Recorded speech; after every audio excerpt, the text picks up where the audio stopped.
Jó. Megyek. 1, 2.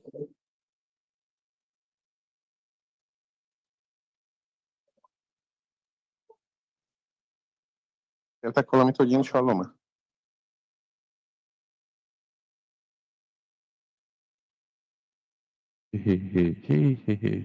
Alakul, megjött a hang. Ott, zoomban mi van? Aha, jó, ott van. Jó. Oké. Akkor sikeres a teszt. Jó hangos vagyok, innen hallom. 1, 1, 2. Figyelj, bármelyiket, hogyha betoljuk neki, akkor azt hallani fogja. Emel. Ő. Oké. Ez így akkor. Ezt is hallod, amit mellette jön? A hé-hét azt hallom. Még ezzel is tudok héhézni. Szuper. Jó, akkor az a lényeg, hogy ez ott van. Reszelős. Király.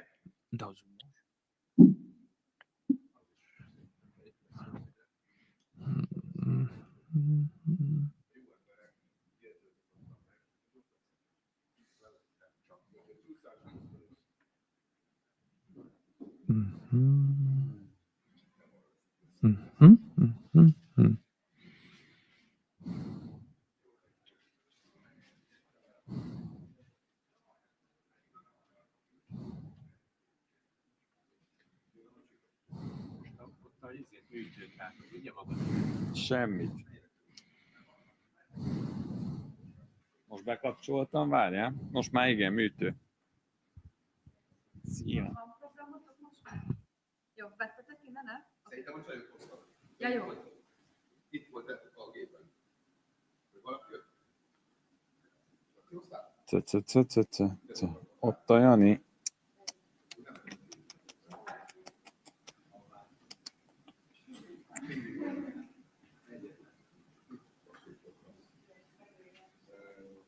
Most itt kötnéből szintúztam,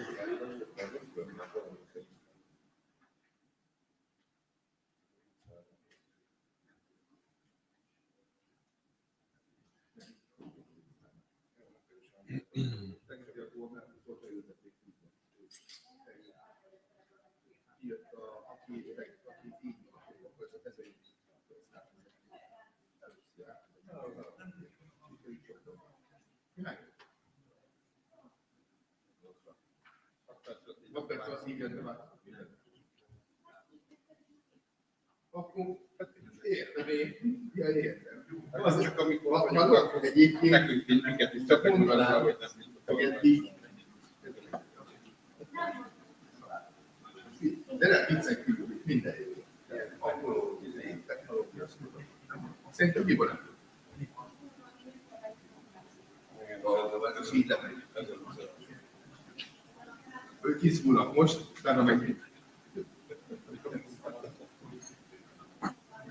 De műteni nem fognak most. De igen, azt hittem műteni fognak. Tudosták le a bácsit. Ja, csak azt nem mutatták.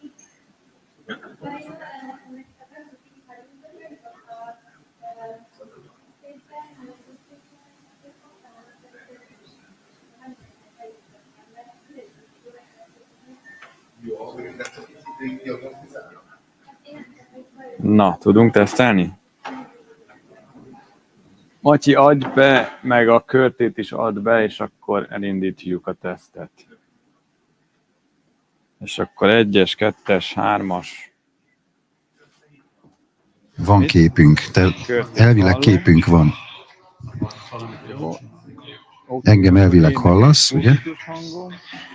És te is pupitosozzá? 1-es, 2-es, 3-as, 4-es. Látom, Én de nem meg hallom, hallom. és miért? Ja, ezért. Mondjad? 1-es, 2-es. Szia, kedves Vilmos. Olvastál Jó, mostanában kedves Tari Dávid. Gábor posztokat? Nem. Örülj, mert sajnos én igen, fogtam a fejem. Nem, az a helyzet, hogy szerintem 30 napos bamba van nálam. De nagyon jövök vissza. Dávid, engem ne küldjél vissza. Hova vissza? Jövök vissza a vonalon. Ezért voltunk szerintem visszhangosak tegnap. Valamit változtattatok. Mert reggel ez jó volt, most meg visszakapom magam. Csinálja a Matyi. 1, 2. Na most jó. Jó De reggelt. most téged se hallak. De most hallasz? Téged szeretnélek hallani, magamat meg nem. Rögtön. Doj zecse, ahogy a román mondja, azaz 2-10. Nyugi.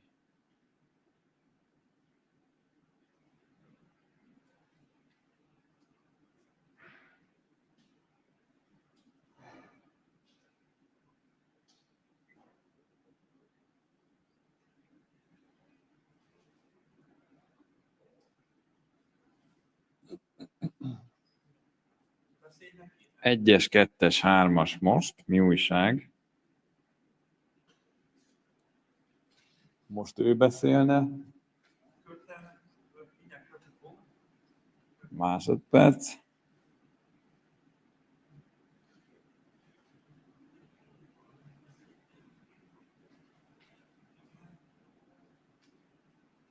Dávid, Na, most hallak, és te is hallasz. így jó. Én is hallak, és magamat meg végre nem. Na, hát akkor... Tehát ez így jó. Azt hiszem az első 2 kész így volt, aztán a harmadiktól elkezdett elromlani a helyzet. Valamit ott elnyomtatok. Erre figyeljetek. Rendben. Körte, így akkor jó lesz? Így most ez tökéletes. Jó, És akkor megyek vissza- tovább a bossokra. Ezt is Ja, hallod, mi is ugye? próbáljunk végig mindent. Igen, hallom. Hát akkor ezeket mind hallod. Meg Hallom ezt is, mindent. Ti is akarjátok hallani a többit meg is? ezt Nincs is, bekapcsolva? igen, Vagyunk én bekapcsolva. szeretném az összes mikrofonodat hallani. Köszi. Jó, ez elvileg nem lesz. Ezt leszavaztuk. Nincs neki csatornája, mert ugye kénytelen vagyok autótyúnozni az visszatérők miatt.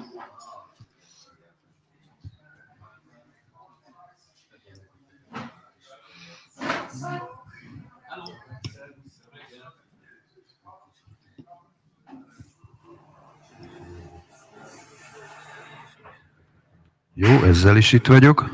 Dávid? 1, 2, 1, 2. Jelez vissza. Nem van. Mert megvan, akkor De a tovább megyek. pulpitus. Tessék. Szóval, hogy hallom, ez egy nagyon picit hangosabb, de egyébként tűrhető, mert most ugye üres a terem. Tehát az is lehet, hogy ez így a jó. Tulajdonképpen csak arról szól, hogy ez nyilván hangosabb egy picit, ez arról szól, hogy úgyis más hangerővel beszélnek. Jó. Akkor ez is Ez egy teszt. tovább. Körte, ennek a mikrofonnak valamit csinálja a hangszínűvel, légy szíves. Mert leveszem a monitort, mert visszaszól. Azt hallottad te, hogy visszaszólt a monitorba, visszahúgott. Most nem hallod. Így van. Köszönöm. Így, csak hogy annak a mikrofonban, amit előbb beszéltél, annak a hangszínét. Az ugyanaz a mikrofon, csak akkor visszagerjedt nálam a monitorra, amit most levettem. Jó, mehetünk tovább. Következő mikrofon.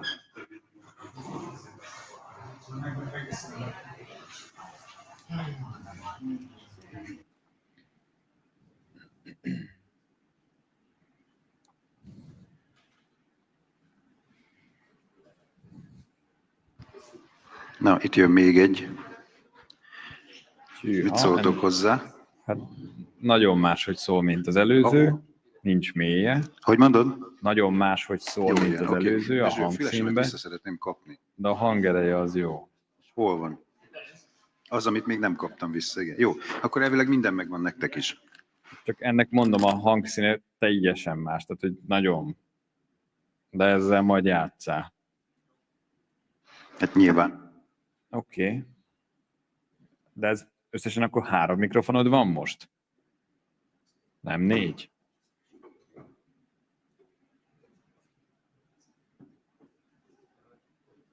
Körte?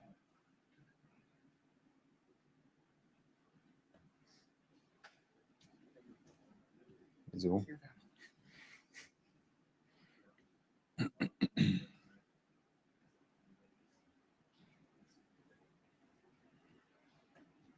Hallod, ez 5 volt. Ezt akartam mondani. Csak közben kikapcsoltam.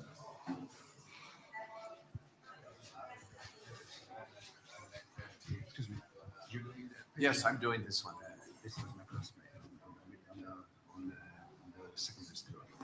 This is your classmate? He's the one that has the Klatskin cancer? But they did the biopsy, they said, and it's positive. I'm doing the gallbladder drainage.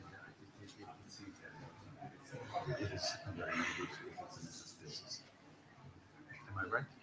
I He told me that there's something which is not working. Yeah. And he didn't tell him that may be a metastasis. Oh, Jesus. 51. Yes. Christ. That's so sad. Our school is meters away, so. I'm so sorry. This is, of course, thank you. So we were both trained as railroad workers. Really, Railroad worker. that was Does my it? first- Is there any family history of some cancers and? I don't know. I don't know. It's. I mean, 51 is not normal. You're not supposed to get this at 51. Maybe at 80, 75, 80, okay. Is it the primary?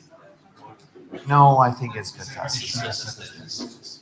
And where's the primary, you know, maybe the It's either biliary biliary, or it's metastases from maybe some other primary. I think it's, they think it's Klatskin tumor, and it's metastatic too.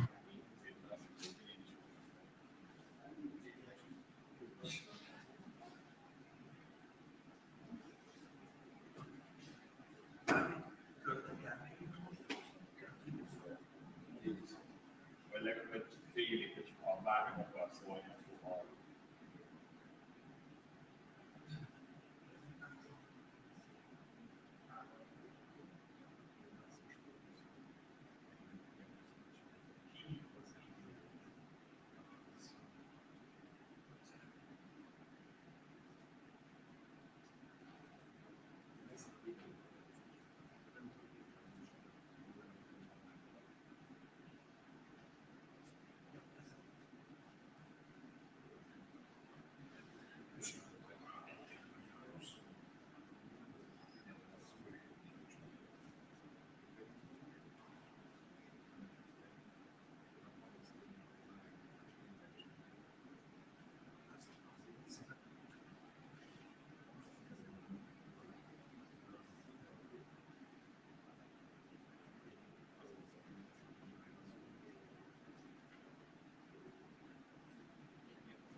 Monica is coming back, the person who is responsible.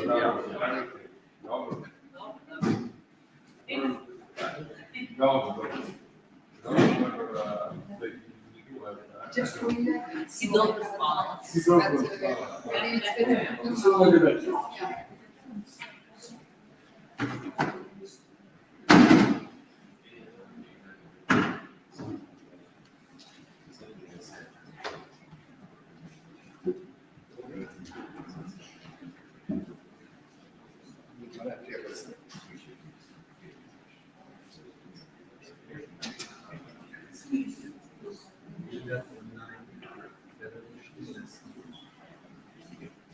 Igen, ott azok csak mondjuk, hogy csak azok, semmi más.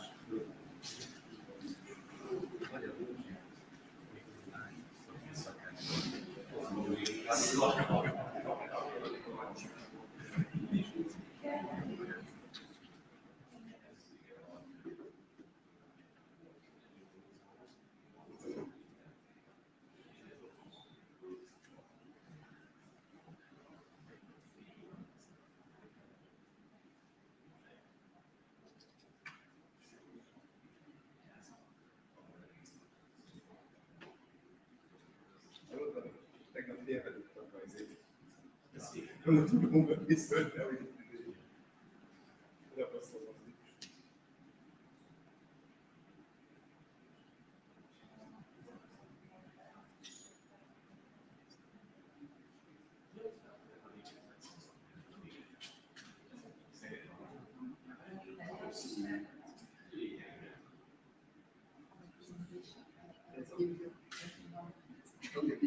And I need to check the video because the work on marketing. Yes, please push the file.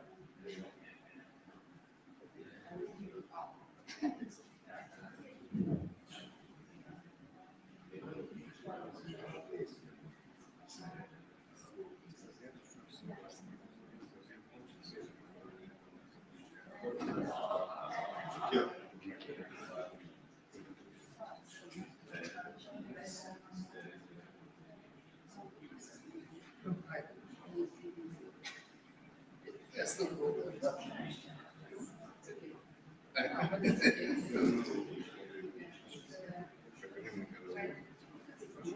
Yes, I know.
Minden.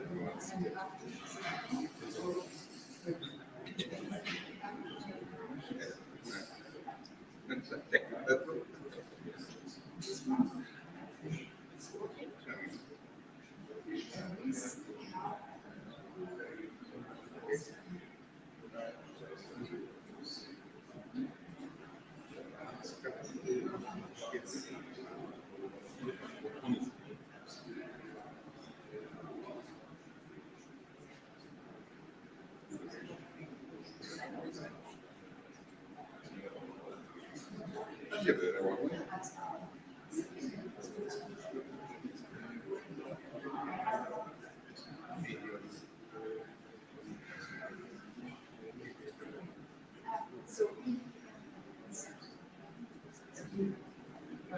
Az, hogy sok ilyen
Jó, van.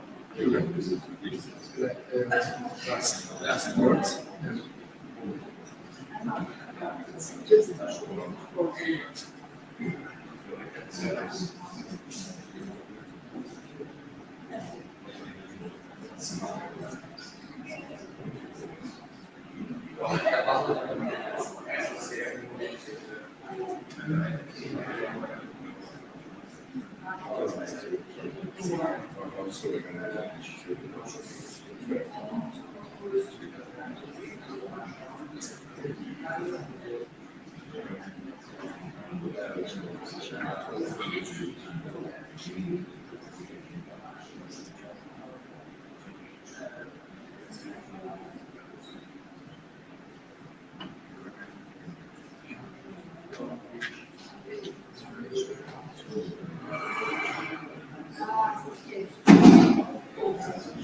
If you move it to just, it should.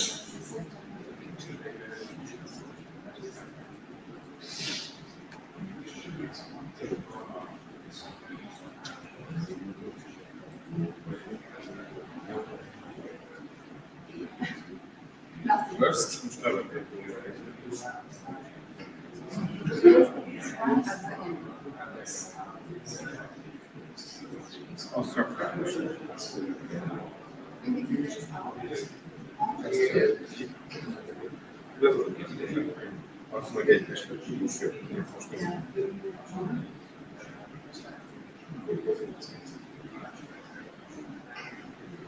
Ja, meg így van. És akkor is meg lesz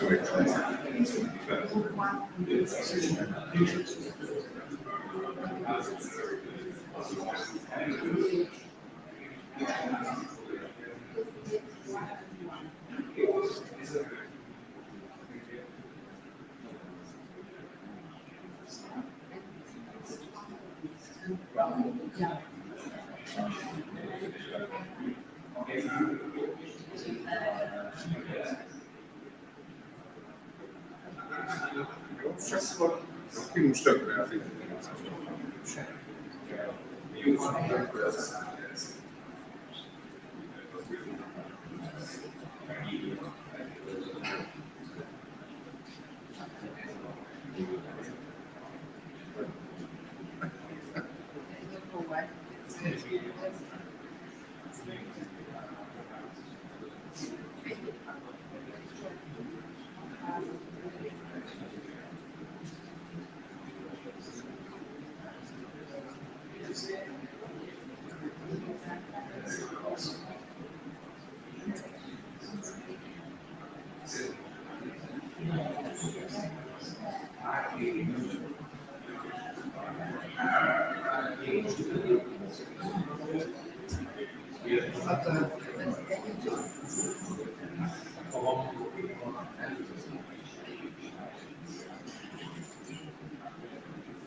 With an S, not a Z.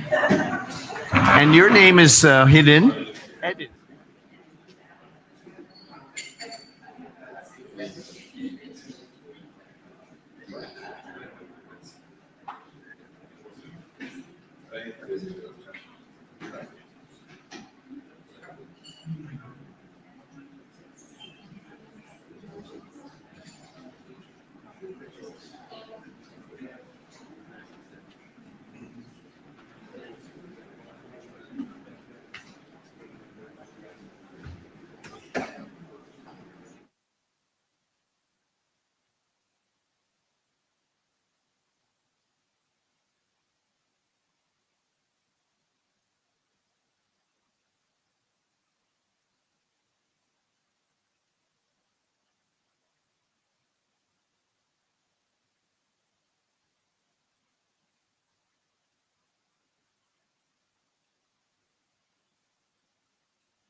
Nem könnyű. Nem kell.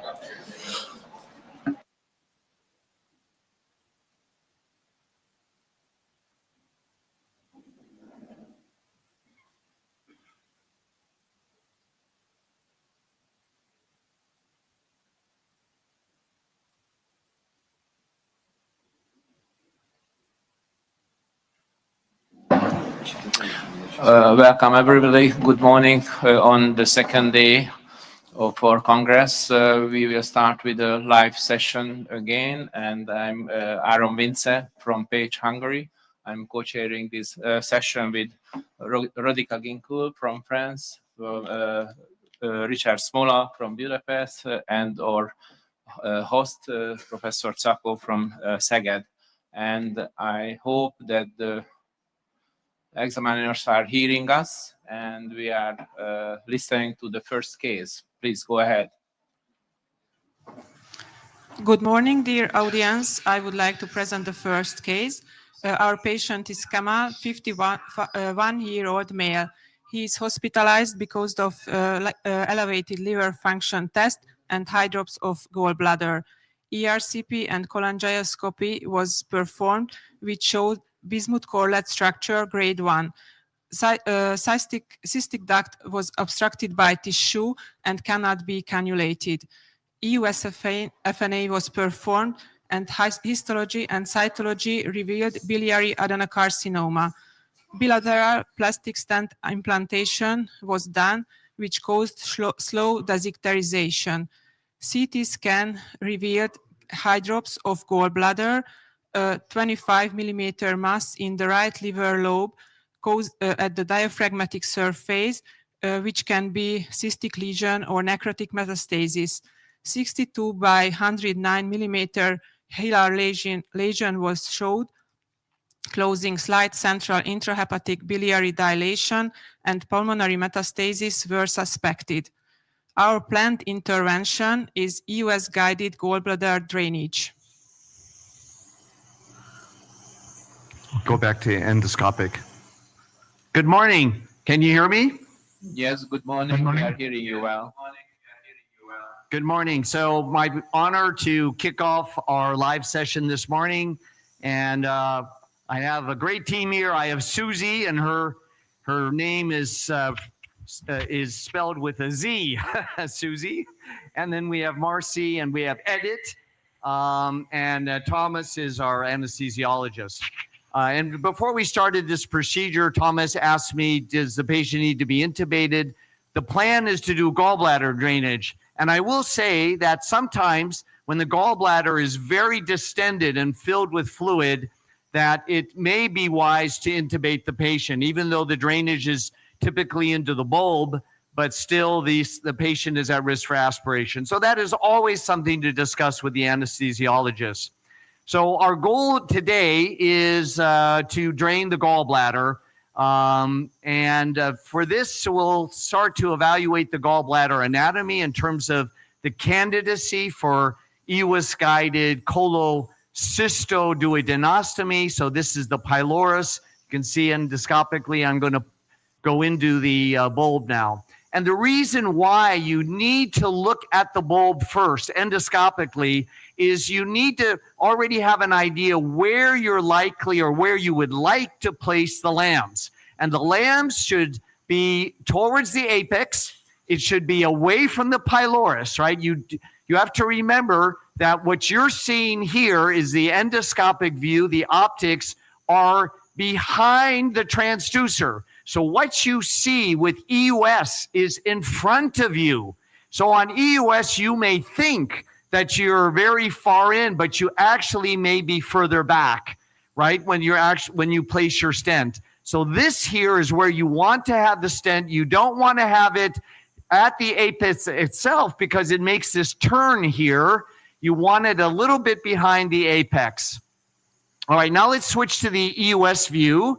So this is where you expect to see the gallbladder. So let's start taking a look, and look at this. Here it is right in front of you, right? So this is actually a perfect position. Now, the thing about this gallbladder, as I now look at it, it's not really that distended. So let's measure the size. And I'm going to get a little bit of help here for the measurement. Okay, good. And we got a trackball here. Is that right? Okay, good. Okay, and then we set. All right. And let's maybe just freeze for a moment and maybe I can go across. All right, so this is almost 3.7, right, centimeters. All right, and then we'll set again, and then we'll measure. This is really the important part now. And that's going to be, let's first of all just measure the, what I call the runway. All right, we want to know exactly the trajectory of our sheath as we enter, and we want to make sure that we have enough runway to deploy the distal flange fully inside of the gallbladder. All right, so now we're going to, here, set and go across. All right, now we are at 3 centimeters. Okay, so if we were, now in this case, we see no stones. The indication is not to go into the gallbladder and do lithotripsy or so. So a 10 millimeter lamb should be sufficient for this. And with a 10 millimeter lambs, you need a runway of 32. All right, so I think we're going to be good. This is a good runway to be able to drain this gallbladder. Now, the next thing you need to look at is what is the thickness of the interposed tissue, right? So you have a saddle that is 10 millimeters. And let's just say that thickness is 15 millimeters. Well, then you might have to use there's a 15 by 15, so you may need to use that one, which means a longer runway, right? So these are all things you need to calculate beforehand. All right, so now we're going to measure the interposed tissue. This is up here where we expect, this is the bowel wall, the duodenal wall, and we set, and let's measure this across. All right, it's getting 15, right? Now, let's look, and what I'm going to try to do is see if I can find a spot where it's maybe a little thinner. And there's one other thing that I think is very important when you're doing gallbladder drainage, or for that matter, you're doing colodoco duodenostomy. You need to fill the lumen with some water, because the one thing you do not want to do is a double mucosal puncture. It's very easy. It's a constrained space, right? And so it's very easy to go through 2 pleats of mucosa, and we call that the double mucosal puncture. So if you put some water inside, so we'll flush with a little bit of water, you can distend the bulb, and then you can really know the anatomy, and you can also make sure that you're not too close to the pylorus, because you'll see the pylorus. And what kind of water do you use at this moment? The saline or the tap water? Yes, any water. It doesn't matter. It's just to fill it. So this is just a small tip here that I always put some water into the bulb and flush it. And that really allows me to see what is the true interposed tissue distance. Now, you see the endoscopic view is at the left bottom corner there, and I'm still nicely at the apex, right? So don't change your position, but look at this. Now, when we freeze, now I can actually measure one more time. All right, so this is where I'm going to enter right here. And we set, and then let's now measure this distance. It's under 10, right? So this is actually a good spot to go. And then the next thing you have to go through a checklist, all right? You have to have in your brain with your team, you have to have a checklist you're going to go through. The next thing you're going to do is Doppler, and you're just going to make sure that there are no interposed vessels. So let's turn on the Doppler. And so look at that. Now, we didn't see that vessel before, right? This thing pops out at you. Let's mag up a little bit here. The depth, maybe go like this. All right, so now turn that Doppler on. So now I have another challenge. The challenge is I have to find a window that is free of a vessel. So let's take our time now and move back and forth. This looks pretty good right here. Yes, and then make sure that you're scanning on both sides, because remember the flange opens. But the flange is only going to be about 2 centimeters, right? It's a 10 millimeter lambs. So the flange is about 2 centimeters. So you just need to look, basically, 10 millimeter, 1 centimeter on one side, 1 centimeter on the other side. Because you have to remember, if you catch a vessel on the side where the flange is, those flanges are compressing and that may cause bleeding. I think we're ready to go. Let me do the drainage now, and then afterwards, maybe I can show you some other anatomy. But I want to get this done now because this is the reason why the patient is being referred. All right, so let's have a 10 millimeter lambs now. We do not need to preload with a guide wire, right? Because this is not, we have to think, why would we want it? I agree, when you're beginning, I would always preload, just as a safety net, okay? But we know we have a good runway. Let's just say you did not have an adequate runway. You may need to use the push technique to be able to deploy the distal flange. The push technique means that you pass a guide wire and you're pushing the inner cable. You're pushing that out and you're keeping the sheath stable. So you got to use your elevator to clamp down on the sheath so the sheath does not pull back, right? The sheath pulling back is the pull method. That's the standard way. But if you want to use the push method, or it can be an incremental push method, you need to stabilize the sheath with your elevator. You push a guide wire out, and then you deflect the guide wire along the wall, and you push the inner cable out with the tray that holds the axials. And then you deploy the axials by pushing out, push method. There's no need to do that, though, for this case. But these are all things you got to think about. Then you do need to have a guide wire preloaded. So we don't just show you, this is the size. The 10 by 10. All right, so now I have Edith. Edith, on her scrubs, her name is so small written. I said, why is your name so small? Where Susie has big letters, Susie. And she said, everybody knows Edith. She's our main nurse, and she's helping me. So thank you, Edith. All right, so now I'm lure locking. This is called the swivel lure lock. This is an invention from Exlumina. We were very proud of the swivel because we put the numbers here. When you get confused, you're starting, oh my God, what do I do now? What's the first step? Well, you just read the numbers. 1, 2, 3, 4, right? So it tells you exactly what you need to do. And 1, the first step is to push at the gray hub down.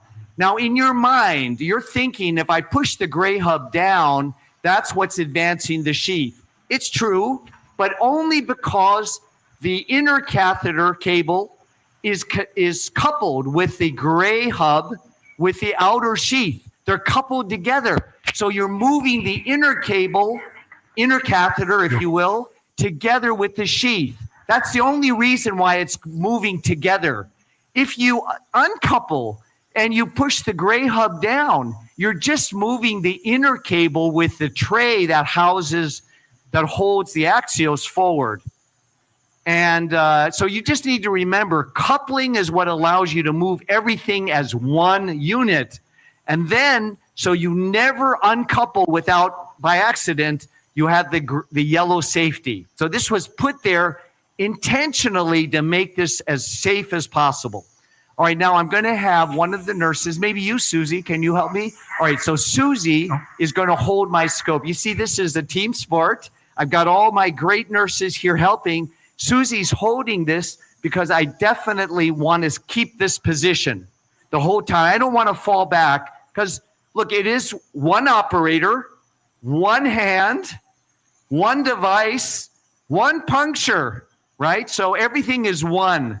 We actually wanted to call this the Obi-Wan device, right? May I ask you something? Because we're Star Wars fans. Yes, please. Because you are the producer of this technique. And in the beginning, we used preloaded guide wire. Yes. And the demonstration video is also show there is a guide wire inside. Why do you change during the time on this technique? Yeah, so in the beginning, we actually thought about all of these things, whether to have it preloaded, even in the kit. But, I think you need to have a reason for the guide wire. Let's turn the Doppler off because you're going to get all scared looking at this. There are no major vessels. I think, that big one is the one I'm avoiding. So, yes, I mean, look, it's never wrong to preload with the guide wire, but if you preload with the guide wire, you must make sure that guide wire is not outside the tip.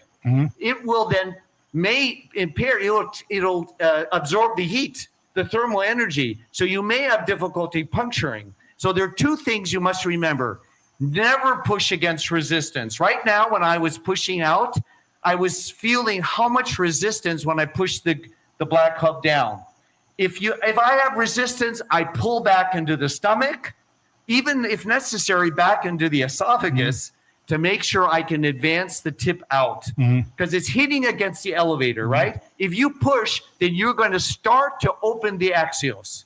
Then you're going to fail. Okay. All right, so never push against resistance. That's number one. If you use a guide wire, make sure the guide wire is not extended out beyond the tip. So what my nurses do is they put some tape there to make sure that guide wire, because it easily moves forward or pulls back. Okay. All right, good. So enough about the guide wire. The guide wire is safety net, wonderful. Deflect from the wall if you want to use the push technique, absolutely. If you want to direct your wire someplace, yes, it's very, very useful for that. So there are reasons to use a guide wire. Okay, now let's look. Now I'm going to show you what you want to do is you do not want to ever tent. If you tent, what you're doing then is you're making it harder to puncture through. So you want to use this like a scalpel. So the idea of the micro wires is like a scalpel. So if you're pushing against a lot of tissue, then you've got more tissue density around the wires. So you want to have a minimal amount of contact, just a minor contact, and then very slowly push through. And you're letting the cautery do the puncture, not the mechanical force. This is not an FNA. Okay. Okay? And So I call it the SSS, not the SS. The SSS. Okay. It's slow, steady, smooth. Okay. Everybody say it together. No, steady, smooth. Okay, we know. Yeah, that means we're going to be successful. And all right. some words about the surgical unit setting. Okay, so now we're going to go. Okay. We're going in slow, very slow, very slow. See, this wall is thickened. It's taking some time, but I'm waiting till I see the bubbles. I'm in. Okay. It's there. I didn't see the bubbles. Usually you see the bubbles, but that's okay. The most important is stay calm. Look for the tip. I'm going to very slowly advance forward. You see it. It's very bright, that tip there. See? I'm going to push it all the way down as far as I can safely push it. When this gallbladder is contracted, like after a cholecystectomy percutaneous, then you need to be careful. Otherwise, the gallbladder easily distends. Now I'm going to deploy the distal flange. All right? Yes, take the... See, our nurses are so smart. And you know what I just did? I just accidentally stepped on that yellow pedal. You know, by accident, I stepped. So there's a risk you'll make a hole in the opposite wall. So this can happen if your nurse does not immediately... Now, look, I'm watching, and I want to see the distal flange deploy. It's not deployed yet. And this was designed as a two-step deployment where it clicks. Now it clicked, and yet I don't see the distal flange deployed. So what do? All right, I'm just going to jiggle a little bit. I'm going to jiggle to coax the distal flange to open. If you were to now snug up, you may pull it right out. Yeah, so this is like a retractor. Yeah. Right? It's like a retractor. It hasn't opened up yet, so I'm going to help it open like this. See? Now it's opening. You see it? Yeah. That's getting bigger. So Olive is Call this the Viagra effect. No, okay, I'm sorry. All right, okay. So we just go back a little bit like this. Okay, now I'm going to snug up. All right, I've got a 1 centimeter saddle. I'm locking the gray hub now, right? Because I don't want the gray. I'm locking the black hub. So the black hub, I want to make sure that that cable stays at that position, right? And now I'm going to pull the sheath back with the gray hub to deploy the proximal flange, and I'm deciding to deploy it inside the working channel. But you could do it endoscopic. just in the bulb, it's going to be hard sometimes to And see. did you care about the black marker on the Well, endoscope? look, you see the black marker there. Yeah. So happens you see it because I got Yes. water, right? So when I designed this, I wanted the black mark is seen endoscopically. The black mark is seen with fluoro. If you use fluoro, we put a radiopaque mark there so you see it on fluoro. And you see the black mark also on the sheet. There's a gap there where the black mark is. Can we have the endoscopic view also? It should be there for you. Only Okay, the, should we change on the the view? ultrasound. Look, see the black mark? Yeah, Yeah? we are seeing So you now. could deploy this endoscopically if you want. Under the white is the orange Yeah. now. So let's just do that. So I'm just going to pull back. It's going to deploy into, you'll see it deploy now. I'm pulling back. Yes, look at this. This is the way we originally designed it. Okay, it's coming out. Now it's deploying. And now I'm going to push it out like this. Or turn left, no?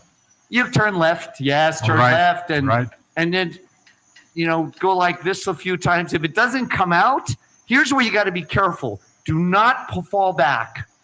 You see it's like a tulip there at the very tip. The nose cone Yeah. can get caught there. If Nose. you just pull this out, you may yank the whole axios out, right? So you use the gray hub to push it forward like this. See? Look how snug it is. Look, do you see that? Yes. Okay, so it's really snug. So it's out. So you're safe. But now I'm going to give gas, CO2, yeah, and I'm going to very slowly pull this back. See how the tulip is so tight there. Yeah. So this, you have to be very careful now. You want to make sure that when you're pulling this out, see how it's yanking? See how it pulls? That nose cone Cones, yeah. is kind of stuck there. You have to a little bit move. Or what you should do then? Yeah, I'm just being very slow. You remember, so the distal flange, it didn't deploy very nicely, right? Okay. I had to work on it, Yes. massage it. And now I'm having to do the opposite, right? Okay. This isn't Vagy opening postopál. up, so I have to massage it. Massage. Massage, yes. Okay, let's work on this. I'm not going to do anything until this opens up. Just wait. And what I'm doing is I'm using the endoscope tip Okay. to bolster, to push Push. against the tip of the axios, okay? Okay. And holding it there and trying to pull this back, but under vision and very slowly, so that when I pull it out, So and the it's- third and I feel S it. you See have to the yeah. nose cone coming? Yeah. There, the white, it has the micro wires. Okay. Those micro wires are 3% of the area. What you don't know is it took 10 years to develop this. So we didn't know how thick, how many micro wires, what should be the thickness, what's the optimal. It took a long time, trial and error, to find the ideal. Now today you just do axios and you think, wow, it works. Well, it took 10 years. Okay. 10 years. Okay, now look, it's And there. and slowly It's again. out. Now we can remove this. We still have a little bit of that tulip, but now we can just start aspirating here and put the valve back on. So, you see, It he's looks like got the white bile. push wild bile. That's push. It's white bile because he's obstructed. Okay. All of his bile is white. Zoltán, hallotod? All right, so now, Igen? Kenneth, can we have a question? yes? How long runway do you need for such a 10 to 10 axios stand? 30, officially 32 millimeters. Right? So a 10 is 32. So listen, a 6, which is the smallest that we have, all right? 6 millimeter for the bile duct. That needs 20. And the recommendation now is like 15. Well, I tell you, 15 tip is really not much enough. So if you really wanted to be safe, you'd have to have 20. All right, so that 6 is 20. And then if you have an 8 millimeter, it's 24. And if you have a 10 millimeter, it's 32. And then if you have a 15 millimeter, I think it's 35. And if you have a 20 millimeter for a gastroenterostomy, is 38, almost 4 centimeters. So that's the reason why you need to distend the small bowel so much. So, you know, I have all these discussions about, you know, what's the optimal technique to create that runway to deploy the distal flange in the small bowel. The key is you need to distend it. And in this case with the gallbladder, let's just say that gallbladder were not distended enough for me. I didn't have enough. One option would have been FNA needle, 19 gauge, prime it with saline, puncture, and then fill it with water to distend it more. So that would have been a good option, right? You make your target bigger. So, you know, but the other would have been you could use the push technique, but the push technique is more for advanced. Before the But look, puncturing. the position here is perfect. This is where you want your lambs. All right. Thank you Right? very You much don't for want it- this beautiful demonstration. Thank you again. We have to At move this to moment, the you don't next want case, to if it is dilate possible. it by balloon? No, it'll it's- open. it's okay. It'll open. We are moving to the second case. Thank you very much again. Vége, köszönjük. So our next case is Erzsébet, 79-year-old woman who has a medical history of hypertension, ischemic heart failure, and cholecystectomy. In July this year, she had a moderately severe acute pancreatitis, and she was admitted to hospital. Nasojejunal tube feeding was necessary. 1 month later, epigastric pain, nausea, and vomiting occurred.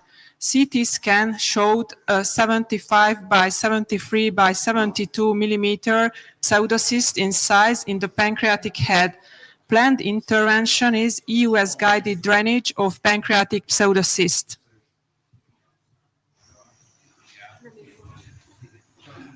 Quite also still with some necrotic. Yeah, or debris or something. Yeah. This would favor more doing lambs. Yeah, that's a good. I mean, and it's we have to Mariano. see because it might require some. Peter, some Mariano, can you hear us? Removal of these things. Oh, we are there. We're there. Okay. Yeah, you are online. Hello, Mariano. everyone. Can you hear us well? Yeah, very well, all the time. Okay, so I am Mariano González Zaba from Madrid. He does an heavy presentation. I'm Peter Willman from Copenhagen. It's a pleasure to be here. So Mariano and I have now started the procedure. You heard about it already, I suppose. Yeah, we heard the case. Yeah. We have this minute introduced the endoscopes. So let's see what we can see. So we got in the stomach. I don't know if you have the endoscopic view or the EUS view. This is a lady with a large. Can we have the supposed to be a endoscopic pseudocyst? and the ultrasound view? Okay. Yeah, perfect. Okay, so in the endoscopic view, in a position as you would think by looking at the images, we don't see that much of an extrinsic compression. I mean, it feels like a bit tight, the stomach, but not that much. Maybe a little bit here. Yeah, here close to the antrum, we have some extrinsic compression, but haven't seen that evident. And regarding to what we were seeing in the CT scan, really looked like a fluid, like liquid collection, and it is most of it liquid. But you can see there's a lot of debris or necrosis inside. I think a good point is like until you get the scope in, you don't really know how the collection is gonna look like. So it's not that easy sometimes to make yourself a plan. Whether you're doing it like, I don't know, from the stomach, from duodenum or something, you have to like wait until you get in and check it out. So here you can see it's a very large collection. There's and more solid parts here, as you can see. But so, I mean, one of the thoughts is, does this? We would say maybe 50%, a little bit less, yeah, but it may be that these are not that solid, and that they may be able to pass through the stent. So Doppler? Oh yeah, of course. We have to, like, before draining, we're gonna have to look if there's any interposing vessels. We have checked out also that there are no pseudoaneurysms, and yeah, if you well, we haven't said, but we are using the Aplio i800 processor, which is it gives an amazing resolution, and of all, not only the collection, the pancreas, the And Doppler. actually, there is a vessel signal there. Can you see that? Yeah. So it's always important to take your time, check out, and try to find where is the best way and what is the best position. So this is SMI, which is more small vessel visualization, and you see that there are some small vessel signals up here. I mean, you care, but sometimes you just have to close your eyes and pray, because there's, I mean, most of the places need a drainage, so it's, I mean, as far as you don't do a big vessel. Yeah, it's you look for the best spot and try to avoid puncturing vessels. But if there are these small vessels, we puncture anyway. So it's. Mariano. By the way, we were a little bit rude here. We didn't introduce the team that we have. We have anesthesia and Attila, and then the nursing team, which is Enika, Agnes, and Edith. So, Mariano, can you hear us? Yes. Hi, it's Rodiga. My question is how you choose your method to drainage, for the drainage. Will you choose a double That's the first question so depending on what you normally do, I would say, like, before there was more trend to use double pigtail stents, and after the coming of lamps, most of the people use lamps. Although if you speak with the Dutch people, I normally speak with these guys in Amsterdam, they drain everything with double pigtail, because in fact, like, the only good studies available in the literature show no difference between double pigtail and lamps. No matter if it's a pseudocyst or walled up necrosis, the only difference is time and money. Yeah. Which are correlated things, because I don't know, if it takes you shorter, you're gonna be able to do another patient, for example. And also, I think the most important thing is whether you feel more comfortable with and what you normally do. Like, don't like. I must say, it's many years ago that we used the dilation method and double pigtail in draining this kind of cyst. We always use the hot axis nowadays, and it's quick. We don't have to schedule some more time for the patient procedure. Sometimes, I mean, it may become a little cumbersome with the dilating methods. It's so easy with the hot axis, and I think that's a big advance when we got that available. But you could drain with double pigtail. You can. And we thought about it also, to show. But another thing, like, here there is some solid component as well. I think that in my opinion, it favors a little bit more draining with a lumen-opposing metal stent, taking into account that you might have to go back and clean it up, do necrosectomy. We don't really know. Apparently, it was not a necrotizing pancreatitis, but this might be necrosis inside, or might be, might be more solid, and you might need to go in. Although these people that drain with double pigtail also take out the pigtails, dilate the tract, get in, and some people say it's even easier when you don't have an axios. Some people even take out the axios to do the necrosectomy, and then they put it back. They put it back again. So also now we have to find the right spot to penetrate. And what are you looking for here? Okay, so normally what I look, it's a couple of things. First, not to be very close to the G junction. Leave at least like 2-3 centimeters. In this case, there's no problem because we're distal. But I always tell the fellows not to be close to the G junction, because that's where the probabilities of dislodgement can increase because of the breathing movements. Also, make sure that you have a stable position, a nice position to deploy the stent. Otherwise, you might have problems afterwards deploying. And then I would just look, of course, not having the pancreas interposed, as we have it here. You can see some dilation of the PD, might be a bit obstructed because of the collection, or maybe there might be a pancreatic duct disconnected syndrome that we were talking about yesterday. That'll be an indication to leave a double pigtail after removing the lamps. So now let's look at the whether there are any interposed vessels. This looks like quite. Yeah, that's a very interesting signal.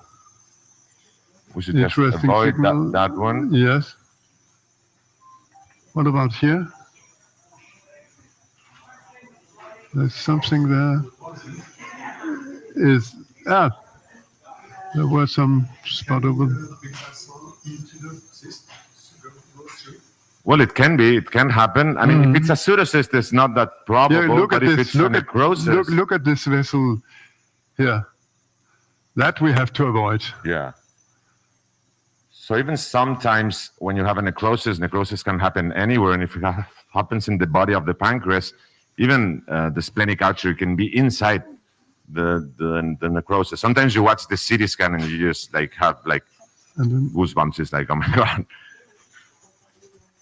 So Peter is looking at the distance from the wall till the most. So it's 4 millimeter. 4 millimeters. We're fine. We're using a 10 millimeter, 15 by 10. So then let's find.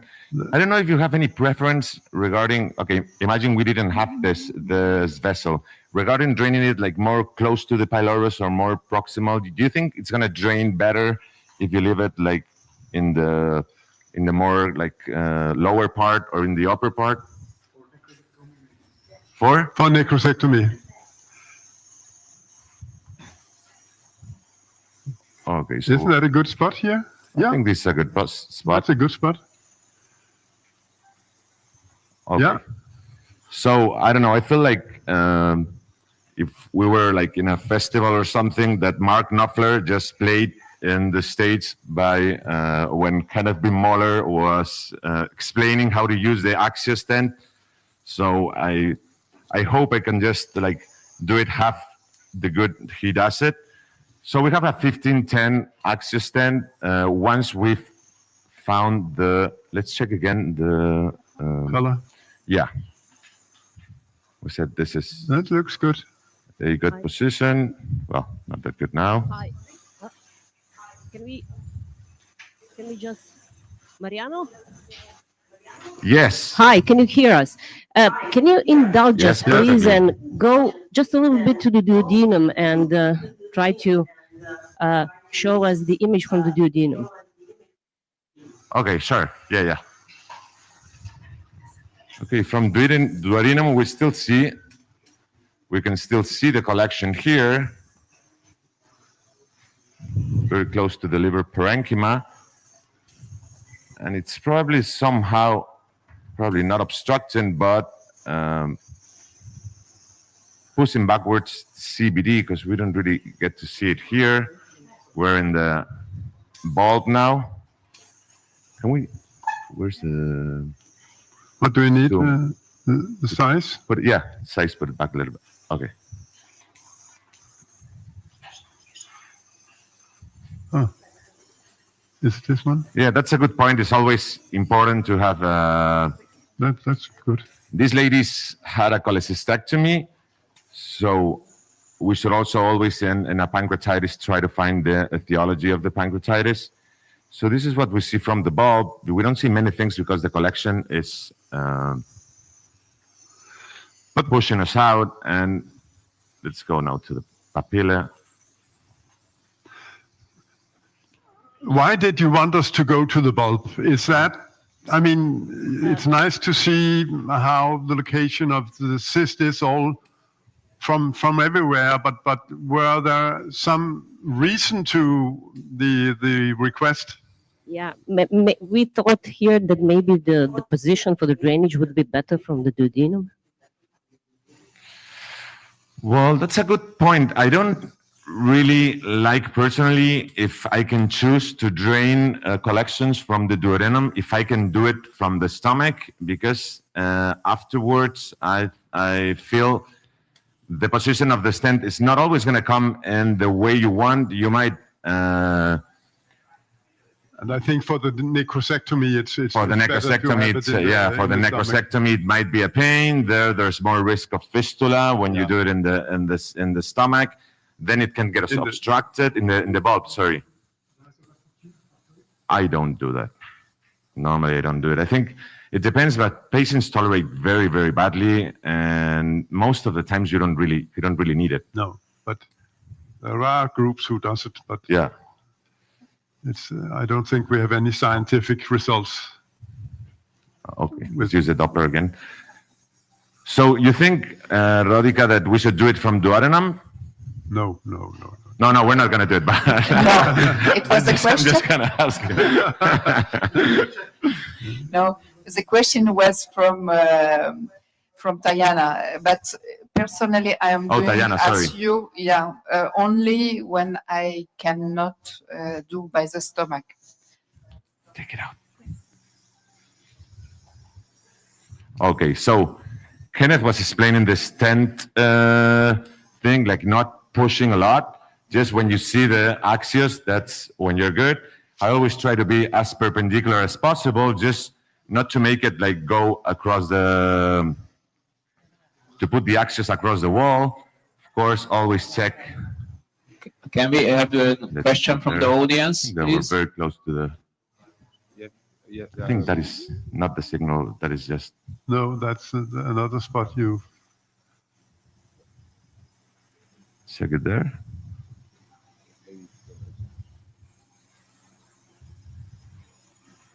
So it's always important to take your time, find the better place. Here we have the pancreas, so no. What about there? Here might be good. That looks better. Yeah, here might be better. Sometimes, I don't know if you do it, Peter. Look, can you in this case, avoid that one? In this case, I think we're going to be able to see well the axios. But sometimes, if you have a lot of solid component, sometimes I do, I puncture it and fill it a little bit with saline. So I make it more anechogenic, so I can then see better the deployment. What about there? Where is it coming out? The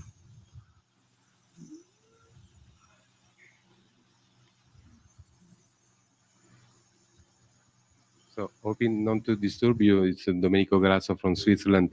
With Tayana, we were afraid that you are facing the splenic vein just in front of you because it's continuing as the splenic vein. That's why we suggested the transduodenal. I agree with you, it's not good if you want to perform a necrosectomy, a direct endoscopic necrosectomy, but sometimes it could be safer. In particular, he had duodenal stricture because of that. So probably you will not have more vessels. I think that. Yeah. That looks good. Okay, so I think we're good here. Always make sure about the settings. Make sure you have your pedal with you. Make sure it's connected, and then we're gonna go smoothly. Exactly. I'm not gonna make people sing like Kenneth, but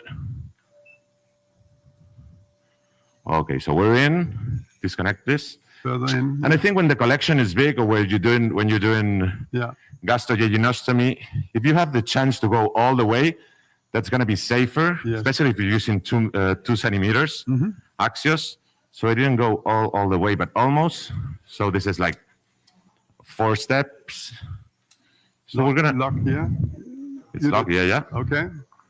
So lock in between the steps. So we're gonna start deploying. I always do it very slowly, so in case it's going backwards and it goes towards the wall, I always have the chance to put it forward a little bit. This is not the case. It's going nicely until we see the click. Okay. And now we unlock and we go through step 3. Here in the moment to deploy it, I remember Uzma Siriki, who was my trainer, he said, you either have to look for the catheter to touch one of the like the proximal, like the tip in the top, or when it looks like an American football balloon. Yeah. So I think both things almost happen. So I think we're good here. Yeah. So we deploy intra. Yeah, we do it intra-channel. I normally do it intra-channel. I prefer, that's what I'm used to, but Kenneth show it amazingly how to do it, like looking. We started doing that as Kenneth did, but now we do it. There's a question. Can we have the endoscopic picture, endoscopic view, please? Thanks. Okay. So now we're going to push. Why do you want the endoscopic view? Because we do inter-channel exchange, and we don't have the endoscopic view doing that. We just put the endoscopic, until we deploy it. We're here. I think it's very important. A lot of people, or when you see people training or something, they pull back a lot the scope, and I think that puts you into risk of losing the view. And I think this is the perfect moment. You have to stay here a little bit. You have to make sure that there's no blood coming in, because in that case, maybe you have to do things, or you are concerned about the position. In this moment, you could still put a wire. You can, if you want to dilate, you're in the perfect position. If you want to suction, that's the moment to do it. So I think it's important to stay steady in the place you've drained, and that's all. Also, you take out the sieve and it doesn't get. And you. Mariano, the endoscopic view is really normally I don't, but in my. But excuse me. So I'm the doctor of the patient, and the endoscopic view is really reassessing me that it works well. Yeah, and we can show at the end the ultrasound image, because you can see the exact position of the stent on endoscopic ultrasound. Here you see the internal flange, and if you lift it, and here the external flange. So it's a beautiful image. Perfect. It's a very nice image. Yeah, you see perfectly. Look at this. Congratulations. The internal flange and the in between the external flange here. Yeah, now very nice. A couple of questions may come here, like should we dilate now? Should we place a double pigtail stent inside? Peter doesn't put a double pigtail in. No. A lot of people don't. I do. I don't know, because I've been doing it all the time. It kind of like for my peace of mind. Just that maybe there's no reason. And also Sultan was asking me about the X-ray. I have the same situation as you do. That I work in a room that we have X-ray. So just in case, I don't know. I put the patient in the X-ray bed. Probably I'm not gonna even put the lead or something. But if something happens, I always have the chance to put the lead in and everything. Yeah, but if you don't have it, we've drained collections in the ICU or... Just one last also discussion is, I was asked, do you want to have the patient sedated or intubated? We had in the beginning, when we started this, also a patient who aspirated. And you can see how much fluid now there is in the stomach. So we always insist of this size to have the patient intubated. Thank you, Maria. Thank you very much. Thank you. Thank you very much. We have to move on. Thank you.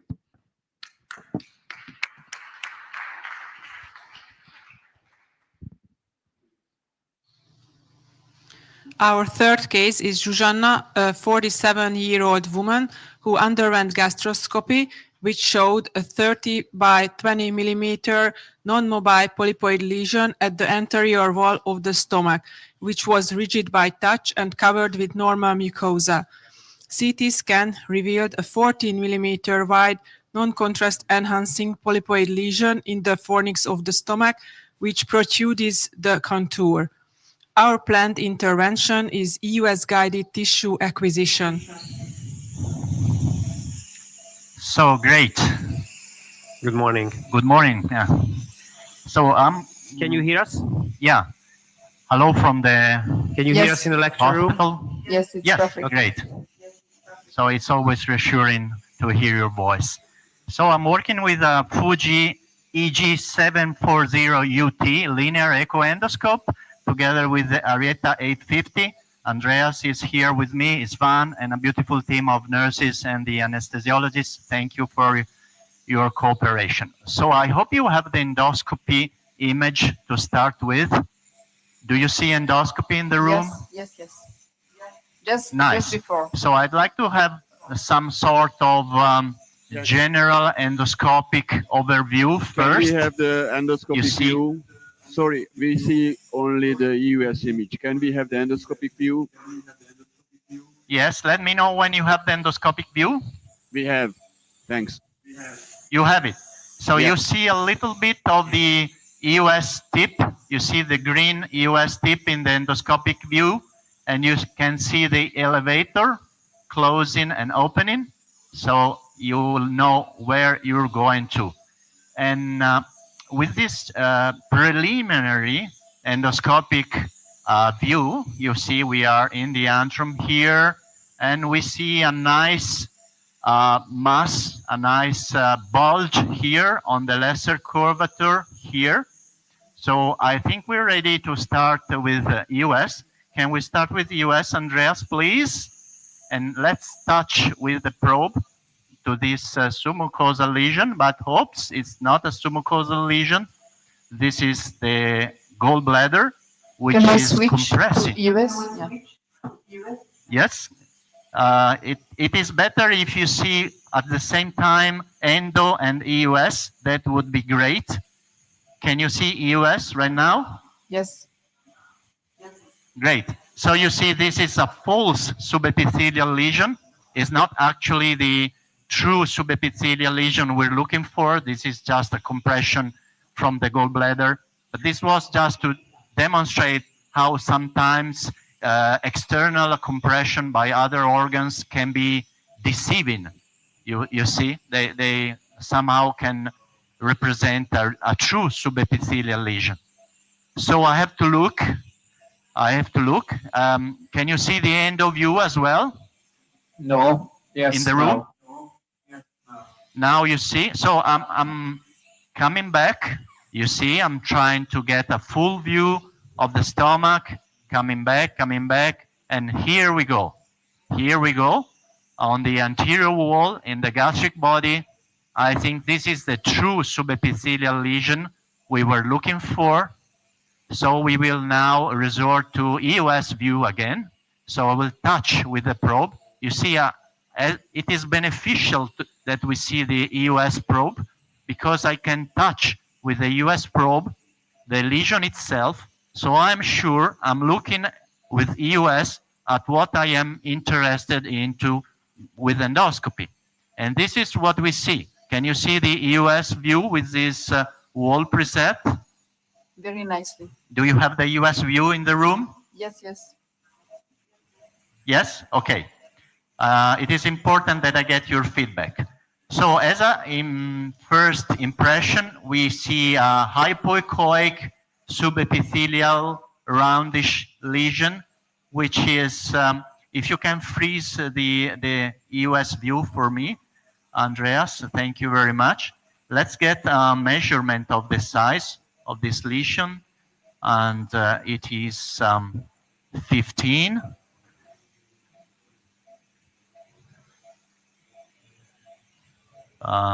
Okay, 15 by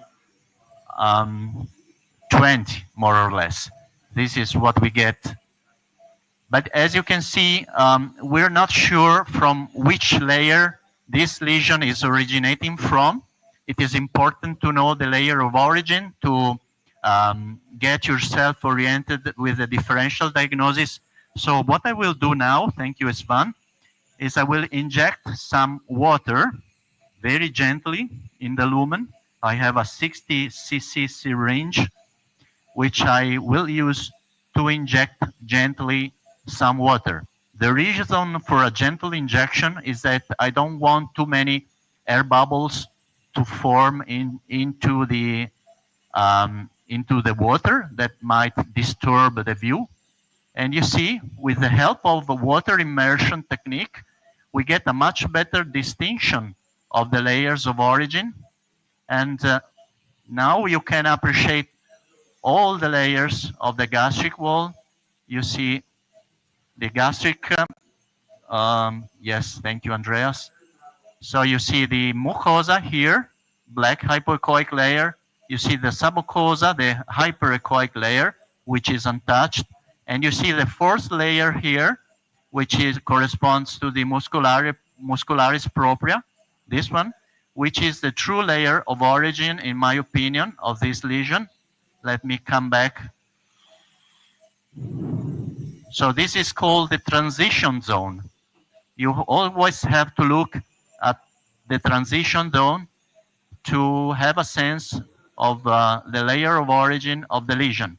And you see how nicely we can see that the mucosa and submucosa are completely undeterred by the lesion, while the true layer of origin here is a fourth layer, and we also have a nice view of the fifth serosal layer. So we now know that we are dealing with a tumor which is originating from the muscularis. We think this might be a mesenchymal tumor.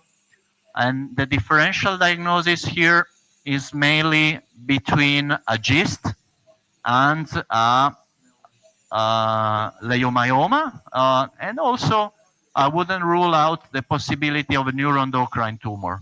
And how can, you know, by the morphology and by seeing just the eus picture, how can you actually distinguish what is the first thing what you are looking for if you want to actually differentiate between the GIST and the leiomyoma, for example? I think in terms of differentiation between GIST and leiomyoma, we have very little with B mode.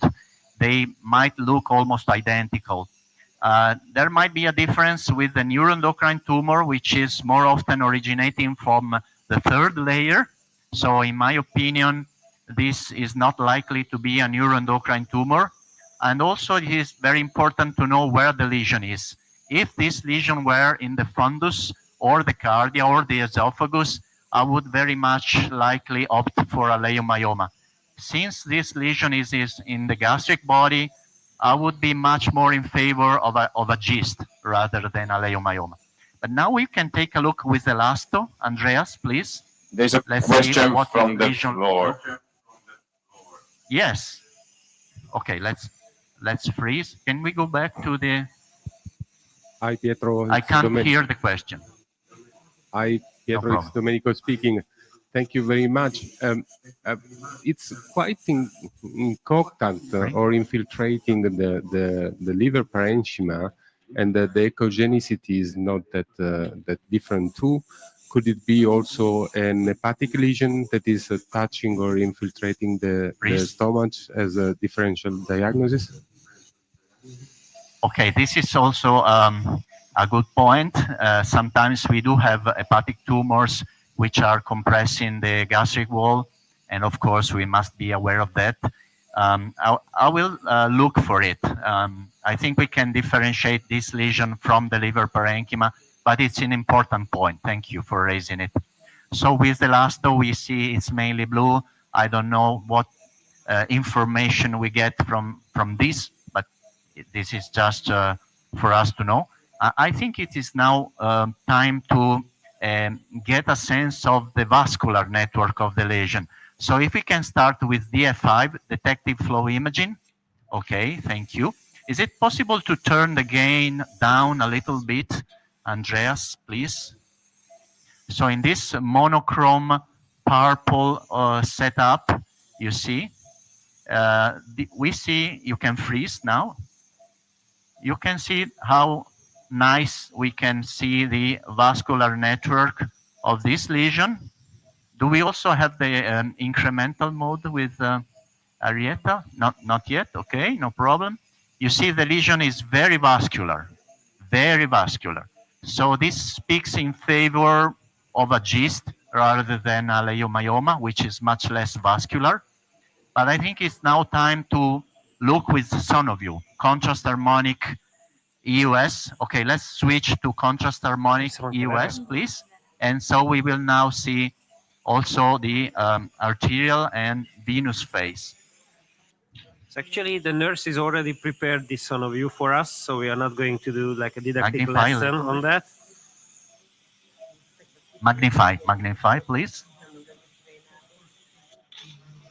Okay. Okay. No, it's okay. Contrast? Okay. Is it possible to make it bigger a little bit? To increase the size of the lesion? Okay, more? Okay, enough. So we have to take care of the mechanical index, which is 0.18. You can see it here. This is the mechanical index shown here. The focus is well below the lesion. I think we can bring the focus a little bit higher up. Andreas, please. So we want to have everything perfectly aligned for the best result with contrast. Otherwise, we won't get a good result. If it's possible to bring the focus level. Okay, that's enough. That's enough. And we're ready for the injection. Okay. You can go? Please tell me. Yes, Okay, please. can we start? You can go slowly, but surely. Slowly but surely inject the sonoview.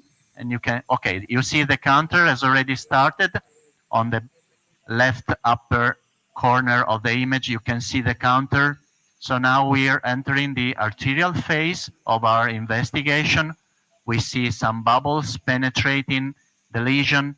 With a gist, we expect a diffuse penetration of the contrast inside the lesion, which is the case.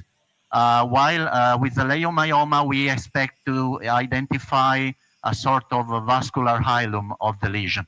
So in this case, I would say we have a diffuse enhancement of this lesion. You see, probably you can magnify even more, make it larger. Okay, so now we are well in the venous phase. And what we can see, we have like two zones inside this area. One which is very well vascular, you see, and one which is poorly vascular, this one. So this might correspond, you see that on B mode, they look almost identical. But this one is almost, I think, a necrotic part, which, for instance, I want to know for biopsy, because I don't expect to get too much tissue with a biopsy from here, while this part here, the bottom part of the lesion, is much better vascularized. So you see with a long wait, it's 138 seconds after the injection has been done. We still see a lot of contrast, which is persistent. So this speaks very much in favor of a gist. I think we can go back to B mode. Yes? Can you hear me, Rodica? So thank you for this very nice demonstration. What do you think about the malignancy of this tumor, looking for a vascular network? Sorry, Rodica, what do I think about what? Malignancy, if you look on the vascular network of this lesion. Okay, so you mean, yes, if either aggressive or not. If we see a very nice homogeneous vascular pattern, I think that speaks in favor of a very low grade gist. In this case, I wouldn't think about a high grade because it's still homogeneous, but probably not very low grade. So this is an important information we have to keep in mind for surgical referral or follow-up. Regarding the question about the liver, I think we have a nice identification here of the liver capsule, and we can play a little bit with the echo endoscope in order to see whether the lesion is originating from the liver or the stomach. You see? And we had already seen that you can nicely see the serosa and also the glisson capsule. The glisson which is separated from the lesion. Exactly. So I don't think, I agree with you who asked the question about the liver. Sometimes it might be very deceptive when you have tumors of the liver They might look like tumors of the stomach, but actually are from the liver. In this case, I think the origin is nicely shown here from the muscularis propria. And I would rule out a liver tumor. But it is important to keep it in mind. So I think we're ready for a biopsy now. I will use for this purpose a 22 gauge Microtech Trident Adapt needle. Adapt means it is made of nitinol, so it is supposed to be more flexible.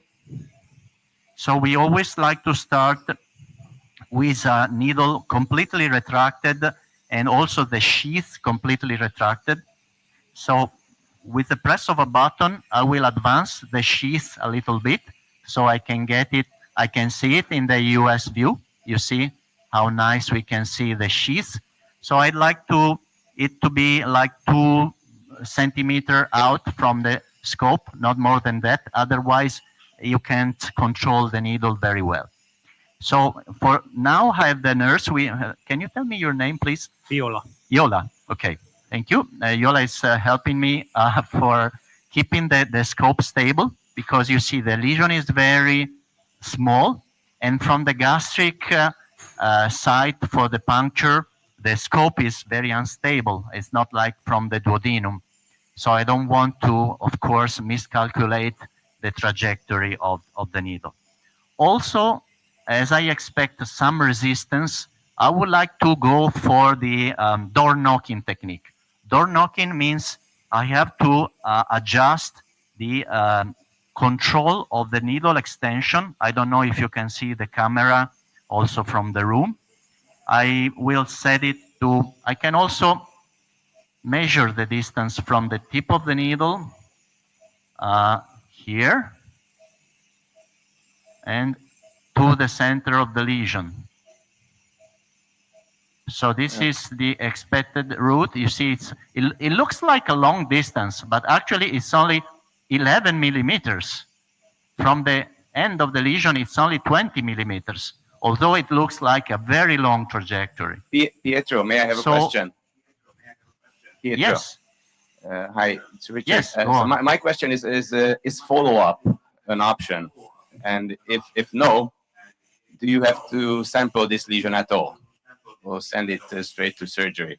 I was just wondering about your thought on that.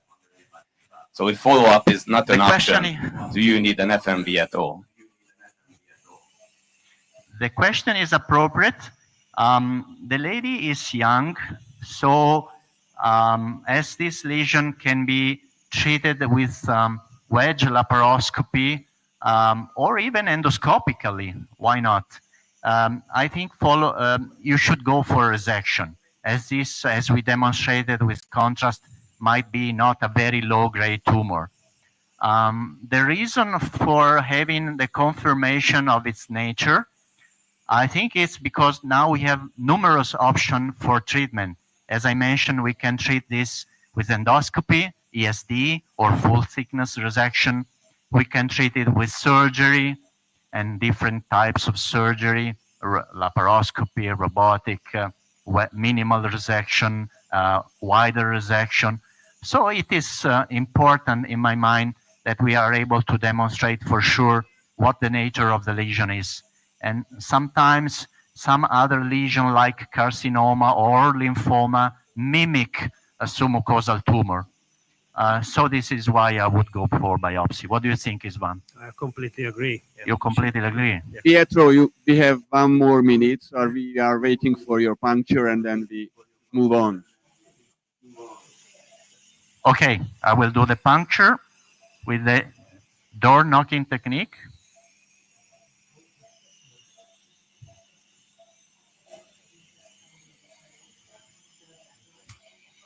And we are nicely in with the door knocking. Otherwise, I would have a lot of tentin. So I will push the stylet in and stylet out.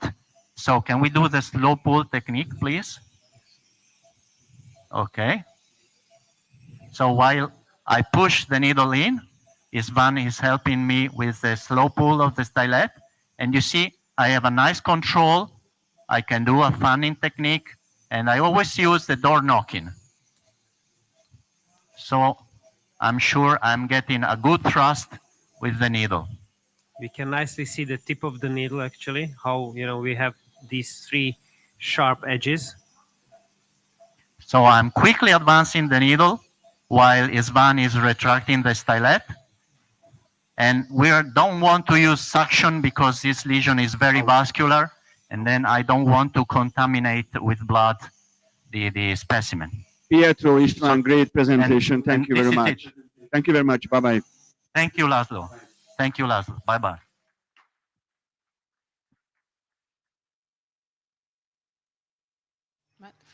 Our fourth case is Gyöngyi, a 66-year-old woman who was admitted to our clinic because of painless obstructive jaundice.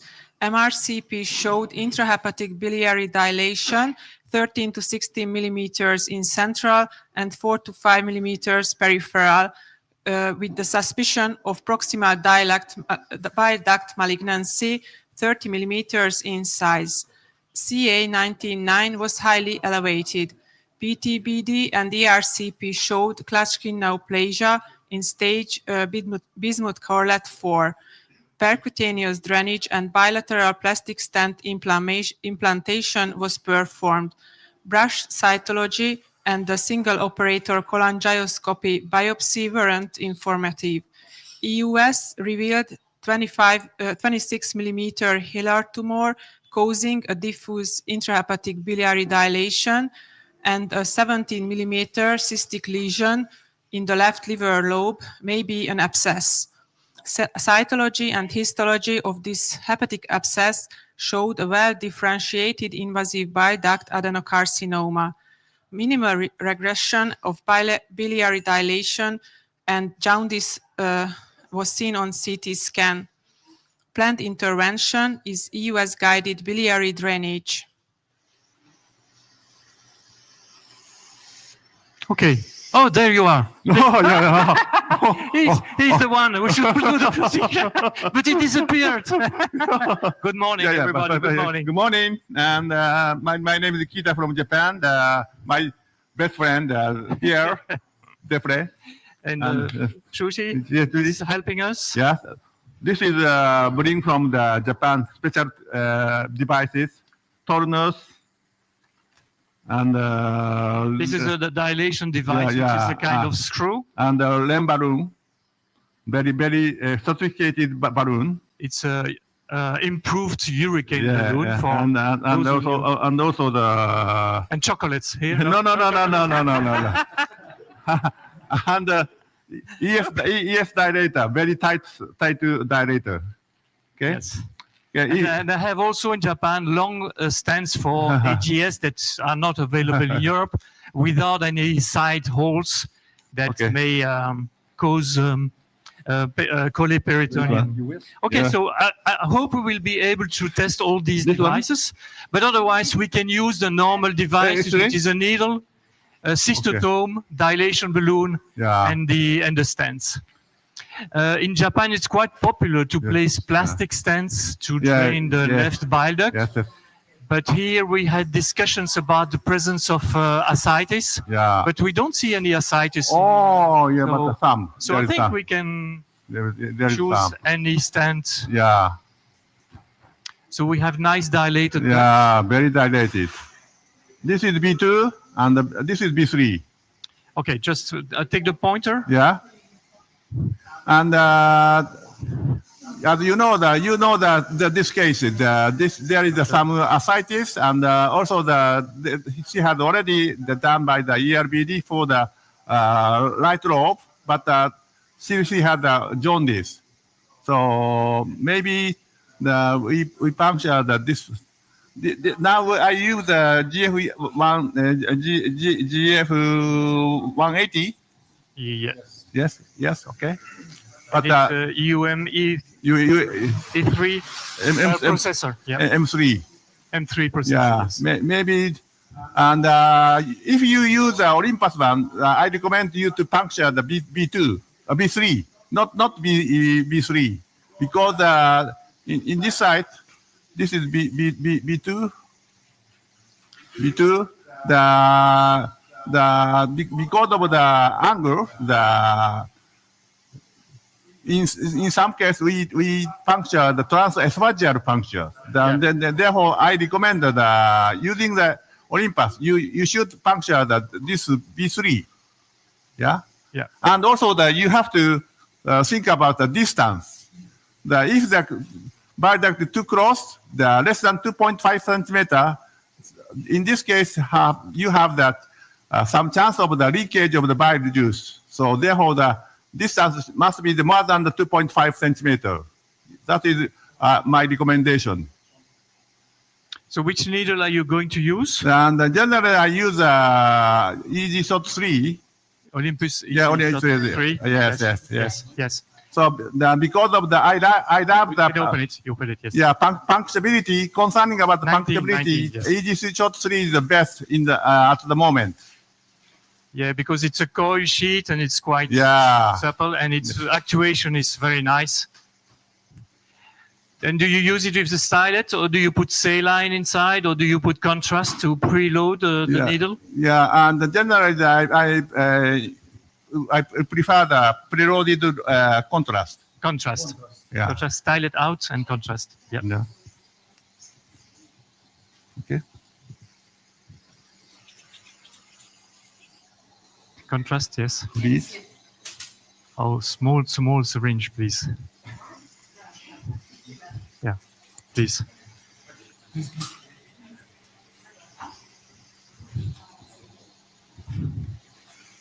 We usually use 3 to 5 mil syringes because it's otherwise too difficult. Okay. This point is more than the 3 centimeter. Okay. Yeah, this is to avoid leakage. Yeah. And it's better to have screw. Mitsuhiro, can I ask a question? So just in terms of how one might do this differently, you said you prime with contrast. I'm sorry. So it's sterile contrast. This is a Belgian welcome. I'm a good assistant. So, Mitsuhiro, I wanted to ask you, so what about priming with saline and actually aspirating? So this is what I do. I aspirate the bile. Yeah. Because the bile is very sticky. Yeah. So I'll aspirate out the bile and then replace the same amount or whatever is necessary to then create distension of the intrahepatic ducts with saline. And then inject the contrast. Because if you inject contrast right away, then you may actually, especially if there's already some obstruction and cholangitis, you may then get bacteremia. Yeah, but the bile sticky. This is also another thinking. That of course, sometimes we use saline, and in some cases I don't remove the stylet, directly puncture. After that, fill suck the bile juice. Yes. And afterward, we is at the contrast. It depends on the dilation. Yeah. They are very dilated. Yeah. I think you can miss some parts on some steps. Yeah. Okay. But when it's not dilated, of course, you should be very careful and then Yeah. And also, you should avoid to overfill the bile ducts with contrast. And because this case is too dilated, maybe the intrabilateral pressure is high, probably. So therefore, I would like to avoid the too much contrast and saline into the bile duct. Yeah. Could we have the fluoroscopy picture, please, so that we can check the position and the position of the fluoroscopy and to be sure. Please. Oh, I do. This one? Left. Oh, opposite way. Yes. This is, and in Japan, Can you turn it? Turn it. Opposite way. Unusual for me. Can we have the fluoro, please? Right. Okay. So there is no drainage of the left ducts. Yeah. Okay. So I think the indication is quite good then, because. Can we also see the fluoroscopy images, please? Okay. Okay. Let's go. No, you have to. Yeah. Pierre, Press the pedal, we yes. have Yeah. no fluoroscopy image. Can you press the pedal? Yeah. Okay. Okay. Yeah. Right. Can you move this? We need to go.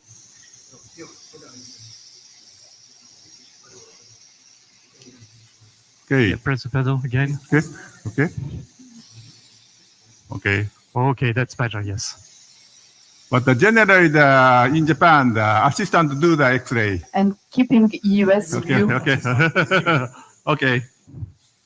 So you're perfectly in the middle of the Yeah. duct, Okay. so Please, that's please, nice. please feel the contrast. Okay.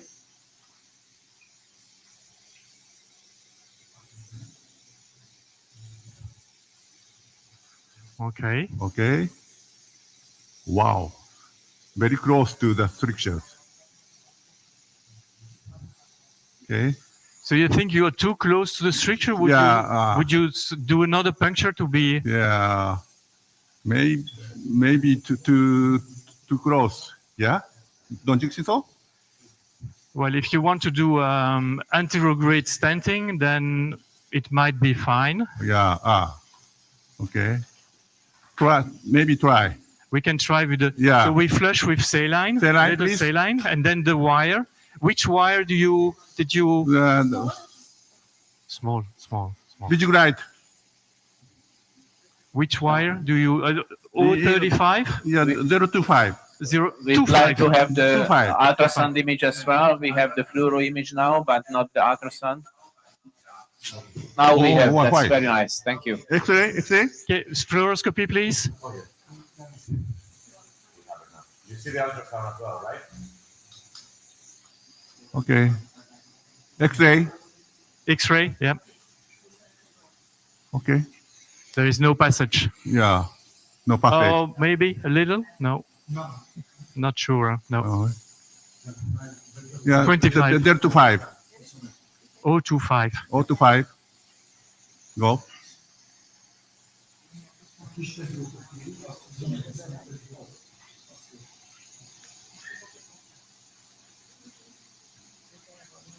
So then, of course, the problem is to bring the wire in the direction of the hilum, not in the distal. So this is usually the tricky part. Put it back. Hit the bit. So you see, when you are very close to the stricture, there is very limited. Yeah. Yeah, fluoro, please. Yeah.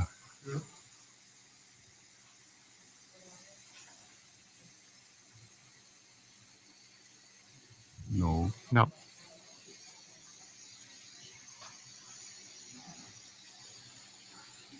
Pierre, which guide wire do you use? Which size? Vigilite. 025.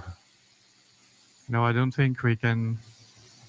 So there are different ways then to deal with this problem. Either is to change wire or to change the needle to the dilation device so that you can do more movements. Yeah. No. Oh, maybe no. No. And you have to avoid shearing Yeah. the wire with the needle, of course. You can change the position of the needle a little bit. Yeah. Okay. But I think we are not going to pass the stricture here. So, please, what would be your next step then? Please, I change the position. Okay, so I go back in the needle. Yes, Yeah. please. Change the position of the needle. But it would be very safe to exchange this FNA needle now for an ERCP catheter. Yeah. Then you don't have to worry about any shearing of the wire. Yeah, because I feel some And resistance. you can manipulate more easily and change your direction. Yeah. Yeah. Please keep the guide wire. Okay. Just a standard ERCP catheter. We use glow tip. It has to be stiff. Okay. Yeah. But, I prefer the MTW. MTW is very popular in Japan, I heard. Yes. Yeah. It's a very stiff ERCP catheter.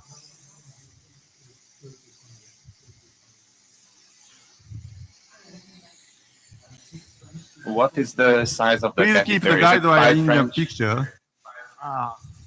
Yeah. I wonder about the size of the catheter. Is it 5 French? The ERCP catheter size. Less than 5 centimeters. I believe 4.5 or something. And then, the other option would be to exchange for a Terumo wire. Yeah. But the problem is the Terumo wire easily shears. Yeah.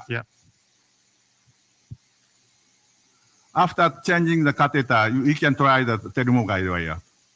In this situation. Yes, a .035 angle tip Terumo works wonders. But in fact, in this position, you could already go for a stent. Because you can insert the stent deeply close to the hilum, and that would be sufficient. And without too many exchanges and don't forget to place the valve. Please. Preload the valve cap on the catheter. Usually it's easy on the catheter.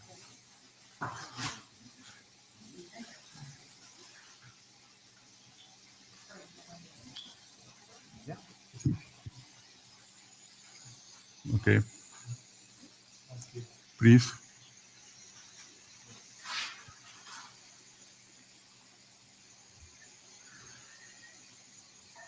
So we had long discussions about the stent. Yeah. What would you do in your units in this case? Would you place a plastic stent or metal stent? And maybe in this case, I prefer the plastic stent because I'm scared from the ascites. But in this case, not so many ascites. So do you have a plastic, straight plastic, single pigtail stent?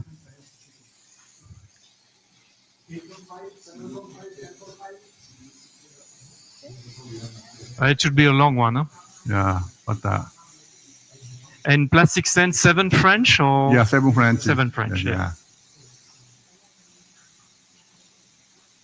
And for plastic stent, you would need dilation, and you would use your dilation balloon. Yeah.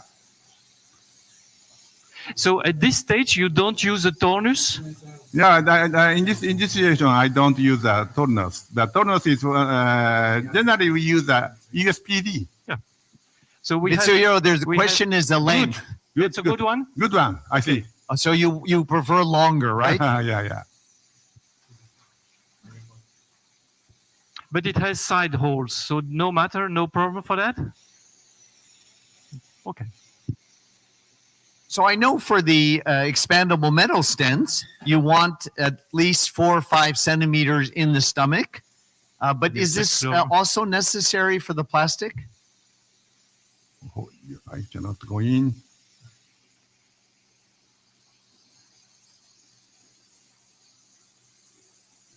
Why not? Well, in my unit, we use a cystotome to be a quick way. Yeah. No.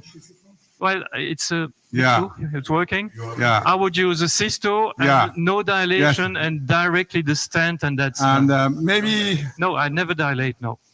Yeah. Maybe I use a ES dilator. ES dilator? Yeah.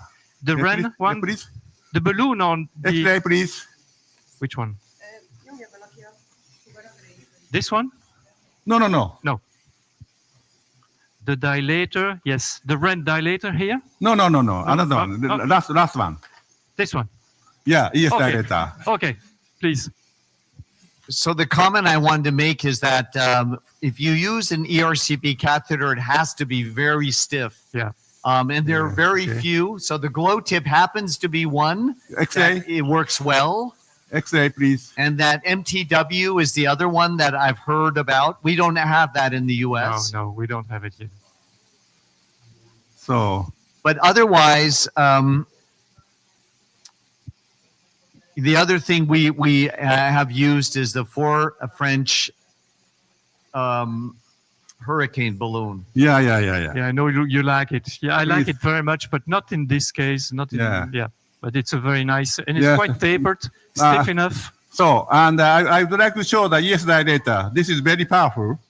There is almost zero gap to the guide wire. Can you show it? Yeah. Can you show it first? Yeah.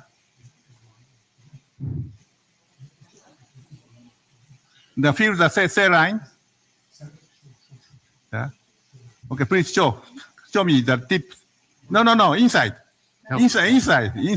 Please. Please give me the tip.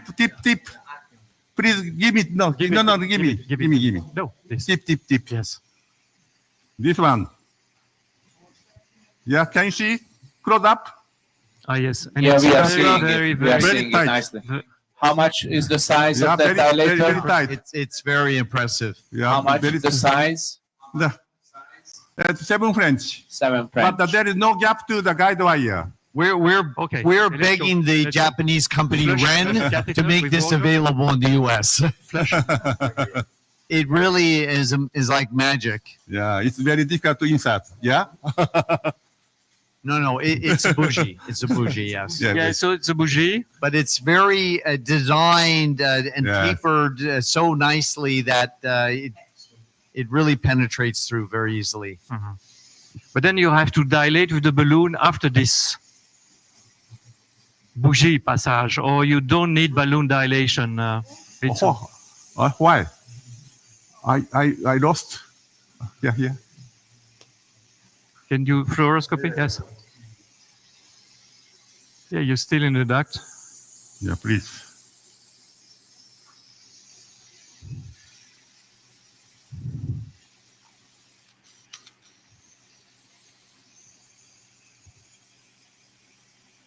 Yeah, this is where you want to keep your eye on that fire all the time and see it running across the wall into the liver. Yeah, finally I got there. You see it there. Yes. This is the important point. Don't miss the guide wire in the picture. Yeah, in the EUS view. Yes. Yeah.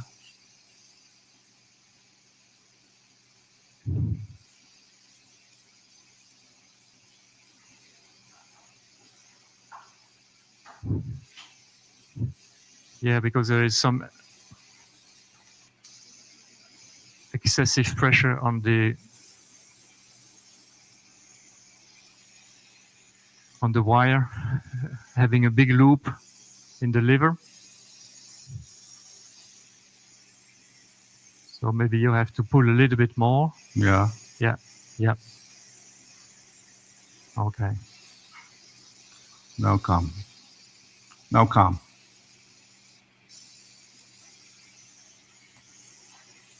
Wow. Even the ES dilator cannot pass.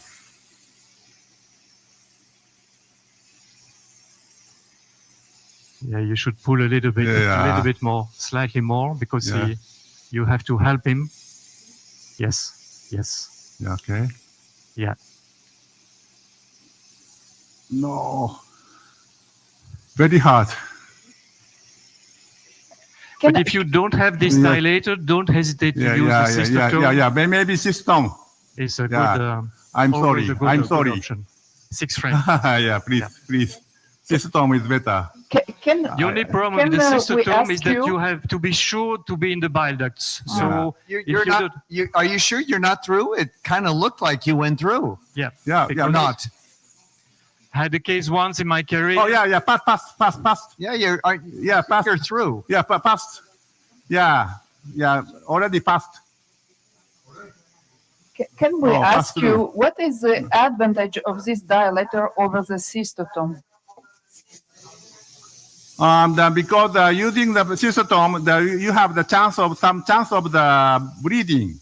This is mechanical dilator. ES dilator is mechanical dilator. Therefore, so we can avoid the bleeding. For example, I never used the cystotome, but then I had a very bad bleed where a patient had to go to the OR. So, it's a portal triad has the hepatic artery, right? And the portal vein and the bile duct. That's the portal triad. So if you think about it, it's pretty gutsy to put a cystotome through. Yeah. So you would not use electrocautery with the cystotome, right? Would you use some coagulation with the cystotome if you cannot pass through? Oh, but be careful. X-ray, please. I think the backup in Japan is the tonus, which is a spiral dilator that is now available in the US. Push. Oh. Lost? I want to address the previous question. We had 25 cases of hepaticogastrostomy, and we've done them with 6 French cystotomy, and we never had a bleed. That's not a large sample size, but 25 cases and no bleeding at all. So I think I believe French the cystotomy is guidelines perfect. are outside. Yeah, I believe. Yeah, I think so. Outside. The only thing is that you have to be sure that the tip of the wire is still in the bile duct and not in a vessel, because I had the case once in my career. I put a stent and it was in a vessel, and this I is had outside. bleeding. So outside. but it seems to be the right side. Yes. Yeah. But. Yeah. Oh wow. Yes. Yeah. You are in the right. Okay. Maybe please remove the ES dilator, change the catheter, and fill the contrast. We confirm that we are in the bile duct or not. And which catheter are you going to use for that? First one, and MTW. What? Yeah, MTW or some dilator, catheter, fast dilator. No, cystotomy. No. Catheter. The one we used before? Yeah. Do they have that MTW? The one we use. MTW? The one we use first. MTW? You brought the MTW with you, Mitsu? No. Oh, I don't think they have MTW here. Really? Yeah, I don't think so. You're right. You don't have the MTW ERCP catheter, right? No. They don't have this. Anyway, the ERCP catheter is okay.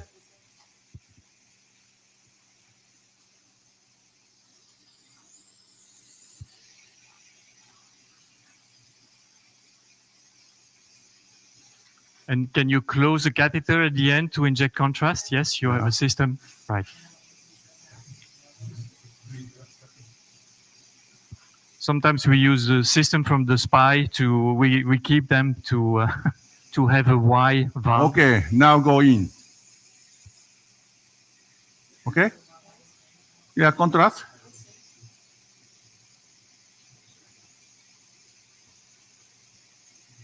Yeah? Right hand side. Okay. Please go back. It's impressive how dilated the right side is. Yeah. Please go back the guide wire. Yeah, so in some cases you can drain right and left side by the AGS approach. Yeah. Which has been described in the literature. But it's not always easy to do, but you can sometimes do that. Well, this one has sort of accidentally went over to the right side. Yeah. What do you think? That's very nice. Yeah. Okay, I think it's great with the plastic stent. Now you do want to use a plastic stent. To the right hand side? Yeah, why not? Yeah, this is for the segment 7, probably. Yeah. Okay, maybe. Or 8. Yeah. Okay. So would you dilate before placing the plastic stent, or do you go immediately for the plastic stent? Plastic stent directly, because we dilated the ES dilator. That is 7 French. Okay. But did you go to the right side with the dilator? Yeah. I went to over there.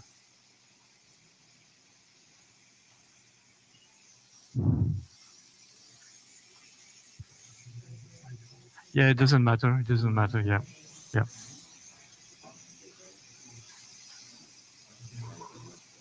Go. Sorry, I lost you a bit. So you're trying to aim for transmural stenting? Long one. The longest you have. Yeah.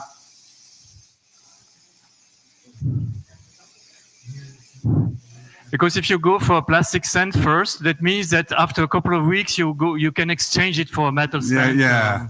if needed, and then you decide which So this is diameter. this is the Japanese way. Now in Japan, around 70 or 80% is we insert the plastic stent first, and afterward we extend to the metallic stent.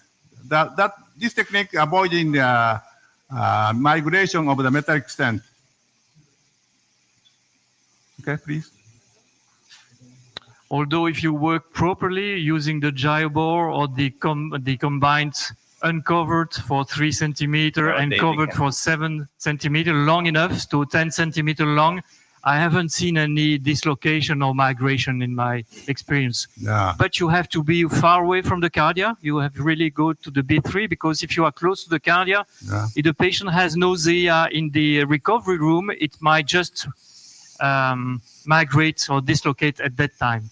So we always give lidocaine and anti-nausea, anti-vomiting drugs in the recovery room to be sure they are not too excessive gastric movements. And then, like for all these fistulas, after 7 to 10 days, you are usually okay, except in case of ascites, of course. Now go. But I think it needs to be emphasized that the Japanese way is not to use cautery, and they're making the hole, just the tract, just large enough so that the plastic stent fits snugly in the tract. Yeah. So there's really minimal leakage. But if you create a big tract and then put a plastic stent, you're going to get leak. Yeah, that's right.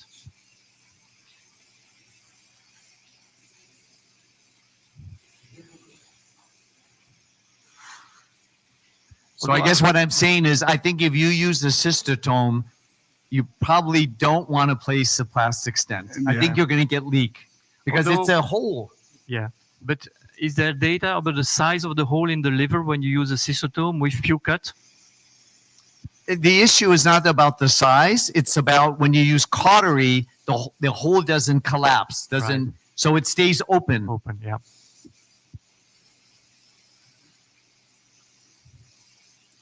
Okay. Maybe go. Yeah, the stent is already right. Yeah. So you have to be sure that you're not pushing it too much neither. Yeah. Yeah, too much. Maybe it's enough. This side bile coming out. Yeah, this side outside. Okay, this is the end.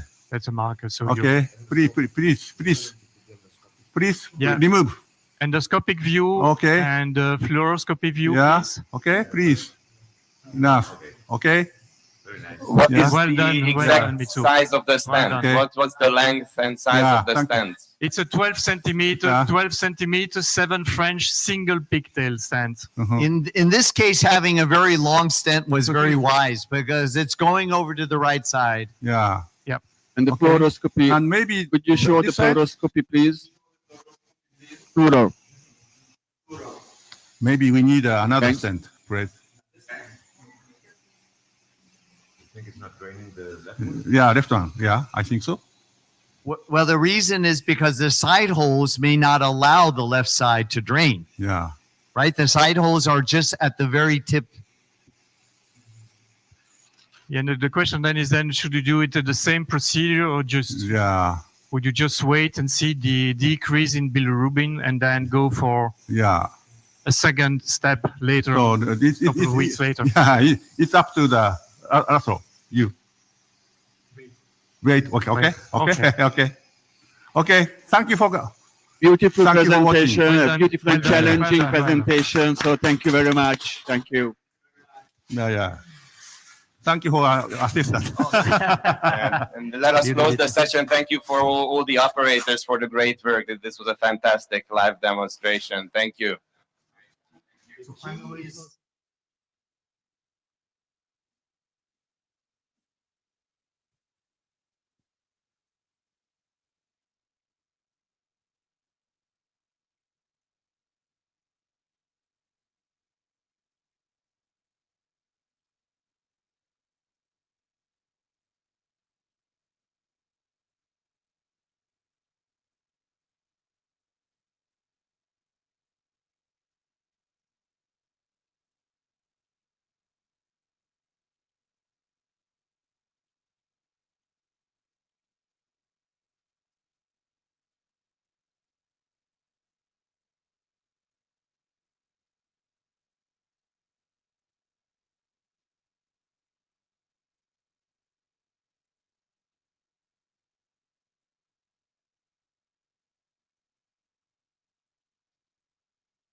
Welcome everyone. Let's move to the next session. And you see I'm alone, but Nico said it takes 3 minutes to get here. Unfortunately, he said it 10 minutes ago, but he's Italian. And Istvan is in the live, but he's coming as well. Let me announce one more thing.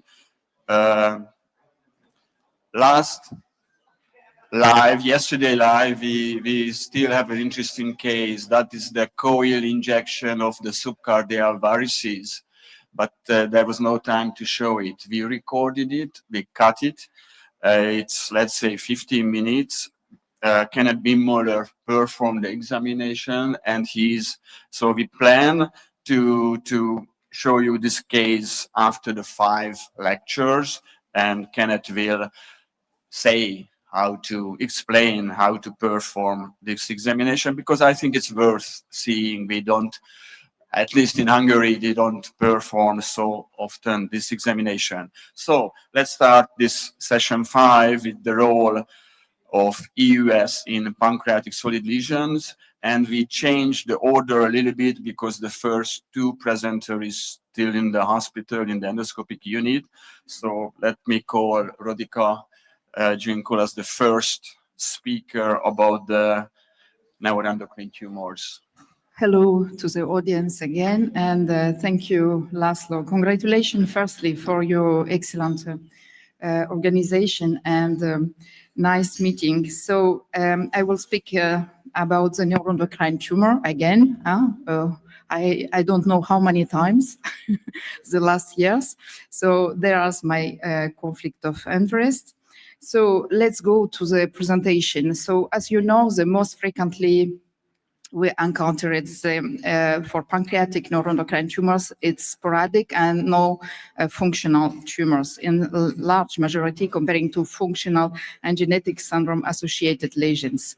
This is a common situation we can encounter it every day, small hypervascular pancreatic incidentaloma, tissular lesion, and the question is it a neuroendocrine tumor?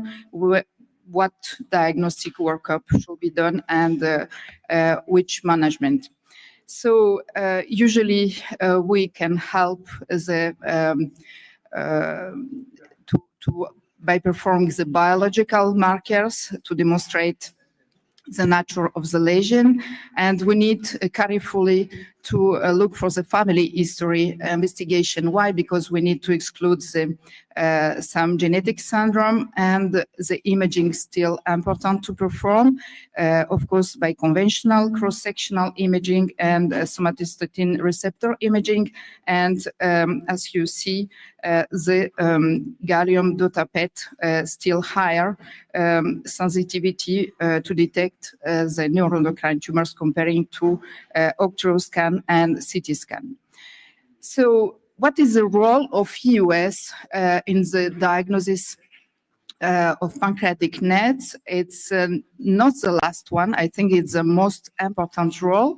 It's because eus can help us for the diagnosis, for the staging, and also for the treatment. Let's see how.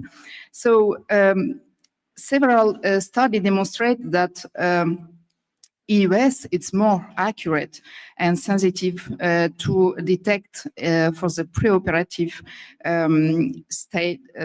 staging of functional neuroendocrine tumors. And it was demonstrated very nicely by several studies you can see here.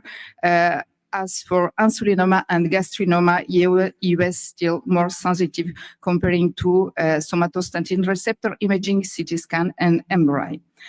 And also for genetic syndrome associated situation, EUS still more sensitive to detect a lot of pancreatic very small lesions, and the sensitivity of procedure still correlate with the tumor location. And you can see that in the head, we can detect most lesion comparing to the tail.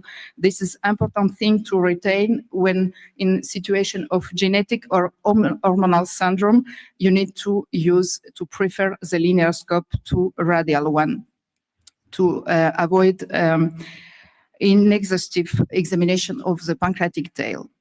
So also for the liver and the lymph nodes metastasis, we're still more sensitive comparing to CT and MRI. In addition to have an opportunity to prove histological lesions.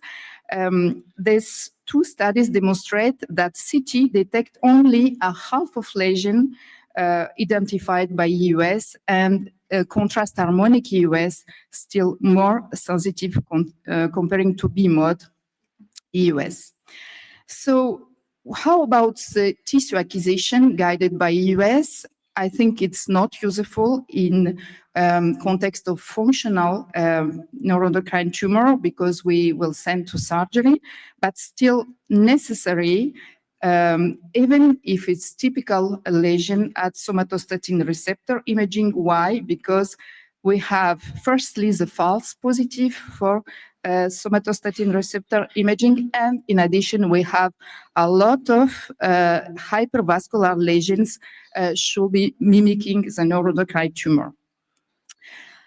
You know that several prognostic factors can affect the pancreatic net's behavior, and in addition to imaging features, if we look for the pathological features, histological grade, staging, size, and intratumoral macrovascular density, only the histological grade and size can be assessed in preoperative phase. So are we reproducible, and what is the concordance between our US-guided obtained specimen and surgical specimen? In this large meta-analysis, including 26 studies and more than 800 patients, the put rate for overall concordance between the US and surgical specimen grading, it was 80%, and the undergrading was significantly more frequent comparing to overgrading. This is a very important thing to retain, and the concordance rate for US FNB obtained specimen was superior to US FNA specimen. So what is important to remember? That we need to have adequate cellularity of US samples. Why? Because it was nicely demonstrated in this study from Japan. Of course, it's a small number of patients, but they demonstrate that if your samples are very rich, your undergrading risk, it's dropped to 0.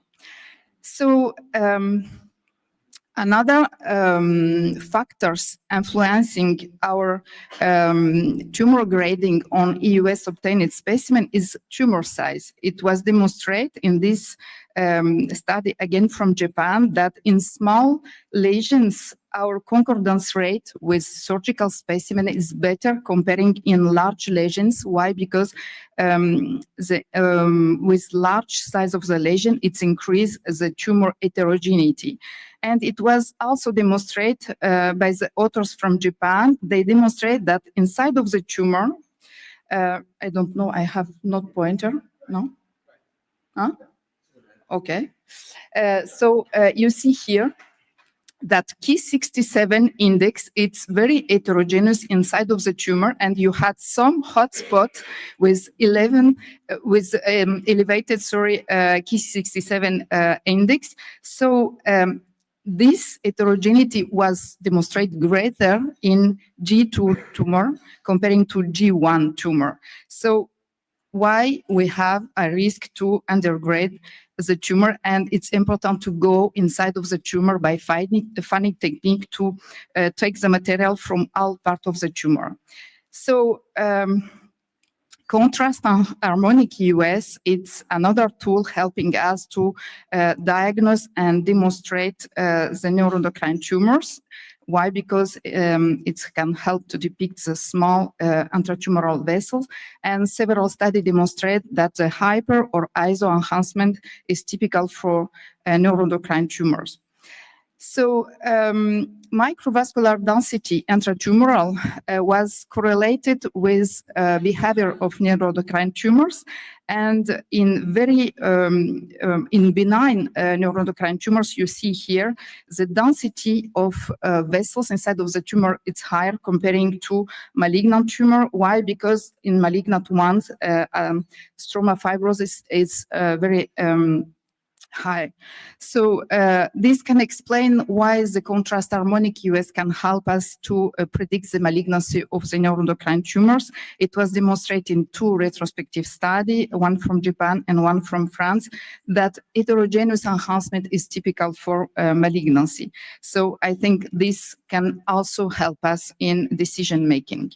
So this is typical benign neuroendocrine small incidentaloma, and it's hyper-enhanced, and this, in this part of the screen, you see D2 tumor with heterogeneous enhancement. So let's go to one clinical case, young female, no background history, and during the ORCOP before sleeve gastrectomy, the CT scan discovered a small lesion. I don't know if you can go for the video because it doesn't work, the video. Yes. And the US showed a 14 millimeters hypoechoic delineated tumor, also enhanced at contrast enhanced EUS, and by FNB we demonstrate a G1 tumor. So what is the opinion? What do you do? Follow-up, surgery, or RFA? Who is for follow-up in the audience? No one. For surgery? No one. And for RFA? Some people. Okay. So the size of the tumor was correlated to malignancy also, as demonstrated by several mostly retrospective studies. And when you go up to 2 centimeters, the authors conclude that it's mostly benign lesions. But if you see very well in this table, you can see the rate of malignancy was very heterogeneous in these studies. So based on all of the studies, the last guidelines, NS guidelines proposed in case of the small tumor, fortuitously discovered, asymptomatic, and without sign of malignancy, you can propose the follow-up to the patient. But there is a lack of large prospective study today. So in France, we conducted and we closed the study, including the small lesions fortuitously discovered, and the primary outcome of this prospective multicenter study is to assess the incidence of malignancy in these lesions. And the secondary outcome was to evaluate the progression rate at 3 years follow-up. We included only the small lesions, histologically confirmed, and G1 and low G2 tumors, and we excluded the high G2, G3 tumors and syndromic PNETs. 2 groups were defined according to the management, surveillance, and surgical, and we performed the surveillance by EUS and imaging. And you see we included 111 patients in final analysis. So in surgical group, the surgery was performed because of symptoms or suspicion of malignancy, tumor board decision, or patient request. We had 2 cases of G2 with lymph nodes metastasis. And in surveillance group, we have, because of increasing in size of the lesion, 4 cases with surgery. Only 1 was malignant with lymph nodes invaded, and 1 patient developed metastatic disease at 1 year after the inclusion. So in our study, mostly it was benign lesions, and malignancy was observed in 3.6%. So let's go to the last part of the topic. Just very few words about the pancreatic EUS guided RFA destruction. You know, this is the principle of the technique is thermal ablation of the lesion by coagulative cell necrosis. And we use a dedicated needle, and we apply the power, 50 watt, and we decrease when the impedance decreasing, demonstrate by appearance of echogenic bubbles, we stop the application. So how about the results? This is one of the largest meta-analyses recently published, demonstrating, including 11 studies and up to 300 patients, that the technique success was excellent, 99%, with a very good clinical response rate, 94%, and 20% of adverse events, and demonstrate that mostly it was mild to moderate pancreatitis. And the most important factors to predict the complications and adverse events, it was the distance between tumor and MPD. It should be up to 2 millimeters. So let's come back to our clinical case with this young lady at 6 months follow-up. You can see surprisingly, we find a small metastasis, 6 millimeter liver metastasis proved by eus FNA. So this case very nicely, I think, demonstrate that we need some other criteria to predict the malignancy of these lesions and identify another biomarkers to decide how manage these patients. So in this study conducted by Stefano Crino, they evaluate several genetic mutation of DAX, ATRX, and ALT, and they demonstrate that in 41 patients underwent surgery for pancreatic nets, it was really feasible to have a concordance of the expression of these markers between eus FNB obtained specimen and surgical specimen. And in addition, it was demonstrated that these markers was significantly associated to metastatic disease with very high accuracy. So in conclusion, I would like to say the eus still today the most sensitive and accurate tool for detect the functional pancreatic nets, to diagnose and perform the staging of unfunctional nets, but we need to have adequate cellularity to minimize the risk of undergrading of these tumors. And by assessment of microvascularization by contrast harmonic eus, I think we can help sometimes to decide in very highly selected patients who can be followed and who can be sent to the surgery. In our studies, the data highlights a low rate of malignancy between these tumors, and I think the conservative management can be applied, of course, if we have no criteria for malignancy, and after discuss with the patient and multidisciplinary discussion. But we need to still aware, because we need to keep the long-term surveillance. Why? Because it's a very, very slow-growing lesions. So the tumor size and grade, it's probably not sufficient today to predict the behavior of this tumor, and we need to work in the future large study and look for additional biomarkers. And the last slide, it's about eus RFA. I think it's promising therapy, especially for functional tumor and for unfunctional in the small lesions. But we need to be careful looking between the size of distance from the tumor and MPD. And we need to work in the large prospective study and validate this technique. Thank you very much for your attention, and welcome to Paris. If you want, in November, we have a very large live course. Today, live course with a demonstration and theoretical session, and entirely translated in English. So welcome.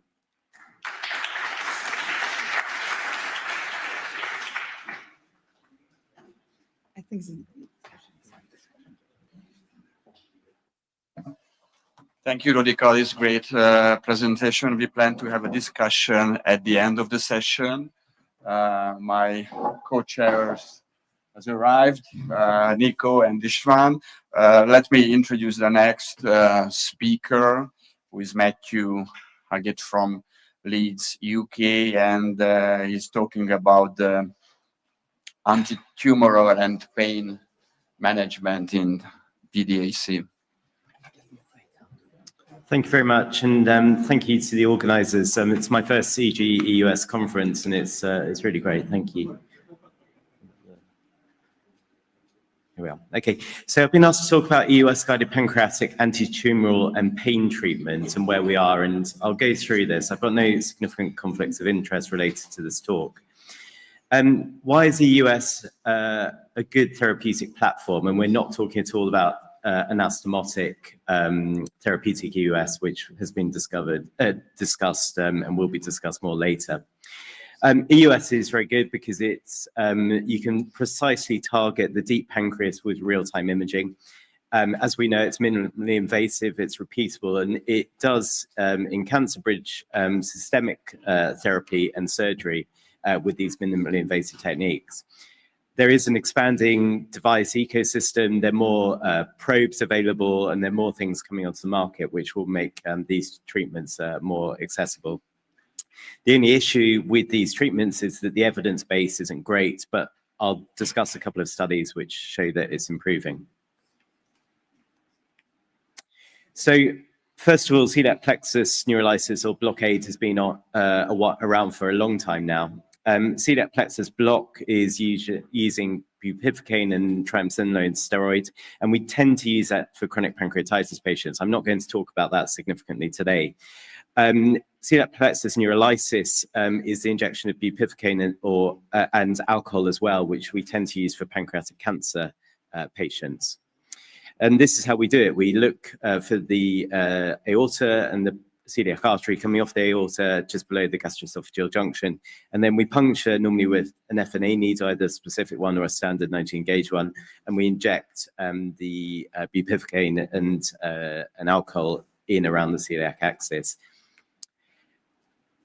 What's the evidence for neurolysis in pancreatic cancer? Well, there are multiple meta-analyses which show generally a 2-week response rate of about 70%. And that there is a drop-off after a month, and then it falls further after that.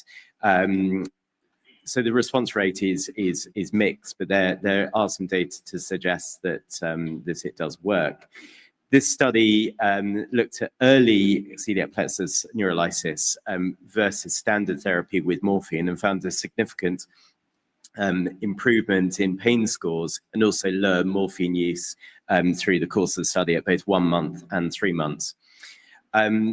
However, there's been a more recent RCT published just 5 years ago now, which actually randomized celiac plexus neurolysis to what they described as a new opiate, so oxycodone and fentanyl, and found no significant difference between those two groups.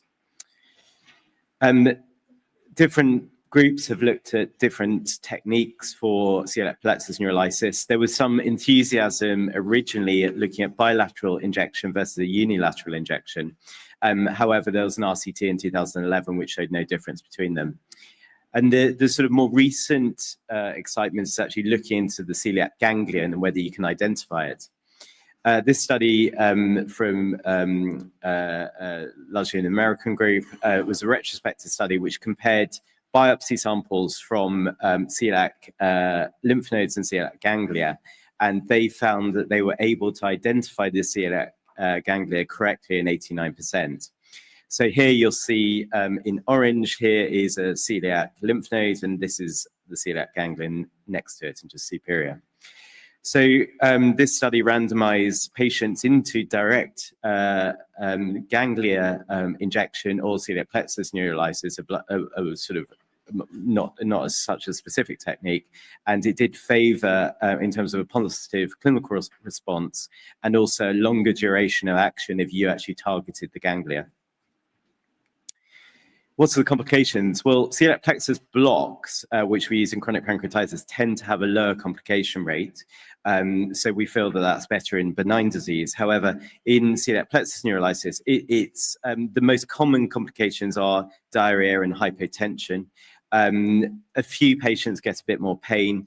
The rate of major complications is fairly low, 0.2%, but those can be significant, and they have certainly been reported. This study from the Florida group was a couple, I think 3 or 4 years ago now, was a single-blinded RCT, which actually looked at RFA of the celiac plexus ganglion and seeing whether that was beneficial. And that showed, compared to celiac plexus neurolysis, that showed significantly improved pain scores and quality of life in the RFA group. And also less severe GI symptoms. So this may be something that we'll be using more of soon. Moving on to anti-tumoral therapies, there's quite a mixed bag of potential treatments, and we need to. Rodika has already spoken, and I'll touch upon neuroendocrine tumors today, but we also need to think about pancreatic adenocarcinoma and also metastases. So very broadly, we can use radiofrequency ablation. We can use brachytherapy of pancreatic cancer. And then there's a whole bag of ablative therapies such as ethanol, laser, photodynamic therapy, and cryotherapy, which has been studied over the years. And now we're also looking into the realms of immunotherapy and whether you can inject immunotherapeutic agents into pancreatic cancer. So Rodika has spoken about eus RFA. Here is the Taiwan probe, which we tend to use. And just as a CT scan here, you can see a pre and post ablation scan, CT scans showing the enhancement of the neuroendocrine tumor here. And post ablation, you tend to see the lack of enhancement. And what we tend to do when we do these treatments, we'll do them on the EUS, as Rodika mentioned, and then we'll have a follow-up scan to see if there's any ongoing enhancement a few months later, and then potentially retreat patients as necessary. Rodika mentions that there's got a very high technical success rate and good symptom control with small functional tumors. It's really a good option for non-surgical patients, or as we said, small lesions with a low Ki-67. The adverse event rate, if it's away from the pancreatic duct, is acceptable. And there are some studies looking at propensity matched groups with surgical groups showing there's a significantly lower adverse event rate compared to surgery. And the overall, the risk of severe adverse events is low. Just to say, the ERASIN RCT is currently recruiting, and this is randomizing patients between eus RFA and surgery for insulinomas. So it'll be interesting to see when the results of that come out in a few years' time. This is just an example of a patient that we treated with eus RFA, and this is using continuous glucose monitoring. And you can see during the pre-RFA phase, you're getting multiple episodes of hypoglycemia through the day, and then post-RFA in the recovery phase, we're seeing no hypoglycemia at all. So clearly in some patients with these very small insulinomas, it works well. What about pancreatic cancer? Well, this is interesting, and lots of studies had looked at eus RFA for pancreatic cancer. It was, the initial studies showed that it was feasible and generally safe, and there were some signals of disease control in highly selected groups in unresectable cases. However, the Pelican trial, which was a Dutch study which randomized patients to FOLFIRINOX or gemabraxane induction chemotherapy, and then either continuing chemotherapy or eus RFA plus chemotherapy with the primary endpoint of overall survival. This has only been published in abstract form, but the data are pretty clear. In overall survival and progression-free survival, there's no benefit at all of RFA, with an overall survival of 12.1 months with RFA compared to 11.6 months. So unfortunately, the Pelican trial shows that we probably shouldn't be using eus RFA for pancreatic cancer. What about brachytherapy? Some of you may have been involved in the TRIP-FFX study, which has just finished recruiting. This is using Oncosil or a phosphorus-32 microparticle, which you inject directly into the tumors. It's conceptually attractive for local control, but as we know, pancreatic cancer is offer metastatic presentation, micrometastatic presentation, and it'll be interesting to see whether this trial actually shows any benefit. What about other modalities? Well, we have ethanol laser PDT cryotherapy. There are no RCTs at all in these different techniques at the moment. They're feasibility studies, but efficacy is variable and they're highly selected groups. So I don't think we can recommend any of these treatments at present outside a clinical trial setting. Oncolytic viruses or gene therapy either with virus vectors or other vectors to actually get to change the cancer genome is possible, and it's been tried in preclinical early phase studies, and also CAR, natural killer cell therapy as well, is something that is being looked at. But again, these should only be used in the context of clinical trials. Pre-malignant cysts are potentially an opportunity to prevent pancreatic cancer from developing, and a number of techniques have been used for mucinous cysts. Again, and we've used RFA in a trial setting for these patients. You get encouraging ablation results, but it's not yet universally standard. There are no RCTs with pre-malignant cysts. But we perhaps should be considering this, particularly RFA, for patients who are not fit for surgery, who have high-risk cysts. But a discussion in a multidisciplinary team meeting is clearly key. So in summary, eus celiac plexus block gives a fast pain relief, reduced opioid use, perhaps not so much so with newer opioids, but there are some quality of life gains, but no survival effect. Perhaps newer techniques such as direct injection of celiac ganglion or RFA will be better. RFA of pancreatic neuroendocrine tumors gives a durable local control and acceptable adverse event rates. Pancreatic cancer RFA should not be used because there was no benefit in a large RCT. And in high-risk cysts, the jury is, I think, still out, and we need more trial data. Brachytherapy and other agents are still in the trial setting, and we wait for the results of those trials. So what's next? Probably smarter probes with temperature feedback to enable a more durable, sustained RFA treatment. Probably more use of RFA for pancreatic cancer, pancreatic neuroendocrine tumors, depending on the results of the trials, and also pancreatic metastases from things like renal cell carcinoma. It may be that we're into going into a world of combination of EUS brachytherapy and systemic therapy, but again, we need to wait for the trial results. And possibly there could be new intratumoral immuno-oncology techniques as well. But clearly we need rigorous trials with overall survival and quality of life endpoints. Thank you very much.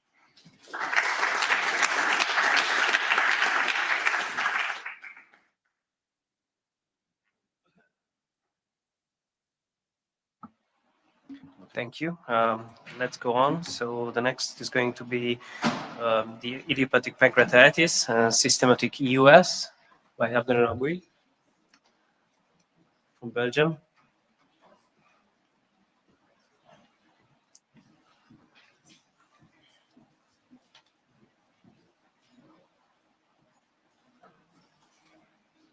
Thank you for giving me the opportunity to present this topic. Thanks to Laszlo and the organizing committee for this very well organized Congress. So, well,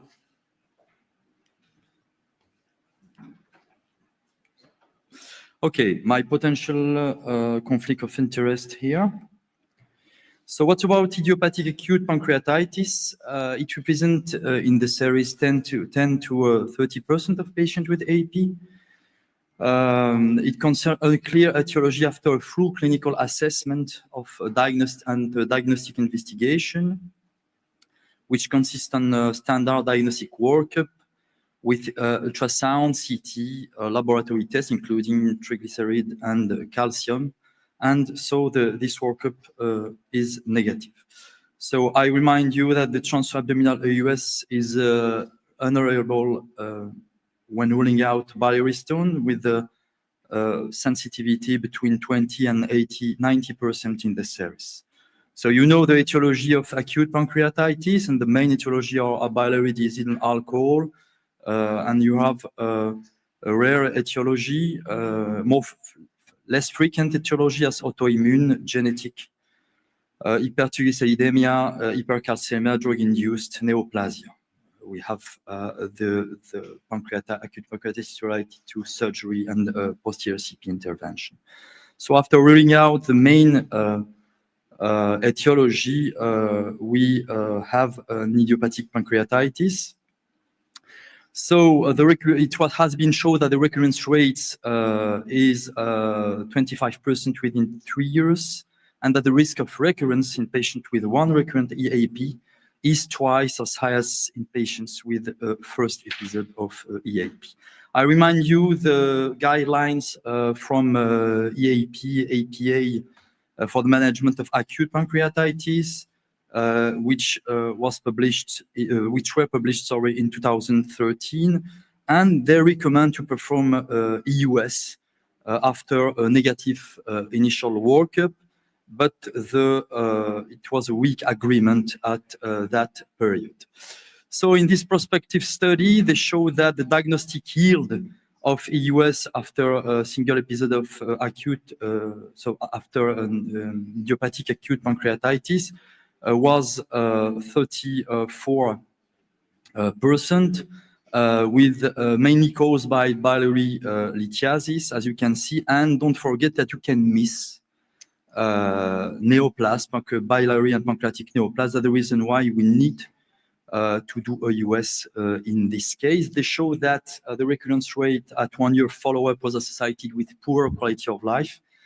And what's about the patient with the EUS negative EAP? So in this patient, as you know, cholecystectomy remains uncertain and requires further studies. In this systematic review and meta-analysis, which mainly concern a prospective study, they show that the diagnostic yield of EUS in idiopathic acute pancreatitis was around 60%, and mainly represented by biliary disease and maybe and chronic pancreatitis. So what's about EUS in primary versus recurrent EAP?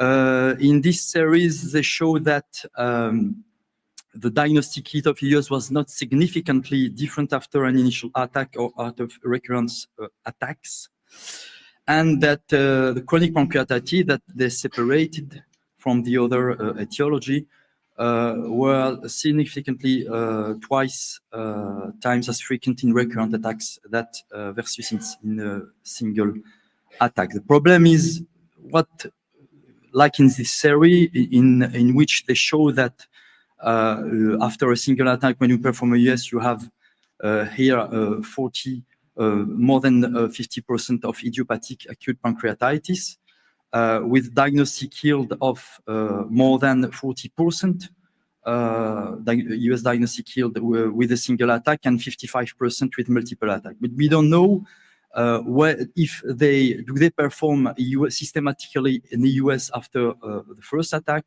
and in which moment they perform EUS in multiple attack population. So what's about comparison about EUS and MRCP? Here we have a systematic review and meta-analysis, which gather 34 studies, and the diagnostic lead was assessed for EUS and MRCP. And when you, among the 34 studies, you analyze 7 studies which only using a combination EUS, MRCP, 5 prospective and 2 retrospective, it has been shown that the diagnostic yield was better for EUS when you compare with MRCP, and it was a significant difference. When you take into account all the study, you can see that the diagnostic yield of EUS is 60%, MRCP 24%, and secretin MRCP 43%. So in the subgroup analysis here of the 7 study, comparing EUS and MRCP, you have a significant difference between EUS and MRCP in detecting biliary disease among patients with idiopathic acute pancreatitis in favor of EUS. And here, regarding the detection of chronic pancreatitis among patients with EAP, EUS was better, but it was a trend.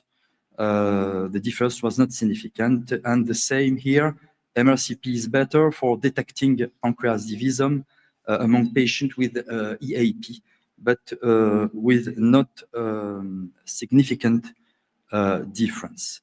They analyzed it, they compared with secretin MRCP, and they show that secretin MRCP is superior to MRCP and EUS for the performance in the diagnosis of pancreas divisum. So, just I remind that biliary disease are represented by cholelithiasis, choledocholithiasis, microlithiasis, biliary sludge. And they are leading cause and mainly cause for, of EAP that you diagnosed after with EUS after a single attack of pancreatitis after EAP, first episode. So the diagnostic yield and accuracy detecting microlithiasis, so which is represented by the definition is stones under 5 millimeter in diameter, is better for EUS compared with MRCP. Just, I think, two very interesting papers in the literature, small series, but very interesting. The pancreas divisum as etiology of acute pancreatitis and the association of genetic mutation and pancreas divisum. In this series, 12 patients which had pancreas divisum and presenting EAP, they were compared with control and all tested for CFTR and SPINK1 gene mutation. And so for the patient with pancreas divisum and EAP, they showed a higher frequency of SPINK1 genetic mutation compared with control. And they conclude that SPINK1 genetic mutation might be the sole factor or cofactor in causing pancreatitis in patients with PD. They showed also that 5 patients had polymorphism in the CFTR gene. This paper was confirmed by another paper from Beaujon, which was published in 2012, and they showed that the pancreas divisum, the frequency of pancreas divisum, was not different in idiopathic pancreatitis, alcoholic pancreatitis, or no pancreatic disease. But you have the pancreas divisum is more frequent in patients with pancreatic genetic mutation or genetic pancreatitis. So they conclude that pancreas divisum and genetic mutation could be cofactors in the occurrence of acute pancreatitis. So don't forget when you perform an EUS to look carefully on the liver. Here you have a case of low LPAC syndrome, low phospholipid-associated cholelithiasis, and you can see here intrahepatic duct lithiasis. And just a minute here, we show.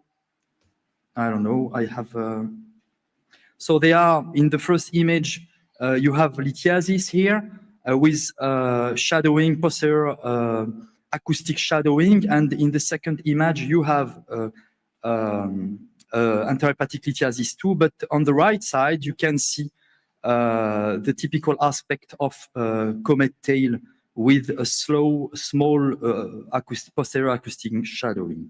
Don't forget to look at that in this patient, which was 57 years old. We searched the mutation, the ABCB4 mutation, which code for the MDR3 protein, and they presented an ABCB4 mutation, and she was treated by ursodesoxycholic acid. So the guidelines from EAP, APA were updated this year. They were launched. They were recently launched, and in this situation, they strongly recommend to perform EUS after an idiopathic pancreatitis with a moderate quality of evidence. In conclusion,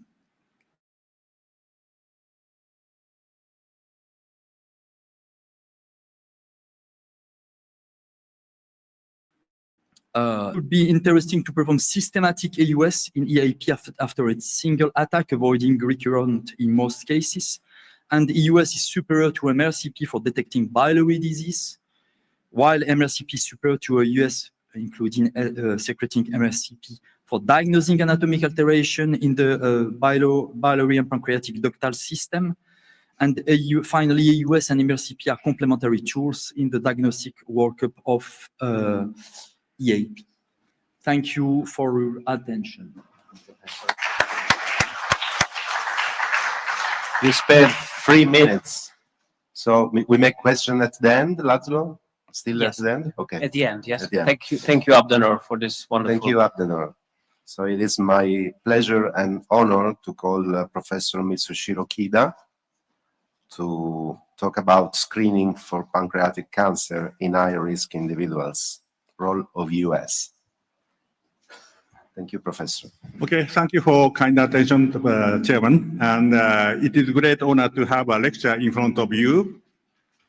Okay.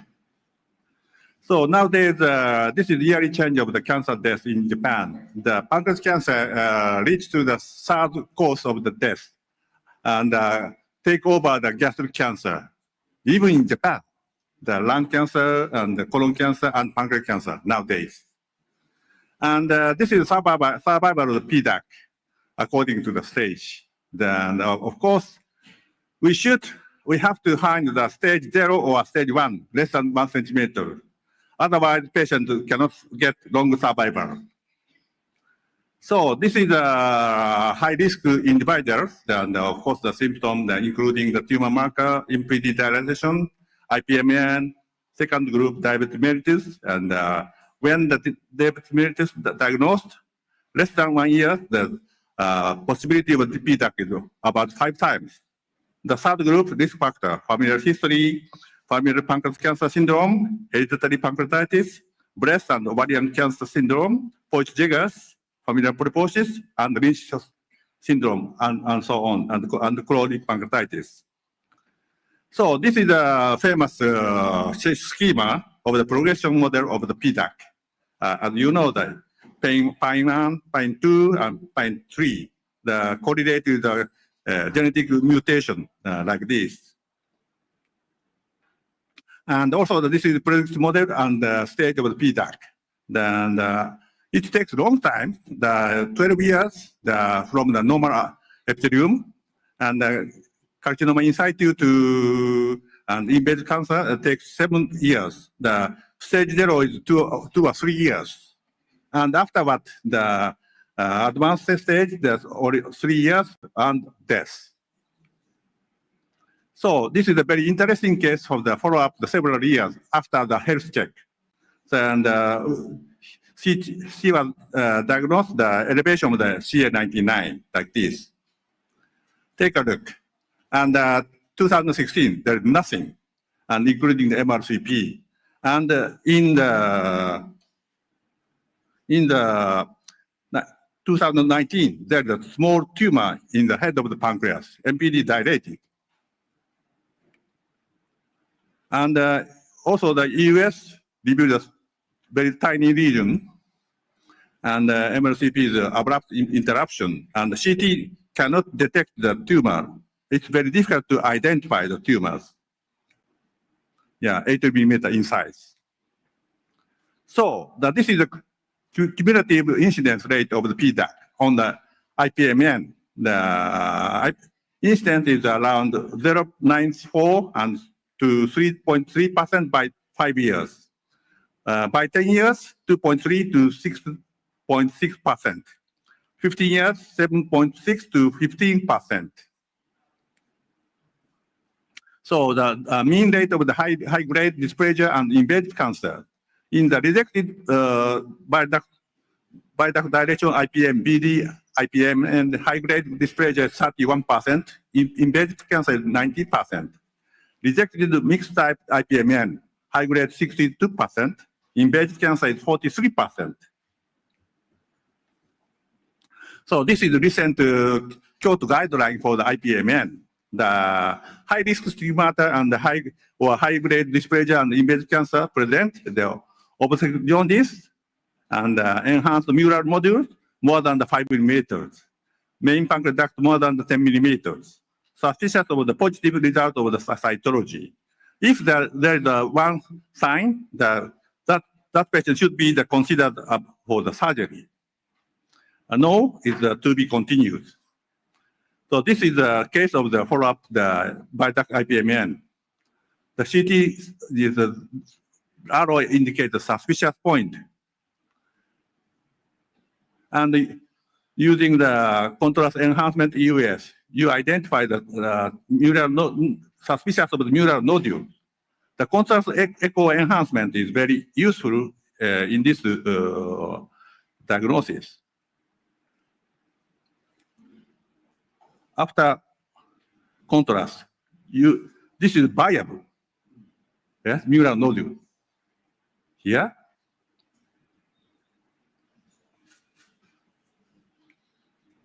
Mural nodule and the operation was performed, IPMA. This is still adenoma diagnosis. And this is also the suspicious of the mural nodule. Employ the contrast enhancement. However, there is no signal in this area.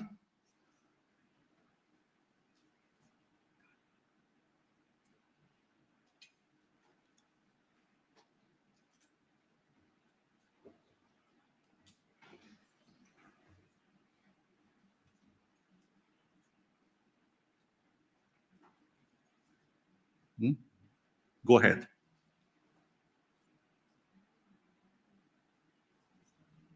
After 90 seconds and 120 seconds, there are no signals. This must be the protein plaque, still follow-up. So the concerning about diagnosis of mural nodule by the EUS and other modalities, in general, the EUS is better than the other modalities, such as the CT and the MRI. The concerning about the contrast enhancement, the sensitivity is 92 and 100%. The contrast enhancement is very good for diagnosing the mural nodule. And this is a very famous studies, including the IPMN follow-up at least 1 or more years, and 53 cases. No change is 77%. Increase in height is only 20%, 23%. And in the no change groups, the whole rejection cases, low grade 3, PDAC concomitant is 1. And increased side, the 5 rejection case, low grade display 5, and high grade is only 1. But it takes long time to become the cancer, even the mural nodule. This is a Wolfram future acute pancreatitis, CA99, new onset of the diabetes, and cyst is more than 3 centimeter, enhanced mural nodule, less than 5 millimeter, thickening of the wall, and the main pancreas more than 5 to 10 millimeters. And caliber change, lymphadenopathy, cyst growth rate is 2.5 millimeters per year. The repeated pancreatitis, multiple Wolfram future, and young kid for the surgery, think about the surgery. Otherwise, the surveillance. This is cumulative incidence of PDAC in the bile-duct IPMN. In the totally 1,400 cases, and more than 5 years, more than 800. So, and standard incidence rate of the IPMN derived from cancer is 6.60, and over the 5 years, only 3, and the concomitant 4.7, and over the 5 years, 2.7. So there is nearly of the same possibility of the derived from cancer and concomitant pancreatic cancer. So this is a case of concomitant PDAC cases. 2 years before, there maybe afterward, maybe we suspect the lesion. But at the diagnosis, so we found the 9 millimeter low echoic tumor like this. But other CT and the MRI, this is the case of the CT and the MRI does not, and also the ERP does not detect the TS1 PDAC. Only the EUS can detect the small tumor. There is some case, 5 to 10% are the preferential type of the PDAC. So AGA guideline recommends after the 5 years there is no change. They recommend stop the surveillance, but this is not true. That according to the recent Kyoto guideline, the more than 3 centimeters every 6 months, and 20 to 30 millimeters 6 months twice, and afterward every 1 year, and less than 20 millimeters 6 months once, and then every 18 months. But there is 2 options: stop the surveillance, also continue the surveillance. According to the Japanese data, then even the small cyst had the still chance of the cancer 2.2 and 4.6, 7.4, and at 5 years, 10 years, 15 years. And also the less than MPD less than 5 meters, there is chance of the PDAC and concomitant nearly over the same, 30 cases and 29 cases. So Japanese physicians recommend keeping the surveillance small IPMN if the patient have a life expectancy and fit for the surgery. So this is competing the risk of the PDAC.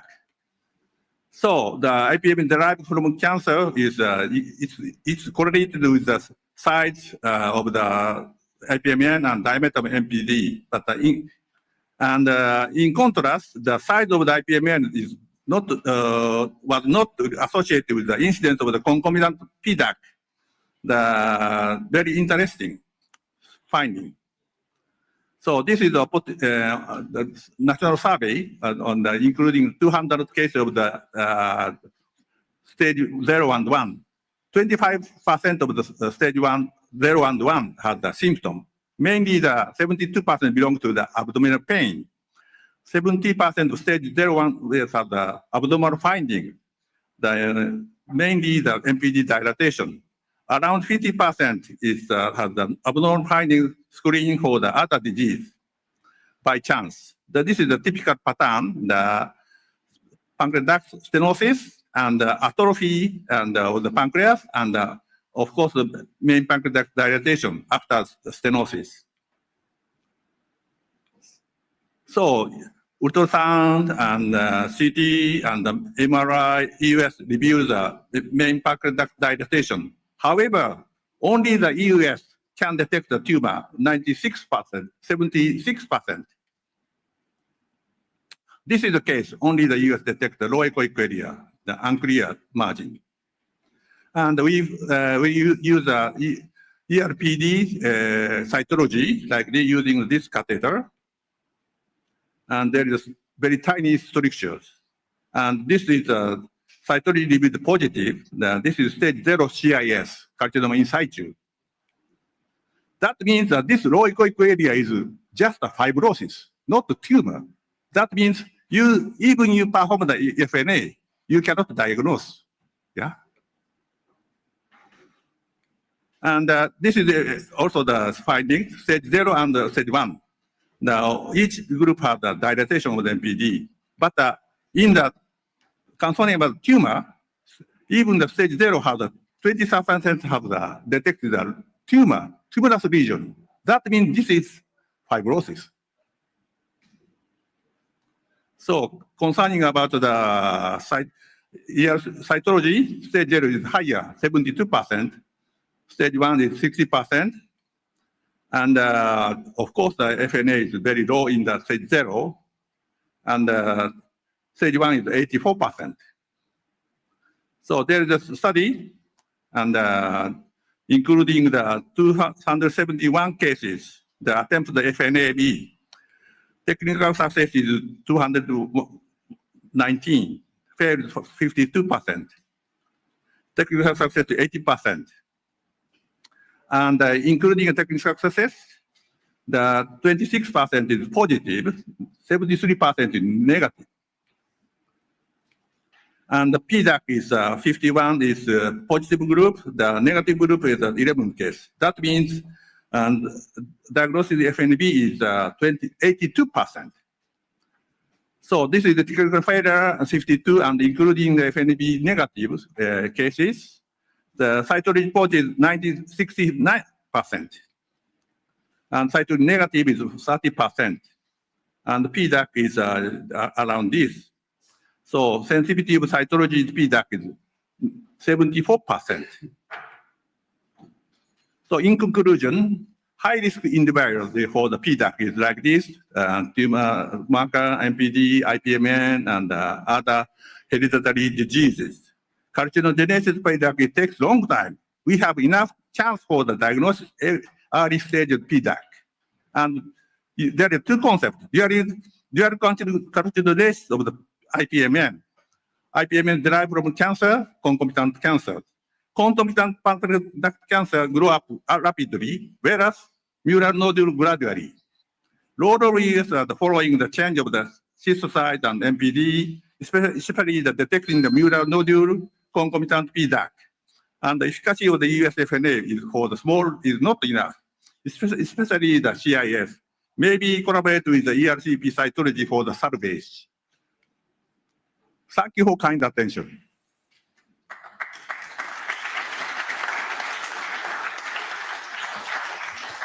Thank you, Professor. Yeah, thank you. We will make the discussion at the end of the session. And last but not least, for the lecturers today, let me call Professor Wilmon from Denmark, how to perform US-guided tissue acquisition. Thank you.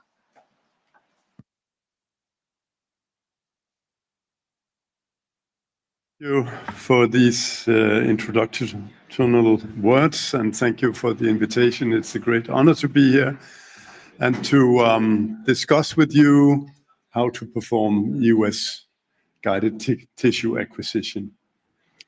You know, US-guided tissue acquisition has been part of my clinical life for many, many years, and my own thesis was development of this method. How do I shift this one? So these are my conflicts of interest.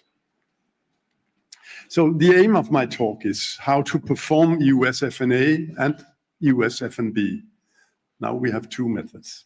When FNA or FNB, and which needle should we use? You know, in order to obtain a successful and, of course, a diagnostic specimen, you really have to consider many, many things. It's not just a procedure. It's a correct indication, patient selections, which ASA group, does it make sense to do a biopsy? Does it change your management? Are the patient anticoagulated?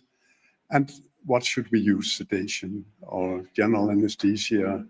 I mean, it's a consideration because sometimes tiny lesions requires deeper sedation and so on. Needle selection, also important. Proper technique. If you don't use the proper technique, you will be unsuccessful, both with the US-FNA and the US-FNB. And then preparation of the specimen. You can be as good as you want to be. If you don't prepare the specimen correct, then the diagnostic part is unsuccessful. For instance, I still remember some of the cases where my staff left the specimen the weekend over and everything was destroyed after that. So it's important. Post-processing process in the lab is also important. So how do I do it? We do it as an outpatient procedure in fastening patients, proper sedation, propofol, midazolam, or general anesthesia. In most of the cases, we do propofol, or in some cases also general anesthesia. Lab tested only in selected patients. That means if the patients have no liver dysfunctions, coagulopathies, or things like that, we don't require any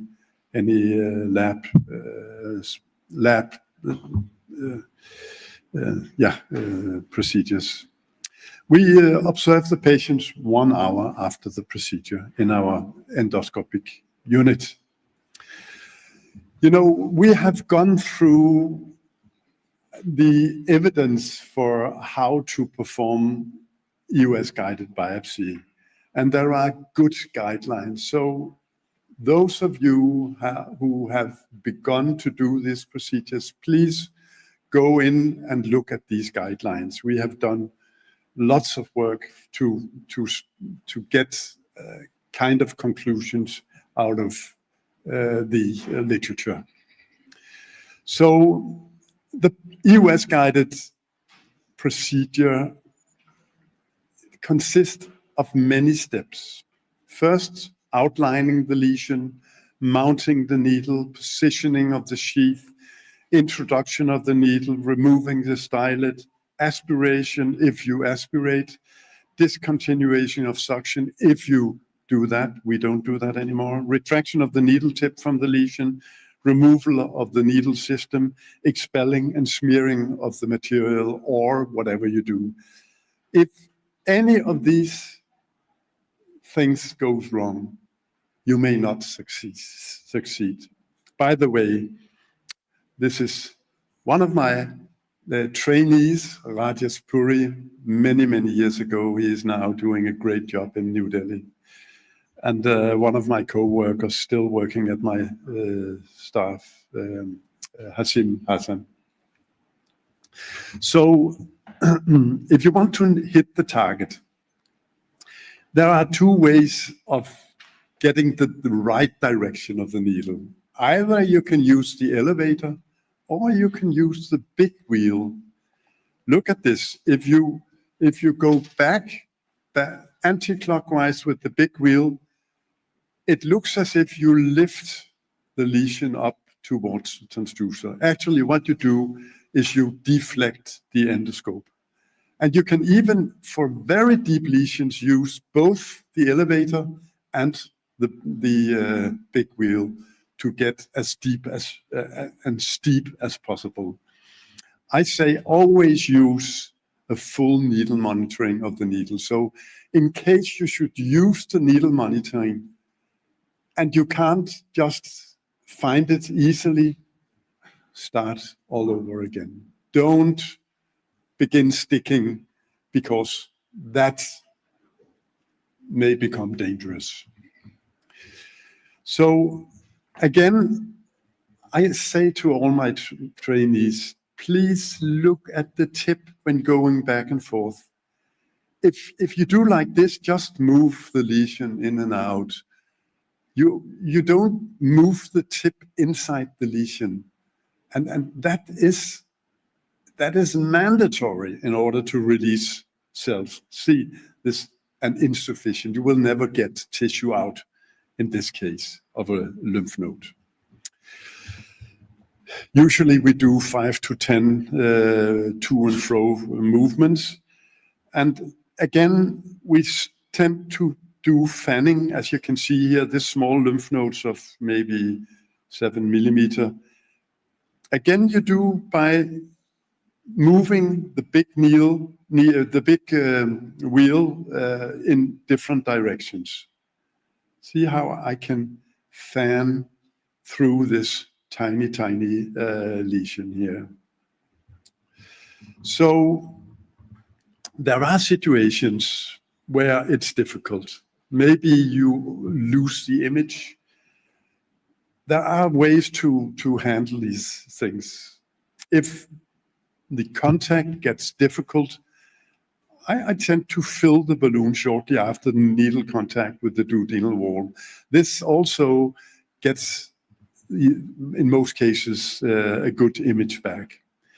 If mounting of the biopsy instrument is difficult due to bending of the endoscope in the duodenum, this happens in particular if you use 19-gauge needle, then withdraw the endoscope to the stomach and then mount the 19-gauge needle and enter after mounting the needle. Neutralize the elevator after the EUS-guided tumor penetration to reduce the resistance against the needle. You don't need to have this fully elevated which gives a lot of resistance. So when you have caught the lesion, the needle stays in that tract. So you can let's say, stop elevating and then go back and forth, as long as you don't slip out of the lesion. We have done a lot of studies, and many of you who did these talks today and yesterday have been participating in the studies in order to optimize the results. Should we use stylet, or is it not necessary? And basically, it's not necessary. We started this procedure and we did the first needle assembly. And the reason why we choose a stylet, because I punctured the endoscope a couple of times. And that we thought we have to protect the channel of the endoscope, and therefore we put a stylet in. But if you are experienced, then it's not necessary. With or without suction, it doesn't matter. You get the same sensitivity. The needle size, sensitivity-wise, there's no difference between a 25 gauge needle or a 22 19 gauge needle. Needle flexibility, again, if you have a very stiff needle, 19 gauge, it's difficult to get out. And I think you may have more cases where you don't get what you want to get. Then rapid on-site cytology. That has been a long discussion, ROSE, and it is good if you have a cytotechnician or a pathologist in your room.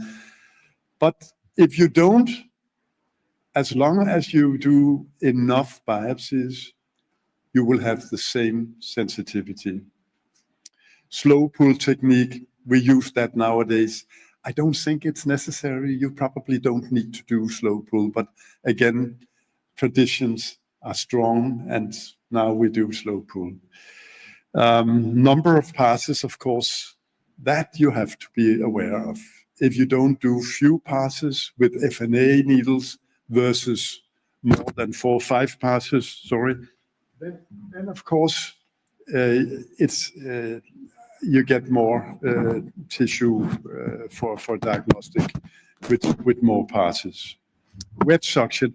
There are some studies showing that wet suctions might create a better aspiration at the distal tip. So wet suction where you put water inside the needle and then do aspiration.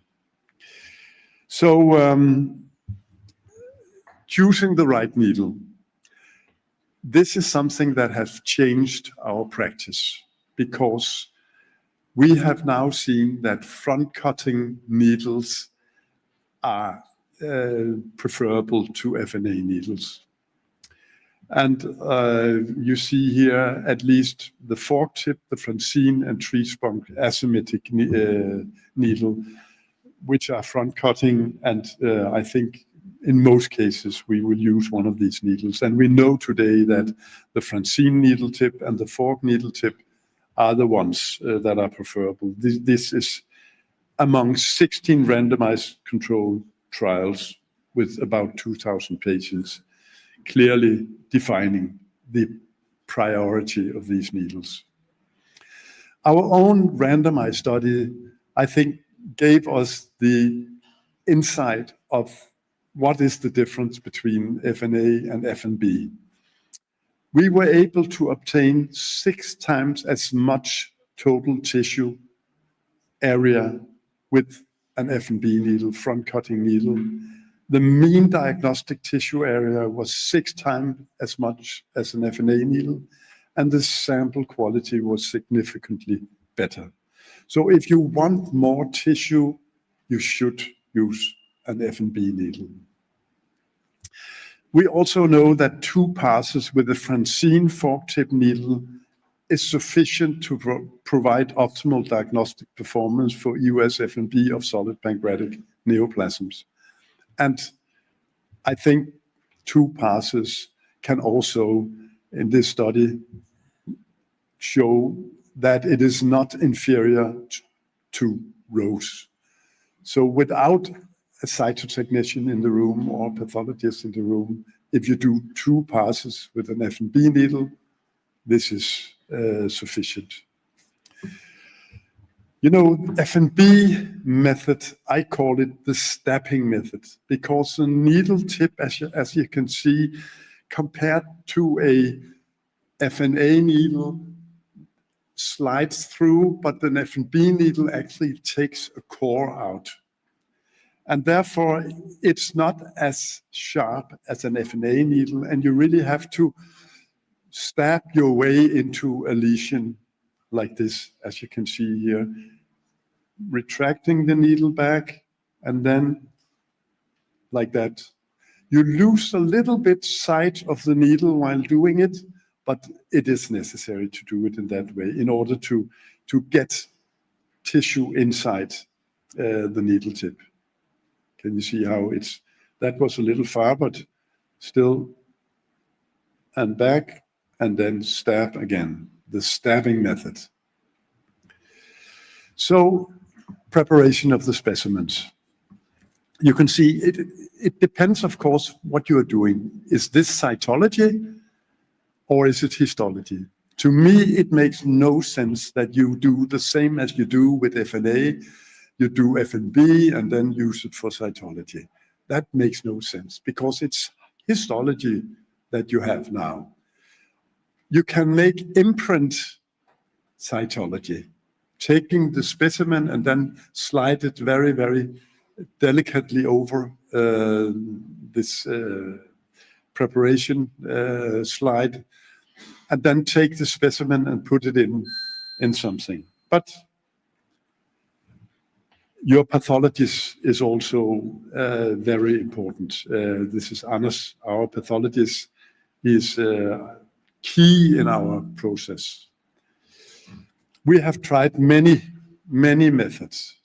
Cytology, smearing on glass, air-dried preparation, stained, and so on and so on. I don't want to go into details with that, and I think you have to consult with your pathology.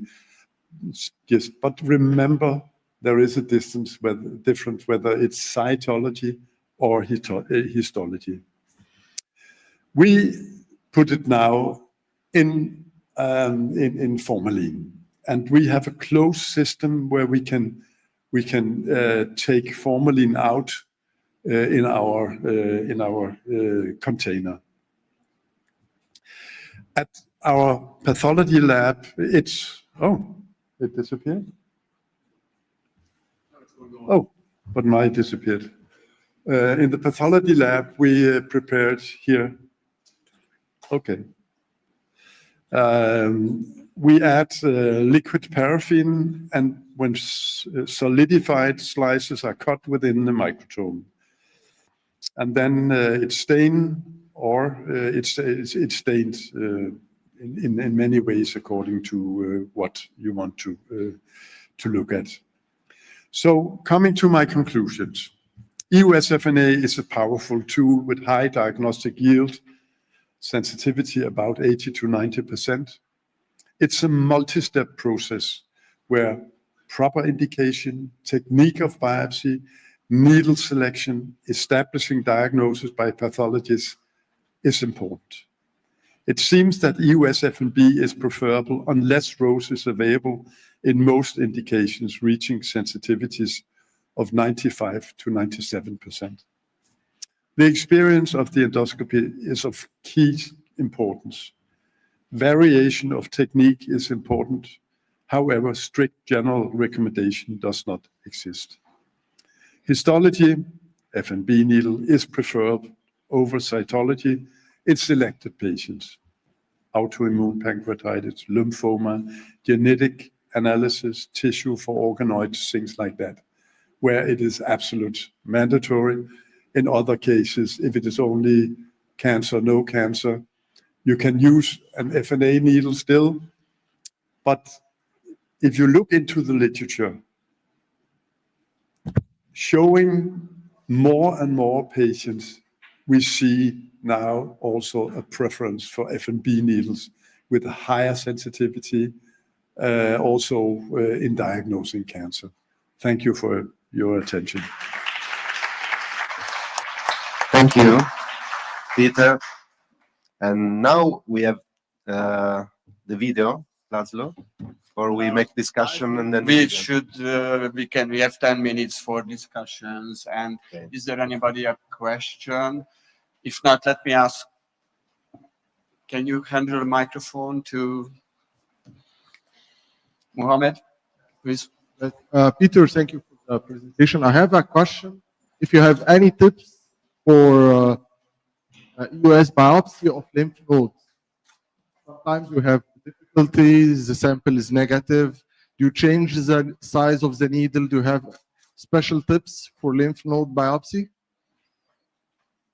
Again, yeah, thank you for your question.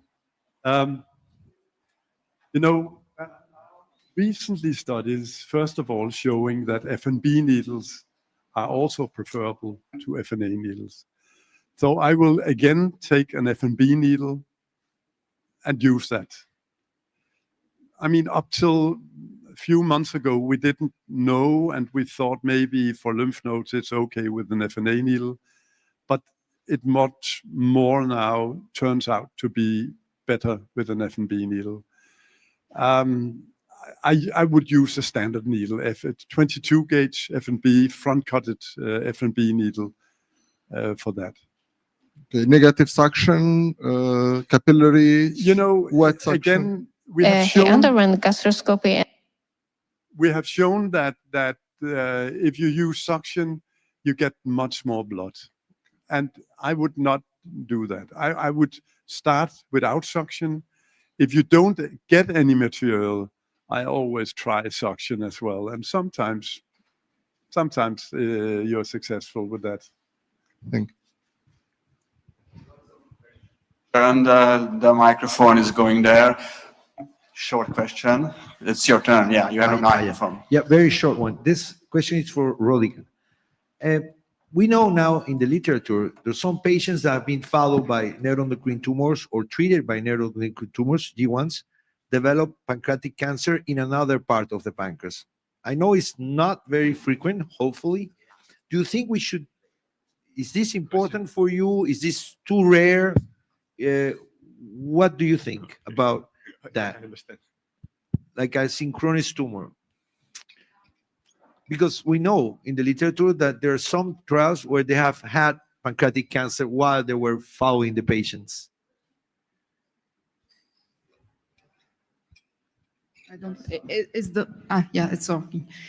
Your question is about concomitant cancer in patients with neuroendocrine tumor. Yeah, yeah. Honestly, I don't have any information from the literature, and I think it's maybe just incident cancer.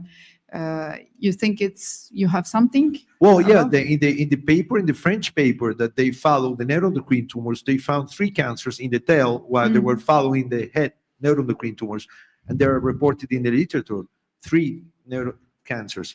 So that's why I'm always worried about that. Yeah, it's 3 cases. I think it's difficult to it's conclude okay. about 3 cases. Yeah, but so it's honestly, rare. I have no information about this. Okay. Radical. Just Can I have a short question to you? I think the whole audience wants to know about the young lady with the liver mets. Was that a heterogeneous tumor that turned out to be a G2, or was that G1 originally? It's difficult to be sure that it was really G1. I think, firstly, in neuroendocrine tumors, during the evolution, they can change the G, so the grade can change for sure. So sometimes a benign lesion can evolve to metastatic disease.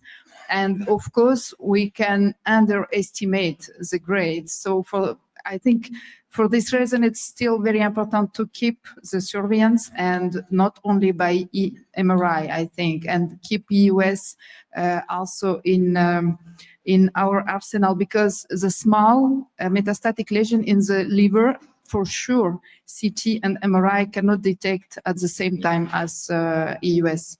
But for sure, I think maybe it was underestimated, but it was 14th millimeters, so small ones. So don't forget that the percentage of lymph nodes invasion in these tumors still around 30%. So follow-up is necessary. Yeah, and I had just one comment about the last talk about ROSE, the use of ROSE in the era of third generation FMB needles.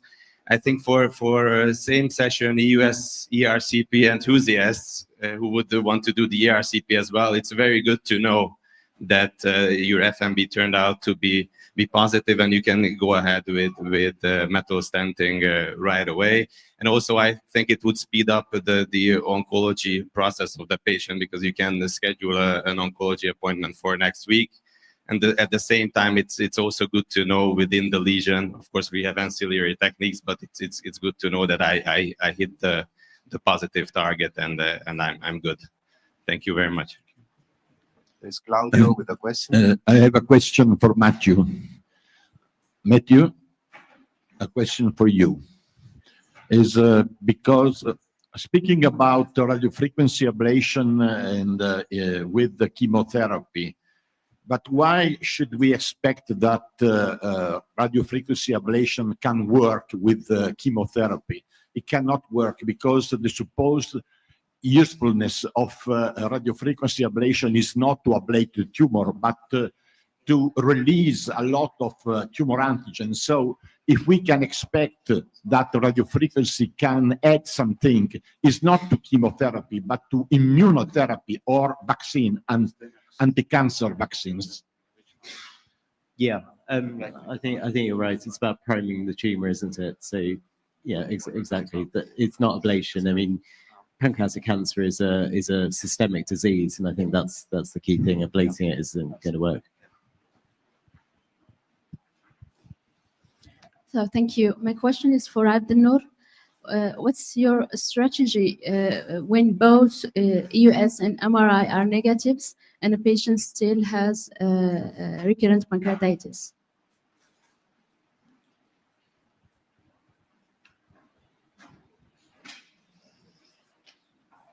Please come closer, Abdelnour. The mic. This one. Thank you. Hello, Khadija. Okay, so your question is, so after negative diagnostic workup, you perform EUS and MRCP, And then MRI and and EUS. it's negative. Yeah. Okay, so in my experience, look, I have some patient with negative EUS and MRCP after a negative initial diagnostic workup, and I follow them. But in my experience, and as was mentioned in some paper, the rate of recurrence is very low. It's not very low; it's low. I don't know why, but I think that the most important message about idiopathic acute pancreatitis and EUS is to perform, because there is less in the study that I showed, and there are the data, common data, and it's to perform systematically an EUS after a single episode of EAP. And it has been proved that the diagnostic lead is very interesting. When I have a negative workup, as you suggested, so after a negative EUS and MRCP, if it's a young patient, I don't hesitate to search the genetic mutations, and I have some result about that. So don't forget, I think we need to be systematic. Maybe in some countries it's difficult, it's not available, but I think you don't hesitate that, as the paper that I showed at the end, the papers at the end, and the relationship between genetic mutation, genetic pancreatitis and pancreas divisum. So I think that you need, before saying that it's negative, you need to do genetic, you need to look for genetic mutation.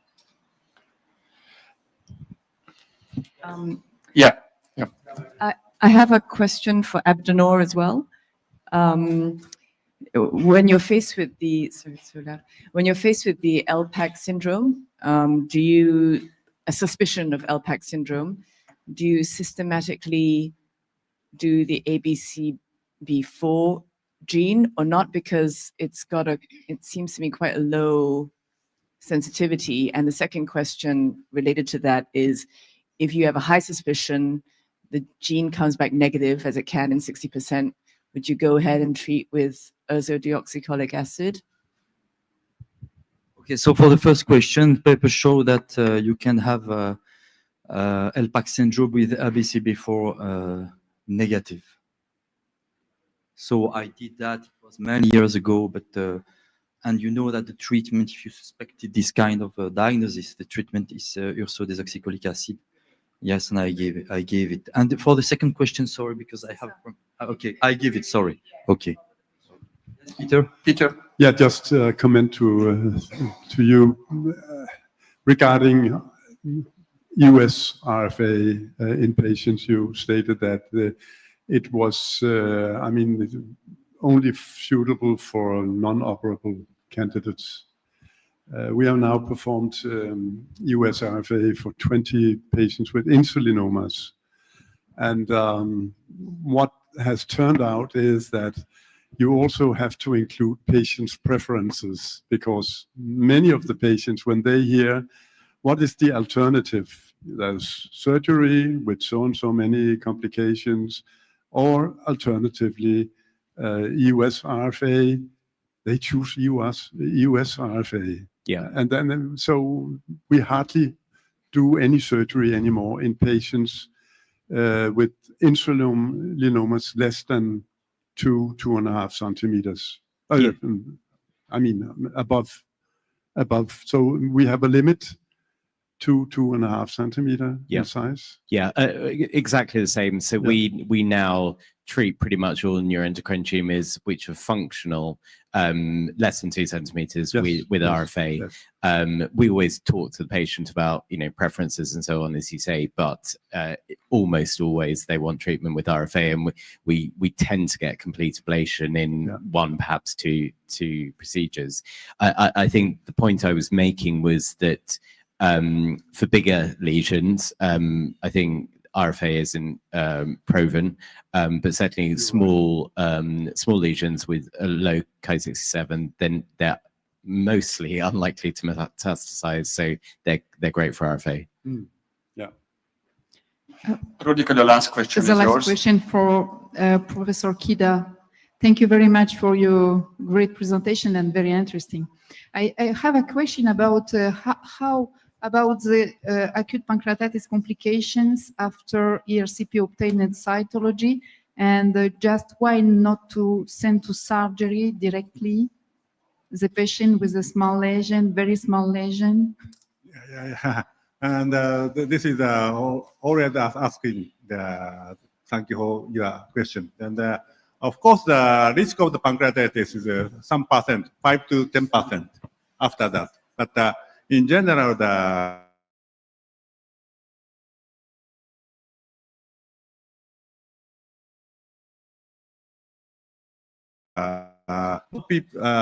patient would like to diagnose by history. And also, even in the normal surgery, more than 1 centimeter, and nowadays the Japanese guideline changed, because before operation, we have to do the diagnosis by the histology. Afterward, we treated the chemotherapy too cool of the chemotherapy. Afterward, they operated.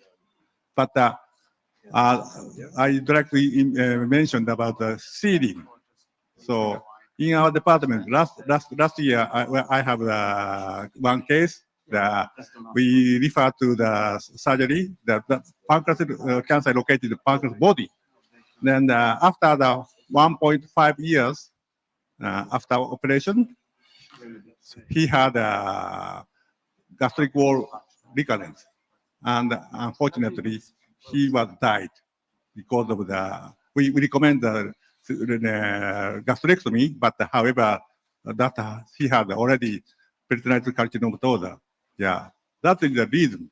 So, but I don't like the HNA before chemotherapy, before surgery, but this is Japanese guideline. So therefore, we have to follow the Japanese guideline.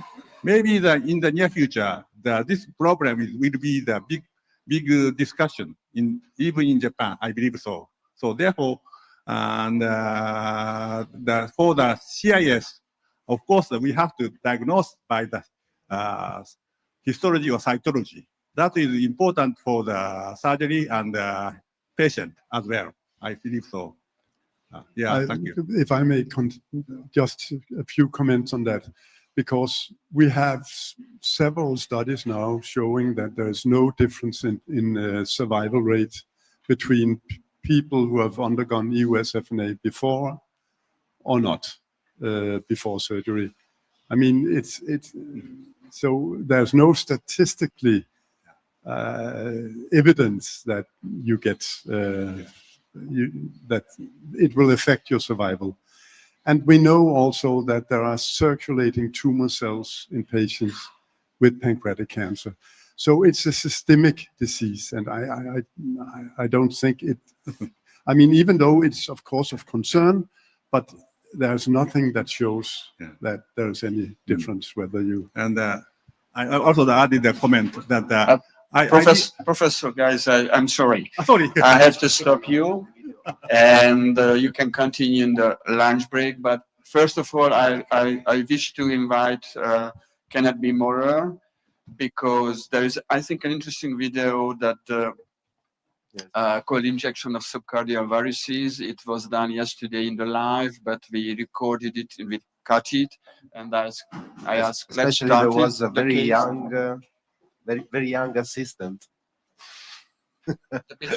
No, the assistant of Kenneth was very young and let's nice start the guy. case and let's start the video. He underwent gastroscopy and radial EUS, which revealed esophageal varices above and 1 stadium, also with portal hypertensive gastropathy.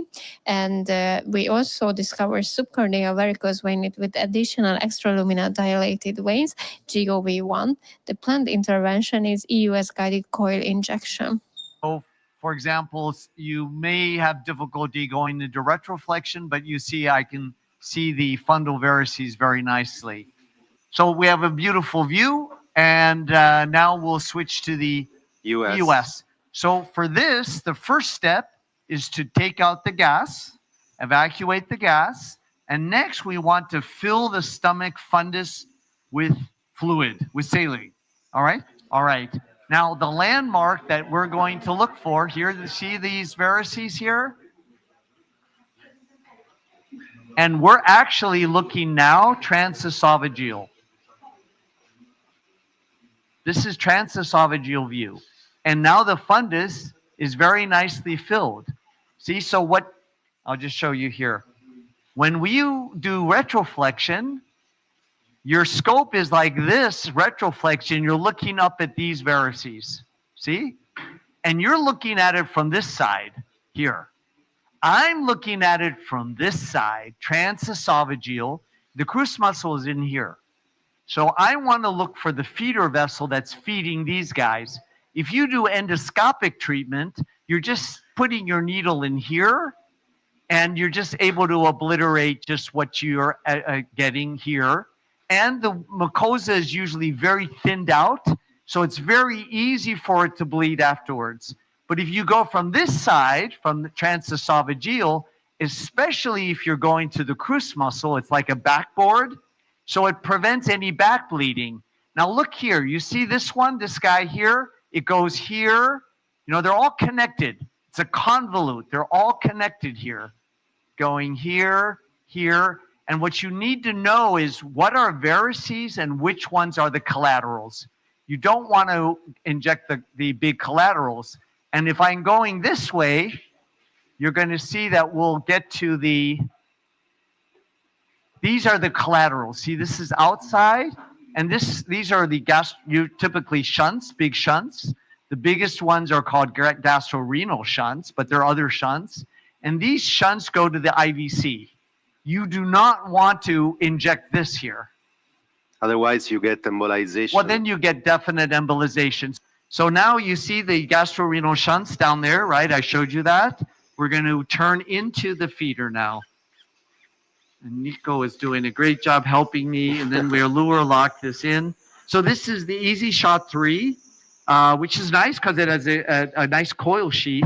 The one I'm using in my unit is, I like the Cook 19 gauge, but this is also a very nice You needle, want 19 gauge. the sheath The out? important thing is to always push the sheath out first, because you don't ever want to advance the needle in the working channel, right? You can destroy your scope instantaneously.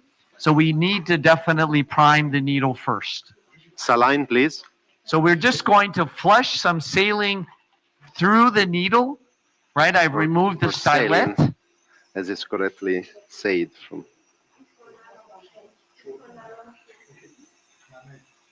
Now we keep the stylet because we will need We're the going to stylet use the stylet as a to pusher, push. because I'm going to, as soon as I puncture, you see the needle very nicely.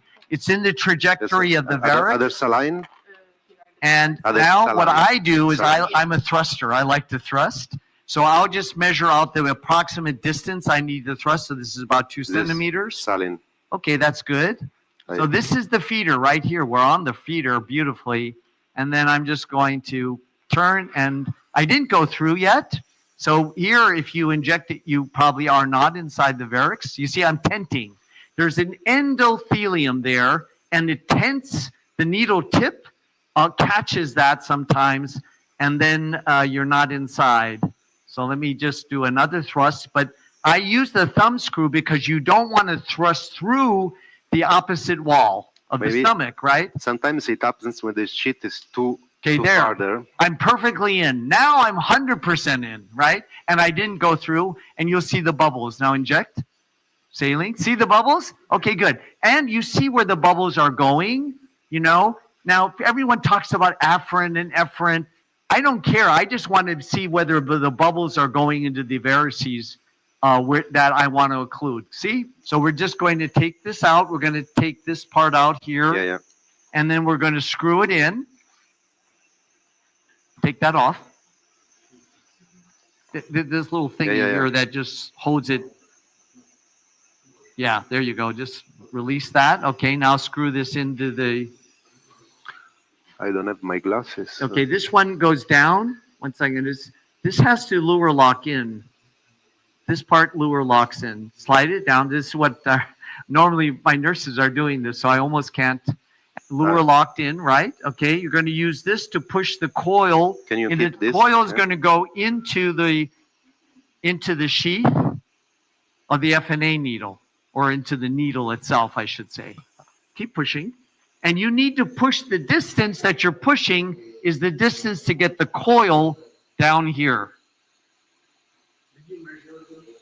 We have to remove the stylet. Sometimes we do like this. We remove the stylet and we put again the stylet inside. Yeah. So together. here, this part is very important. You've got to watch carefully and make sure that you don't push your needle out, all right? So you have to adjust the position of your needle as the coil comes out. You've got to watch it. It should... Keep pushing.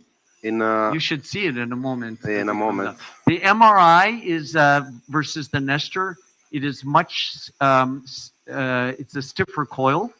I think that if you rotate a little bit, they should be also... It's not coming out yet. Keep pushing. This is a small coil. It's only, the length is only I see 5. something there. Not yet. No, it's not there. It's just bubbles coming out.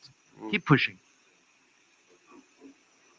It's just bubble. Now the coil's they're coming. coming. Okay? Now push. Because sometimes when you are rotating Yes. this, I keep pushing. I keep want pushing. to make. And I'm them- adjusting accordingly so that my needle doesn't come out. Okay? Yeah, keep going. Yeah, see it coiled up nicely. It's through. Now you pull this out. Pull it out. Flush with saline again. Okay, perfect. Right here. Go ahead and inject. Yeah, it's perfect. Okay, now Hold that. Now we put the glue in. the glue. Yeah. Now it's important. I don't know your glue, but with glue brand, it's very important No, to first to this flash. one goes in the dead space, right? Yeah. So you can put that one in quickly. What Because you're seeing going is just the saline. Yeah, because it's Yeah. on only. Now it's filled the It's dead very space. very hard to push. It's very hard. And then push harder then. Okay. Okay. And then immediately get the, If you say because so. it's been sitting there for a while. And go ahead now with saline, please. It's important to use very small. You have to use a small syringe. I asked for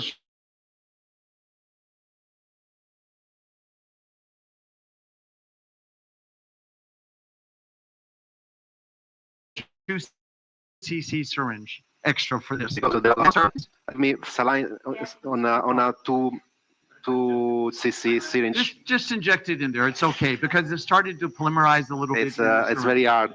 2 cc with saline. Here's the good news. This is saline. So just in case this sprays, it's just saline. What you never want is if there's glue in, you have trouble. Then you have to have protective glasses. Protective glasses, and it's better to have a lure lock. Yes, you need a lure lock and a small syringe. But you know what? It's occluded. Look at this. Yeah, it's all echogenic. Very nicely. Basically done. We're done. It's enough. You got it in. So the last thing I want to teach, I think we got the glue in there and we're fine, is you pull back your needle, all right? And then you advance the sheath forward like this, out. And then you pull the whole scope out, all right? This way, there's no risk that glue gets onto the scope or in the working channel. Then you wipe off the tip from any glue, and you turn off the light, and you can wipe off the... You wipe off the glue? If there's any glue. Usually there isn't, but... Okay? And now you can remove the sheath, okay?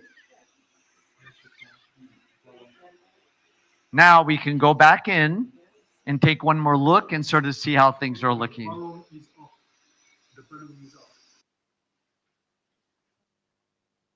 I think it's a good, it looks beautiful. This will make esophageal varices now. Controversial. But yeah. Great job. All right. Great. Well, you can see it's a team sport, isn't it? Nico, fantastic. Thank you. Applause for Nico. You were always complaining about my health. So now it's time for lunch, and let's come back at 15 minutes later, so 1:45. Thank you very much.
towards the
because this has to be a research project.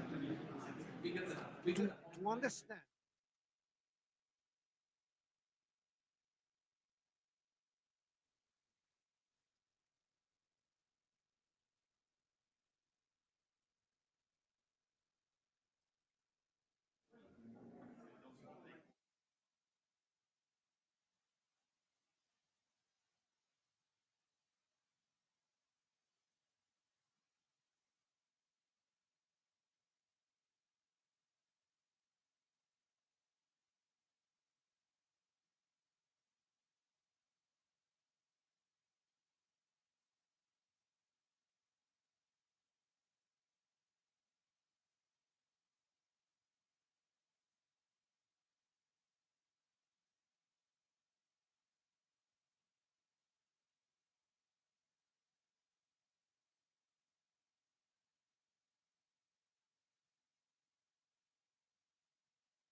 So, welcome for this afternoon. I hope you don't eat too much because we need your attention. This is the session 6 on interventional EUS. I'm here with Diana and with Zoltan in order to moderate this session, and we have a very good number of lecture now. The first is our good and old friend. Can I say old? Yeah, yes, for sure, for sure. Pierre Depre from Brussels, speaking about US-guided pancreatic drainage. Please, Pierre. Yeah, thank you, Claudio. Thank you, Tayana and Zoltan. Thank, of course, the organizing committee and especially my friend Laszlo and Zoltan for this invitation and participation to the live. So the program has been well constructed with the worst English speaker starting and going to England and UK, and also with the less frequent EUS procedure, and then we'll go to the most frequent ones. Just to remind me that I was here a couple of years ago, and you see we are looking quite younger, Laszlo and me. These were the beginning of EUS in Szeged, and we had nice discussions. So I have no conflicts of interest to disclose, but I have to tell you to start the lecture that EUS PDD should only be performed in carefully selected patients by experienced endoscopists in both EUS and ERCP, and you should have a backup with interventional radiology or surgical, so you should not do these procedures on your own. About the indications, well, the patients need symptoms, pancreatic pains or any symptoms. Usually it's after failed ERCP or after altered anatomy, and you see all these indications. And you see on the, I don't know if the pointer works. No. Yes, sorry, I go back. Yes, it works. This. Oh, yes, thank you. This is nice. Okay, you see here a stricture and a complete stop in the pancreas after ERCP. You see here duodenal pancreatectomy with pancreatogastric stricture anastomosis and a patient with a fistula after surgery that was also treated by endoscopic approach. There are some contraindications. Of course, the patient should not be asymptomatic, even if he has a dilated pancreatic duct. You may fail to detect the pancreatic duct on the EUS. You may have ascites, and I would not advise you to do this with patients with ascites, and of course, low platelets or coagulopathy. There are some relative contraindications. When the pancreas is very, very short, it will be very difficult to place a stent, and the stent will usually migrate if you attempt this. Small diameter main pancreatic duct. Well, you see that we can do this in ducts with less than 3 millimeters, but it's much more complicated, of course, and you need then to use small needles and small wires. Gastric varices may be a contraindication. You can try to find a window, but you have to be careful. And also, when you have multiple strictures in the main pancreatic duct, maybe you should search other alternatives. Concerning the technique, most of the cases we go by transgastric approach, and you see the picture here on top. You see this is transgastric approach with a wire going into the jejunal loop through the jejunal anastomosis, pancreatojejunal anastomosis, which is strictured. But we can also do some transbulbar access, and I created a new access to the main pancreatic duct in patients with a severe chronic pancreatitis in the head. And of course, those patients, they will need long-term stenting. And also you can do this transduodenal, and you see a case here in the bottom. We could not get into the pancreatic duct, but we could see it with the eus scope, and so we could puncture the main pancreatic duct, and then dilate the tract and place a stent, which is in fact 2 or 3 millimeters apart from the epaulet. And then you have the different options: rendezvous, pancreatogastrostomy, pancreatoduodenostomy, depending on your access, and the ring technique. I will show you 2 examples of the ring technique, meaning that you are going to place a stent, for example, here in the upper case, with a pigtail in this jejunal loop. The stent is over the pancreas and the pigtail then in the stomach. So this is what we call now a ring technique. You need several devices. You need, of course, needles, guide wires, tract dilation, and stents, but I'm not going to cover all these details. I will show you some videos with some examples. The technique is usually to puncture either with a 19 or a 22 gauge needle. If you can use a 19, of course, it's better because you can use stiffer wires that will be more stable. Once you puncture, you should check the site of the tip of the needle, and you should do a pancreatography also to see if there is any passage of the contrast through the anastomosis or through the stricture.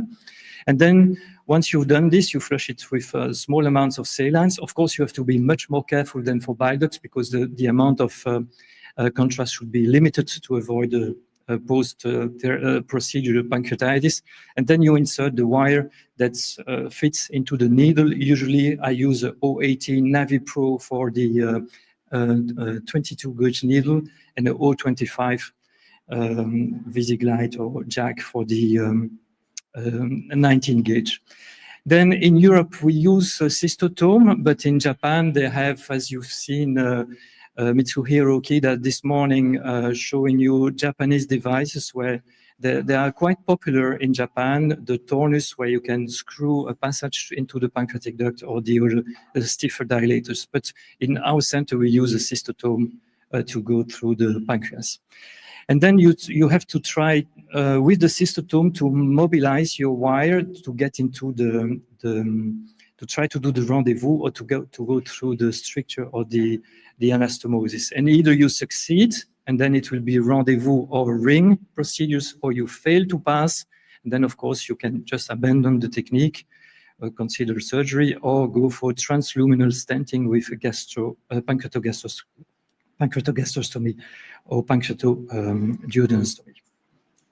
We were lucky to be the first to publish a rendezvous technique, and you see this was a patient with a minor papilla in the diverticulum that could not be seen with different experts, and so we decided to do the rendezvous, and you see we are puncturing the pancreatic duct, then the wire is exiting, and we take the wire and we place the stent by retrograde fashion. This is the classic rendezvous. And you see an example here, also a minor papilla with a dilated Santorini duct. And you see that the RCP showed that there was no connection with the main pancreatic duct. And you see that the duct is dilated. We have a duct that's about 3.5 millimeter. And I keep, this is an old video, but I like to keep it because it shows you the position of the scope.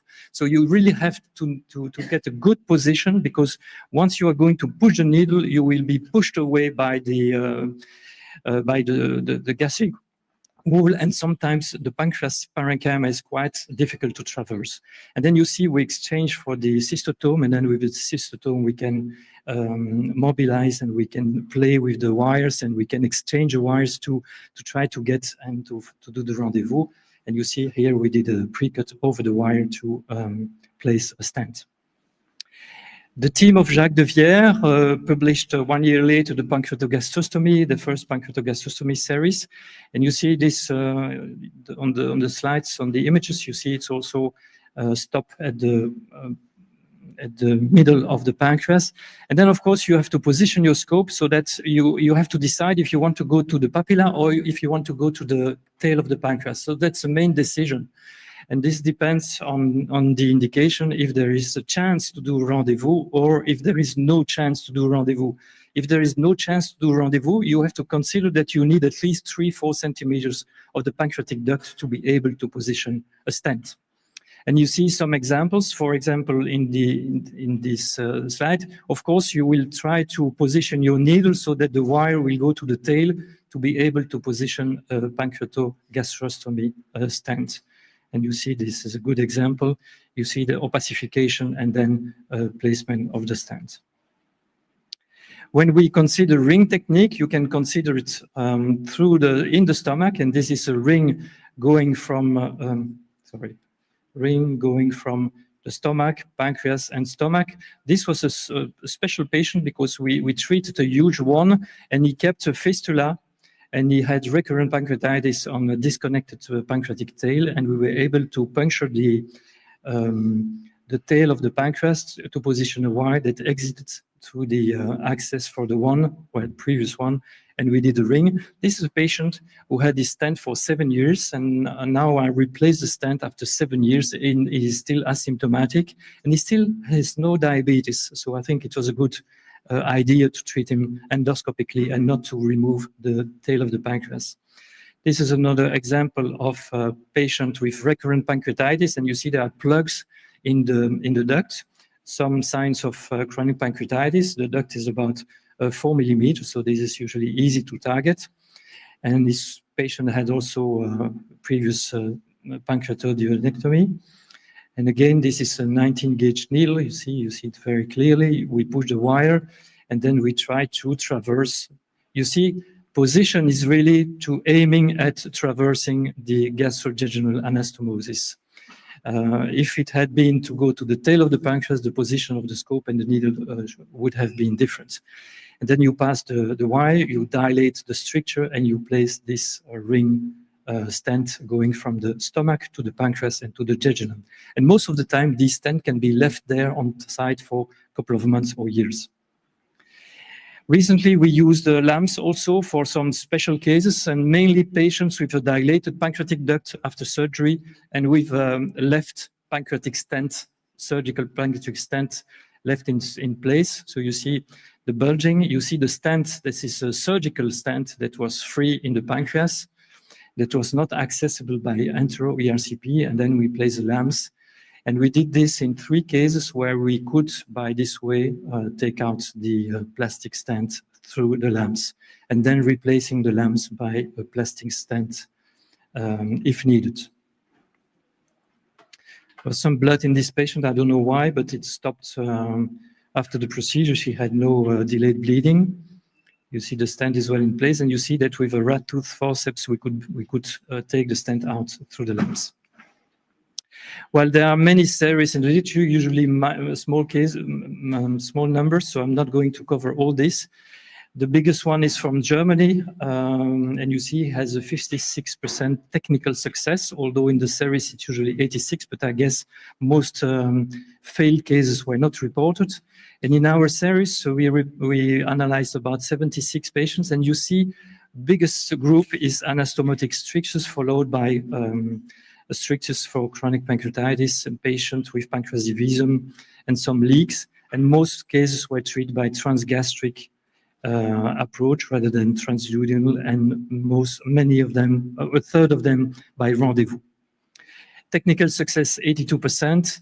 And then on the technical successes, we had 85% long-term good clinical success with 1 or 2 stent replacements. So in the beginning, we were replacing the stent electively, but now we only do it when the symptoms recur. So we have patients with stents in place for 3, 4, 5 years, and then they are quite easy to replace if needed, but not always. The predictive factors for success was a large main pancreatic duct and a male gender. The other things, primary disease, drainage type, access, were not significant predictive factors for success. So just two slides about complications. You see, we had 30% complications. Most of them were mild complications with acute pancreatitis and abdominal pain. We had 3 acute pancreatitis and peripancreatic fluid, and I will show you an example of that. And we had 1 severe pancreatitis. Also, you should be aware that when you do this, you see sometimes a stricture. The patients are sent to you for drainage, and you don't see much of the pancreas because it's chronic pancreatitis. And we had 2 patients where, on the follow-up, after a year, pancreatic cancer was there. So you have to be careful, of course, not to treat pancreatic cancer with these complicated drainages. Also, the other problem is that when you place a stent, most of our stents are stents with side holes. So you may experience peripancreatic effusion. And this was a case where the patient developed ascites, fluid collections. And you see there was a slight space between the pancreas and the stomach. So I was able to replace a stent and do through the stent, placing a new stent. And then I drained the collection with a double pigtail, but still the patient had to be operated because she remained septic and she needs some cleaning of her peritoneum. And this was done, and she's later uneventful.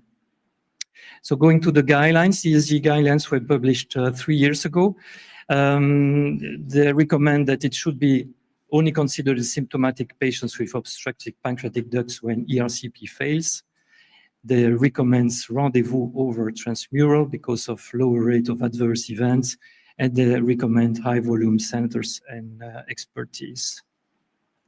To conclude my take-home messages, I think this is feasible. I think there are good indications for this, and the post-surgical indications are good ones, because the other option is to take the pancreas away, but it's total pancreatectomy and very unstable diabetes. Technical success 75, clinical long-term like ERCP, indication second line after failed or first line inaltered. And then the trick is to really be well positioned in the stomach. So usually long position is better for stability. You have to decide if you go to the papilla or if you go to the tail of the pancreas. You should aim at rendezvous, of course. And for the stents, usually now we place small stents first, and if they don't work, then we exchange for larger ones later on, once the fistula tract is created. Thank you.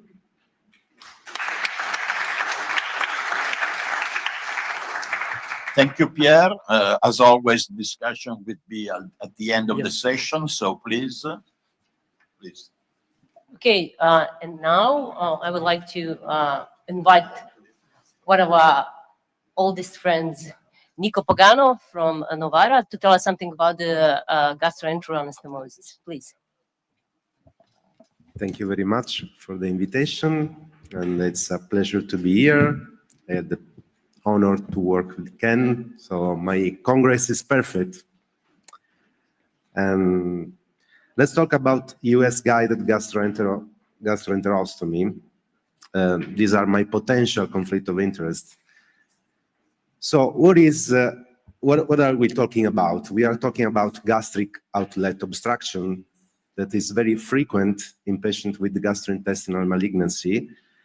And it's very important because not only it brings nutritional defects or deficits in these patients, but also may delay oncological treatments, thus impairing the quality of life and also the duration of life of these patients.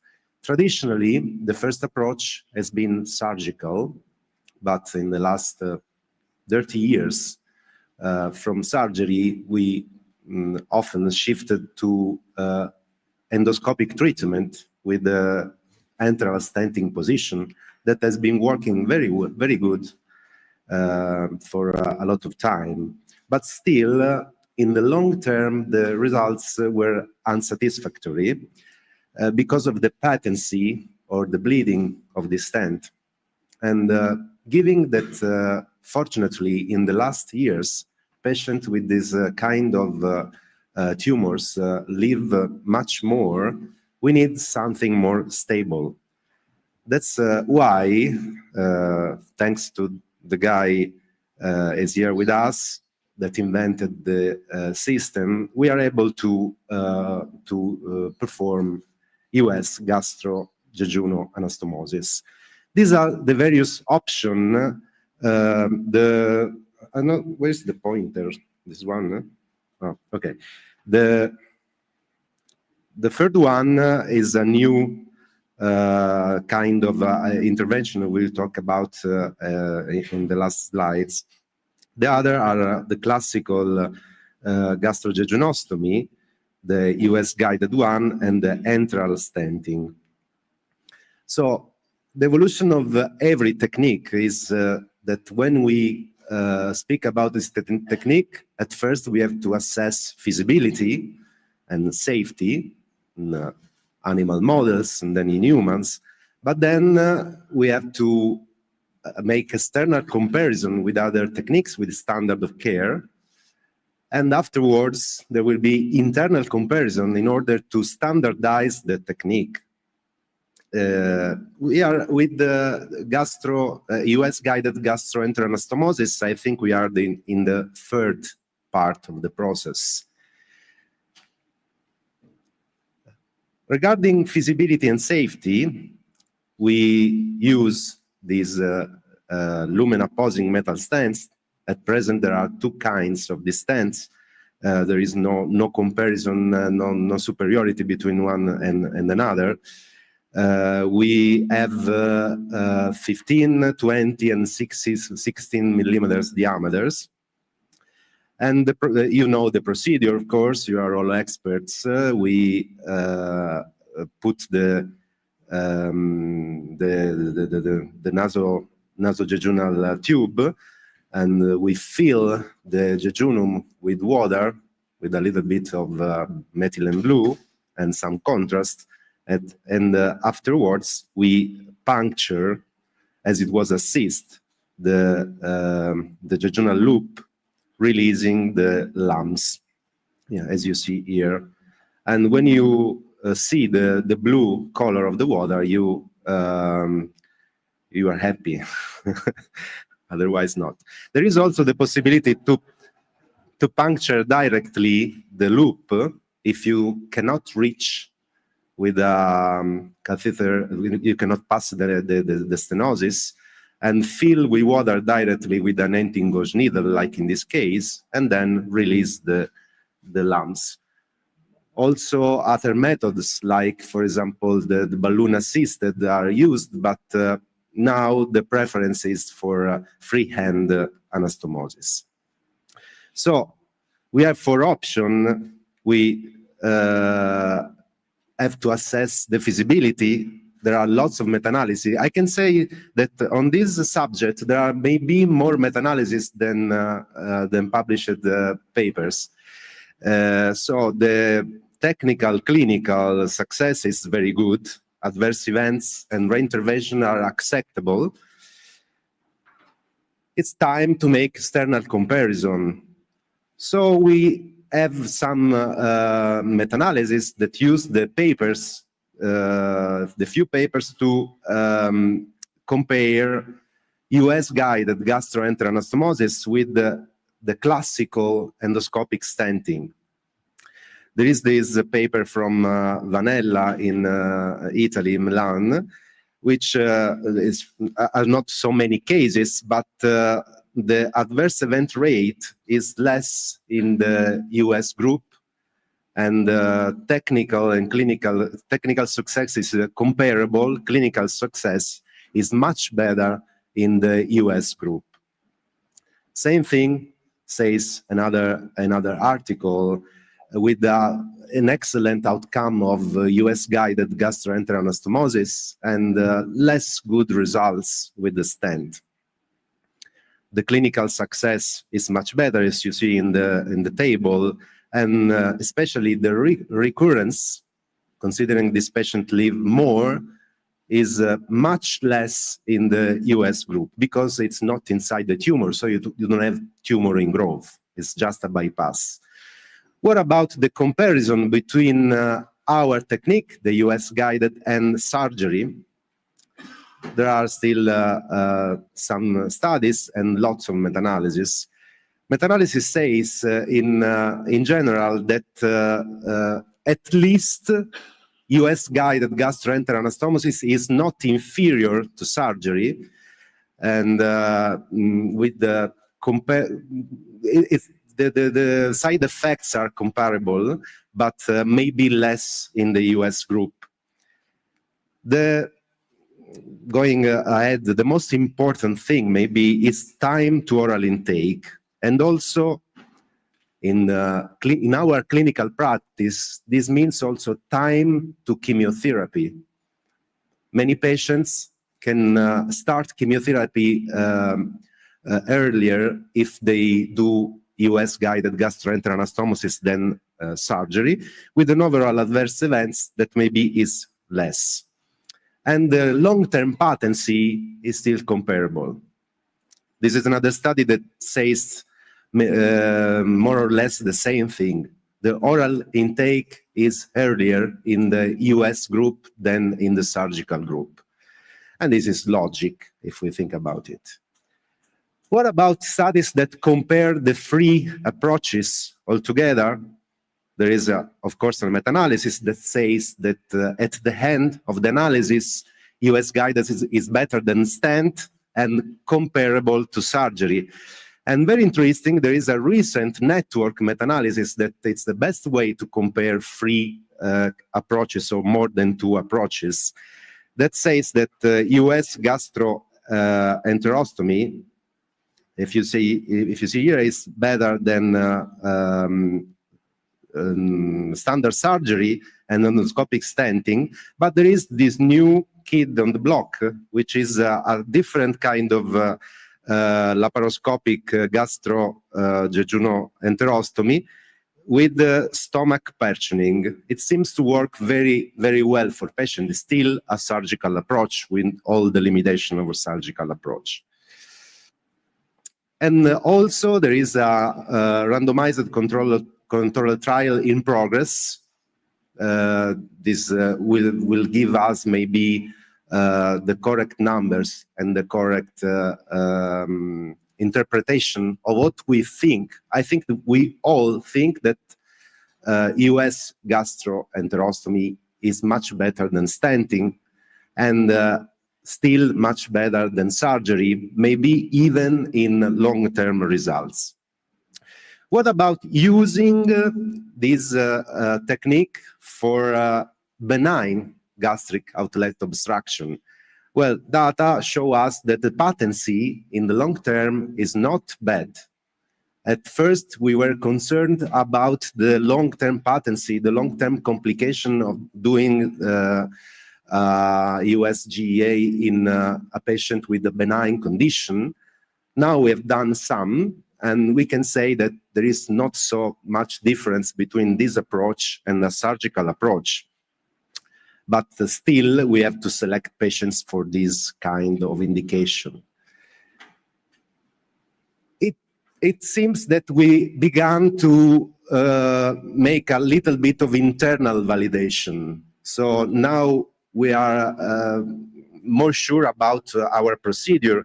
And there are some studies that are trying to compare different techniques or different use of LAMS. In a post-hoc analysis of the other studies, this meta-analysis tried to understand the difference in using 15 millimeter stent versus 20 millimeter stent. It seems that it's very similar, the outcome, but as expected, the long-term patency is a little bit inferior in the 15 millimeter stent. Some authors from Singapore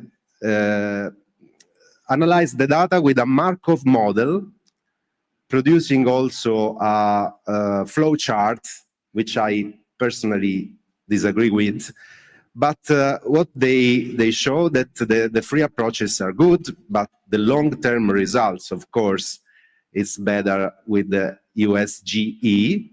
If we go very long in the survival of the patient, of course, the surgical approach has a slight advantage even over US gastroenteral anastomosis. Analyzing adverse events, we have to say that our approach is safe. We knew it, but is really safe with a very low mortality, considering that we treat patients many times they are very in very poor clinical condition. Maybe they didn't eat for many days. So considering this, the approach is really safe. At the end, if we have to choose some subjects to take home, we have to say maybe is a strong affirmation, but I think that USG gastrojejunostomy probably will be the new standard of treatment of gastric outlet obstruction. But we have still to consider the other option, because multidisciplinary team discussion is very important, and it's the key feature for the long-term clinical success.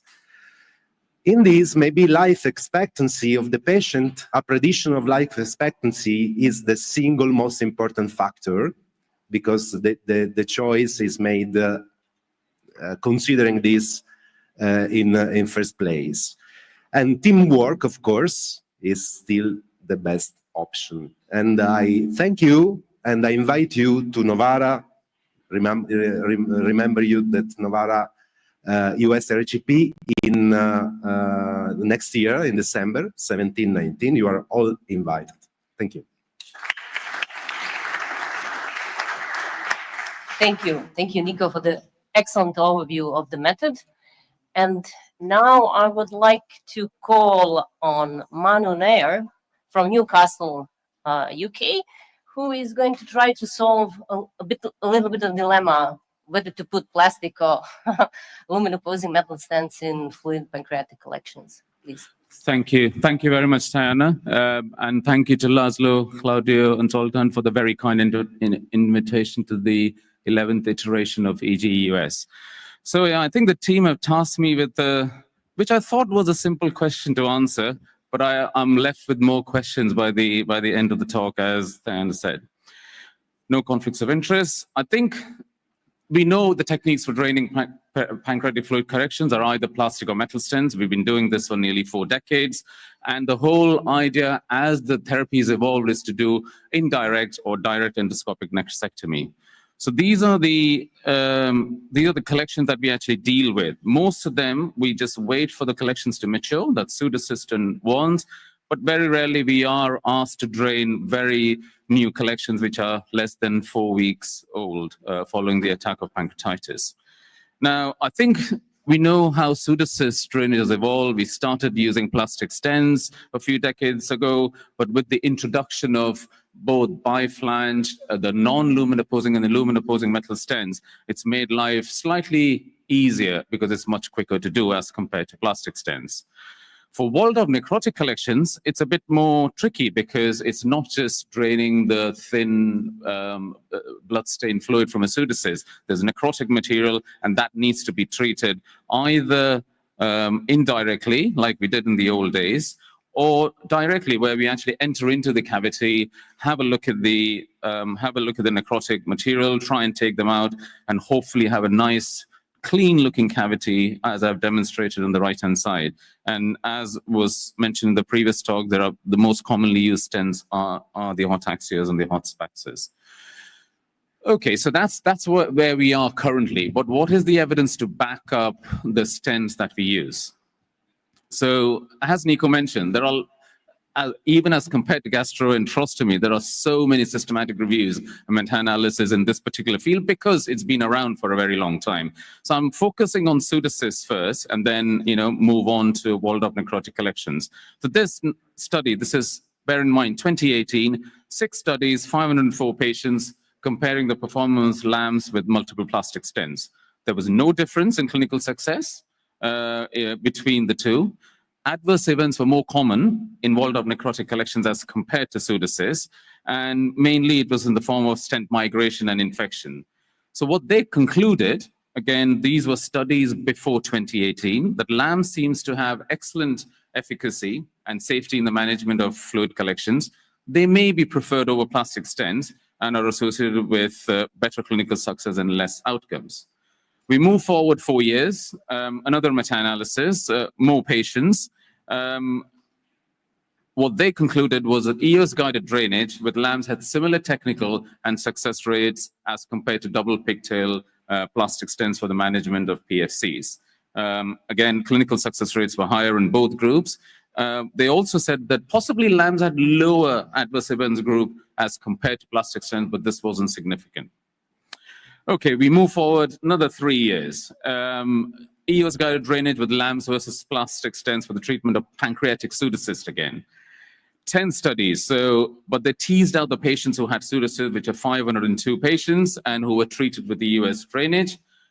Clinical success rate was higher, with shorter procedure time compared to plastic stents, but no statistical difference was observed between early and late adverse events.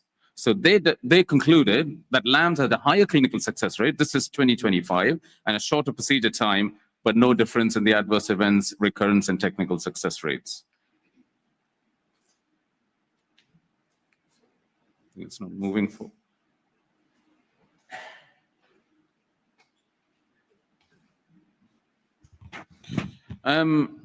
I thought this particular topic is dead and buried as to whether we need to use plastics and metal stents for pseudocysts, but there's a nice little trial set by our Japanese colleagues. It is a multi-center trial called Wonder 2, one-to-one randomization, plastic versus LAMS, specifically for pseudocysts, and we'll wait with interest. So there is still a lot of interest in this field to do proper studies to find out which is the best stent to use. What about walled-off necrotic collections? Now, the reason there's been explosion in the use of lumen-opposing metal stents is because of the need to do endoscopic necrosectomy. But interestingly, so many of you must have read this publication in Gut from 2022, a very neat study from Denmark. 44 patients, median size of one was 24 centimeters. So big collections. It was a single center study, but randomized. And they used a step-up approach in terms of treating the collection. It's not working. Okay. Primary endpoint was the number of necrosectomies needed to achieve clinical success, and secondary endpoints were technical success, adverse events, length of stay, which is a major problem in these patients, and mortality. They conclude, again, I won't go through the details because there's a bit more data I need to present. For treating large ones, this single-centered randomized control cell said LAMS are not superior to double pigtail stents. Techniques are associated with comparable needs for necrosectomy and hospital stay. But publications seem to keep coming on this particular topic. Another RCT, which compared plastic versus metal stent. And the only difference that they showed was the significant, slightly more treatment success rate. Sorry, my pointer is not working, in the metal stent group as compared to the plastic stent group. But what they did,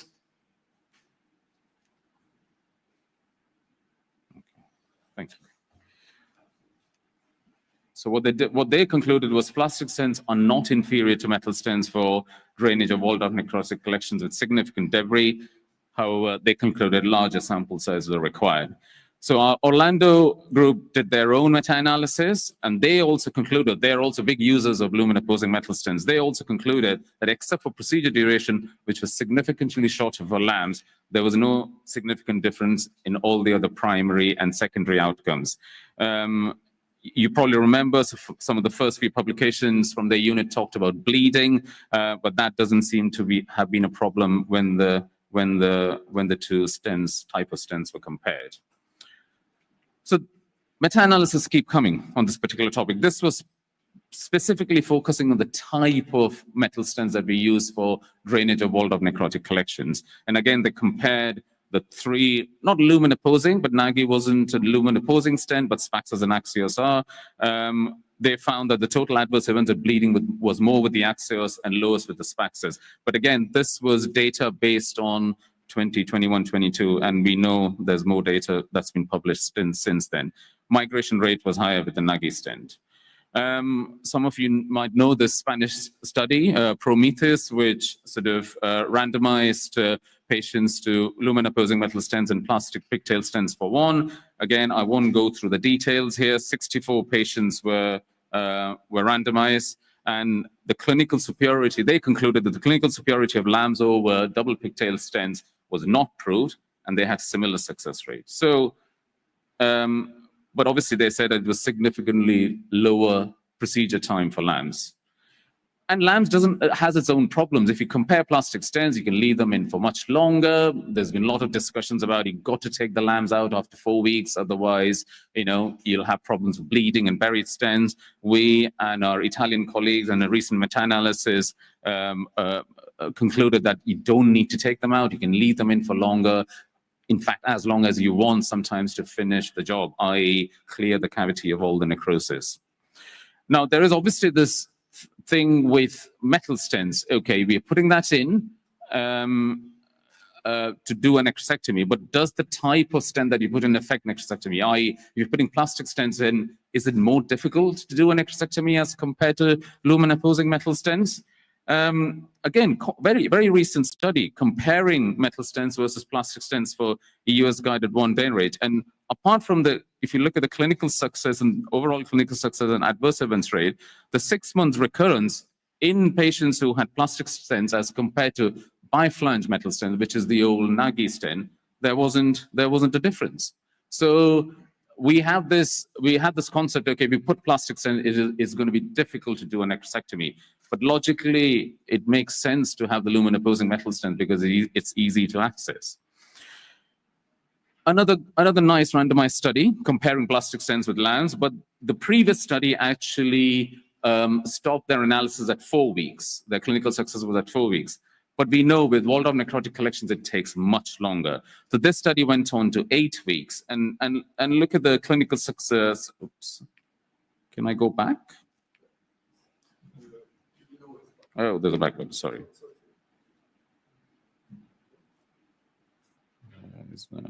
Yeah, so this particular study, they stopped at 4 weeks.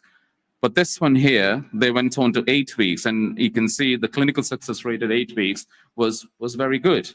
But again, they concluded no difference in the number of dent procedures needed in terms of resolution of one between the two groups. It's a nice, neat study, and the clinical success rates were slightly greater for LAMS. I thought I should talk about this because I think this is something we're commonly doing these days. We're doing LAMS, we're putting plastic stents in, particularly in patients with pseudocysts, so that they don't recur after a period of time. So there's been an explosion of data over the last couple of years around this field. So should we be leaving stents in? And I've just quoted a few studies following yesterday's presentation from Mariano's unit on the complications of leaving plastic stents in. So long-term indwelling plastic stents is the study from European group. Indwelling plastic stents after pancreatic fluid collection resolution is feasible, safe, and superior to stent removal in reducing the risk of PFC recurrence and need for intervention. Another study concluded the same thing, that the leaving stents in seems to lower the risk of recurrent fluid collections, and long-term transmural plastic stent placement after removal of LAMS. So this is, I think, in clinical practice, this is what we're tending to do. So we're putting the LAMS in, we're probably calling them back after a few days or weeks, taking the LAMS out, and then leaving the plastic stents in. So all these studies concluded that yes, it is safe to do so, and it doesn't increase the risk of either complications or recurrence of PFC. So, ladies and gentlemen, to conclude, I think we all agree that endoscopic management of pancreatic fluid collections is the modality of choice. But which is the type of stent that would be most ideal for pseudocysts and walled-off necrotic collections?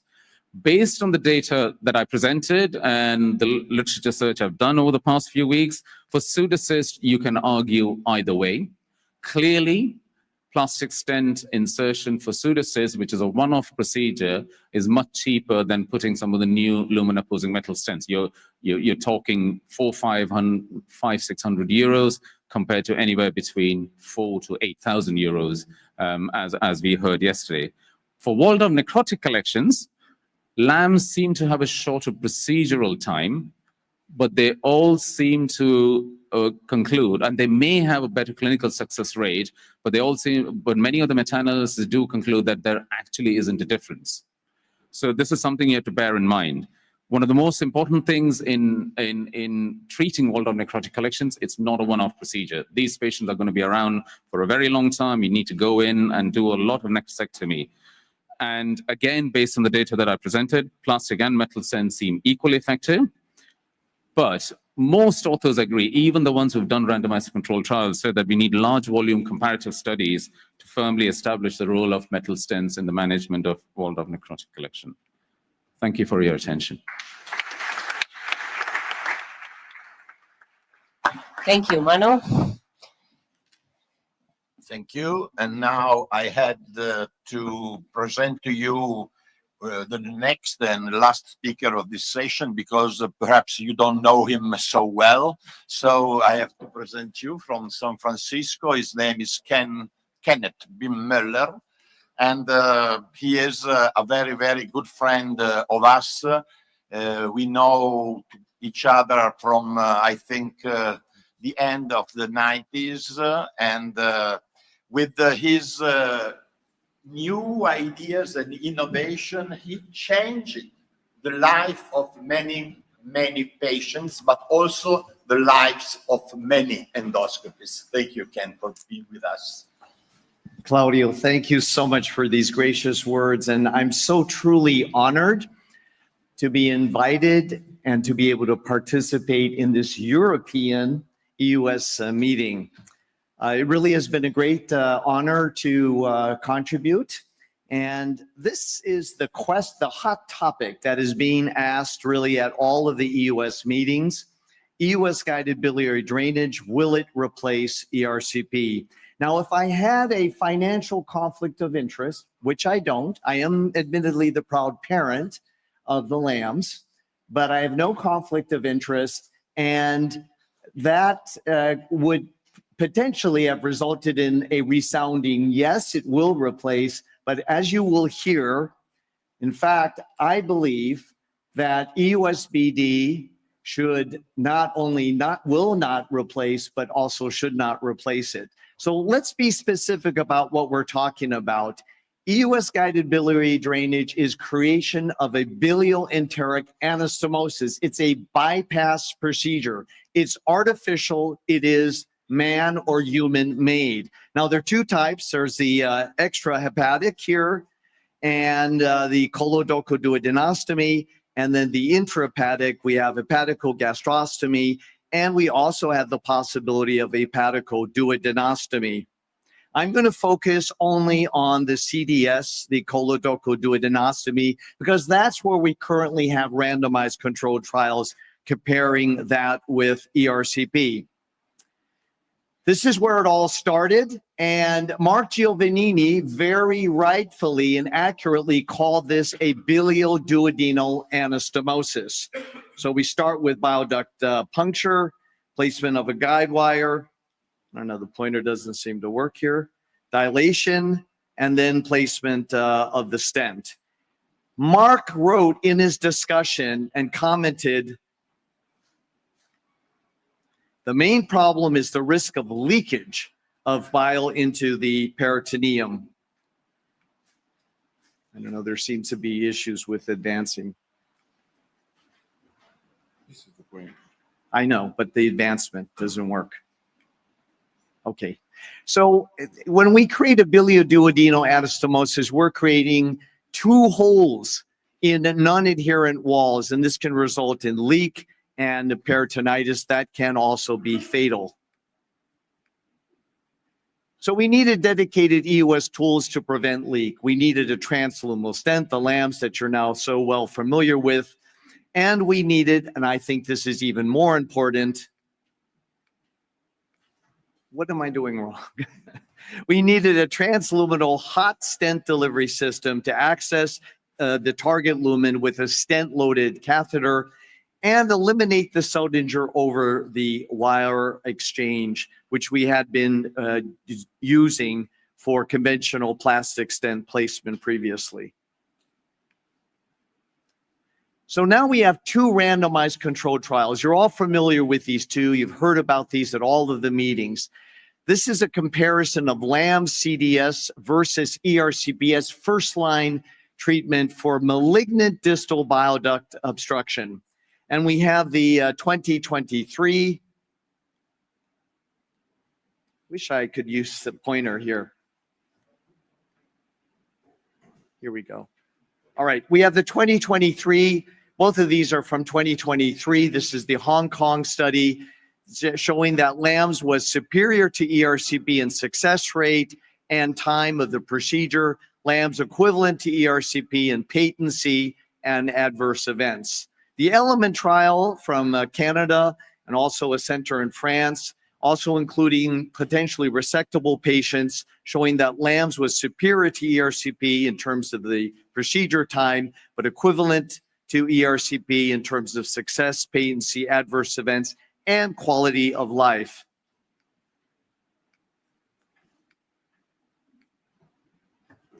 So is EUS bile duct drainage equivalent to ERCP? Well, this is where you need to look for the small print. The big difference between EUSBD and ERCP, I'll just have you advance for me. Is that okay? Oh, all right. This one also doesn't work. So just, can you advance for me? So the major difference between EUSBD and ERCP is that you have just one chance. With ERCP, you have multiple different strategies that you can attempt and use. And you can also bring the patient back another day. Okay. And if you fail at that one chance, this is what can result. You may be rolling your patient to the operating room, which has happened to me previously attempting EUSBD using the conventional Seldinger technique. If we look at these two studies now, we have the ELEMENT trial, and this reported 6 maldeployments. We had 5 type 1 distal flange misdeployments. You can see here the stent is outside the duodenal lumen, outside of the bile duct, and there is a perforation. We had 1 type 2 where the proximal flange misdeployed. You see that here in the type 2. So it's outside of the duodenal lumen, and we have the type 3 with a contralateral bile duct perforation. In fact, here it states that the perforation rate was only 2, but actually, if you look at this, there was bile duct perforation in all of these cases. And then we have from this year a combination of these two randomized controlled trials looking at the 152 patients with misdeployments in 7.2%. Here again, a summary of the different types. The multivariate analysis, and this is critical, or this is what I appreciated from this study, is that when they looked at the risk factor for complications, it was a diameter of the CBD that was less than 15 millimeters. We have this study also from this year that looked at the technical failure rate of endoscopic ultrasound CDS. This is a multi-center case control study on rescue techniques, consequences, and risk factors. 23 centers, total failure rate was 7%, and they looked at the risk factors for failure. You can see that most of these were the type 2. This is equivalent to the ELEMENT type 1. And they also noted that it was a CBD diameter of 15 millimeters or less that was a key risk factor for failure and complications. But what caught my attention here is that the 30-day mortality after failure was 12%. So indeed, these complications can be fatal. And this is a case that I did. This patient had a 15 millimeter bile duct, and this is an example of a type 2 maldeployed distal flange. Now I placed a wire as recognizing that I want to have this safety net. I actually tried the push technique to advance the sheath around the opposite wall, to bounce it off of the opposite wall, but I was not successful at that. So I started to deploy the distal flange. And you can see here that the distal flange is deploying outside of the bile duct. So a type 2 mal-deployed distal flange. So how many cases are in fact suited for EUS CDS? We're hearing that number 15 millimeters.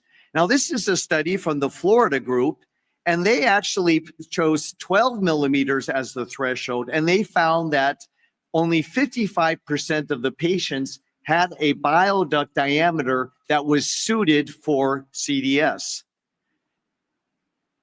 If we, oh, I'm sorry. If we actually consider the runway, and I talked about this in the live demonstration, using a 6 millimeter axios, we need a runway of 20 millimeters. So 12 millimeters is almost half that length. So I would say that if you're even looking at the 15 millimeter, which the literature is quoting, you're looking at really just about a third of the patients that are referred to you that are candidates for a CDS in terms of a safe, reliable procedure. There's also the issue of post-deployment CDS LAMS dysfunction. We know that as the bile duct compresses, because this is a perpendicular access to the bile duct, it may then seal off the opposite distal flange, and therefore it's recommended to place a plastic stent through the LAMS to keep that opposite wall from collapsing against the distal flange. Some have even advocated introducing or inserting a fully covered SIMS through the LAMS to keep that opposite wall from occluding or obstructing the LAMS. This is a case that I recently had, and this patient, 58 years old, with liver mets, jaundice, bilateral intrahepatic duct strictures, ERCP was unsuccessful. HGS and HGS was not feasible because the intrahepatic ducts weren't adequately dilated. So you can see here, I decided to place an 8 millimeter axios. I could get access to the bile duct here, the extrahepatic bile duct. And then I proceeded through the LAMS to place 2 plastic stents here. You can see these inserted here. Here you can see the 2 plastic stents exiting from the 8 millimeter axios. And immediately after placement, this patient developed tension pneumoperitoneum. I actually had to insert a Veris needle to decompress the peritoneum. And I had to remove the pigtails. Now, after I did that, the patient then improved. There's also the issue of post-deployment CDS LAMS blockage. Food impaction has been reported in 7 to 11% of patients, tumor ingrowth and overgrowth in 5 to 15%. So the question then returns, will EUSBD replace ERCP?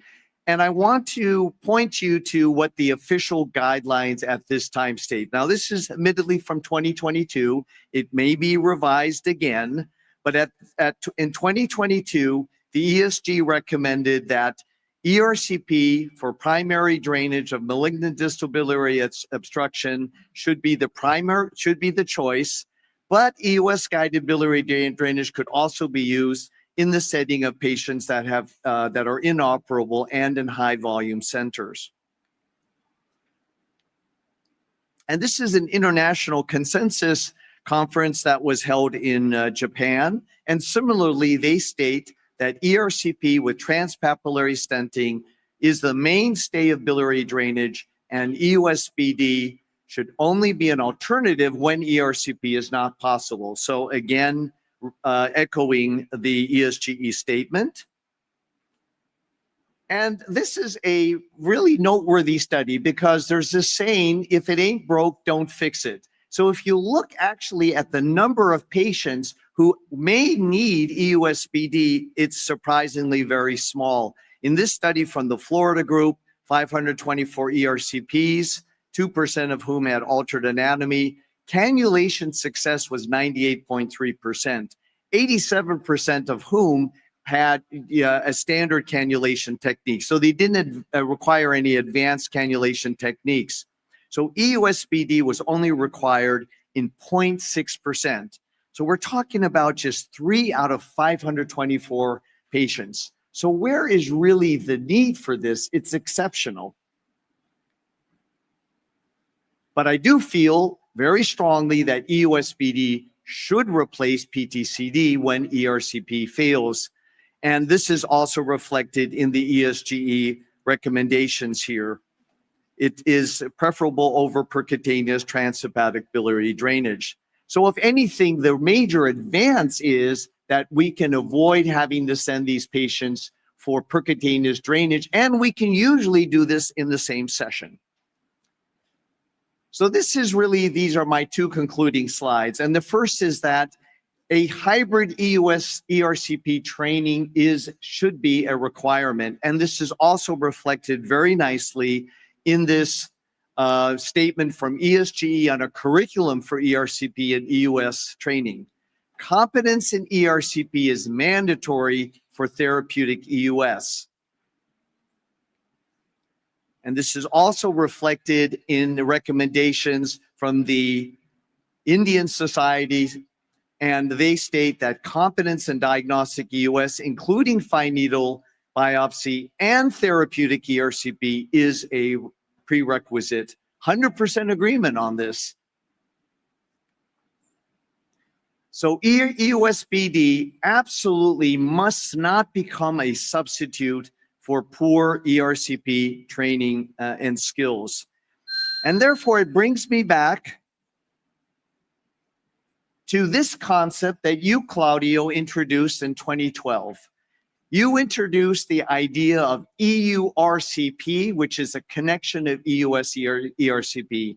And this is how I feel that every patient who is to undergo a pancreatical biliary intervention should have all of these imaging modalities at their disposal. You see here, I have X-ray, I have EUS, I have endoscopy, and I have ductoscopy. And this is really where the future of EURCP lies. Thank you very much.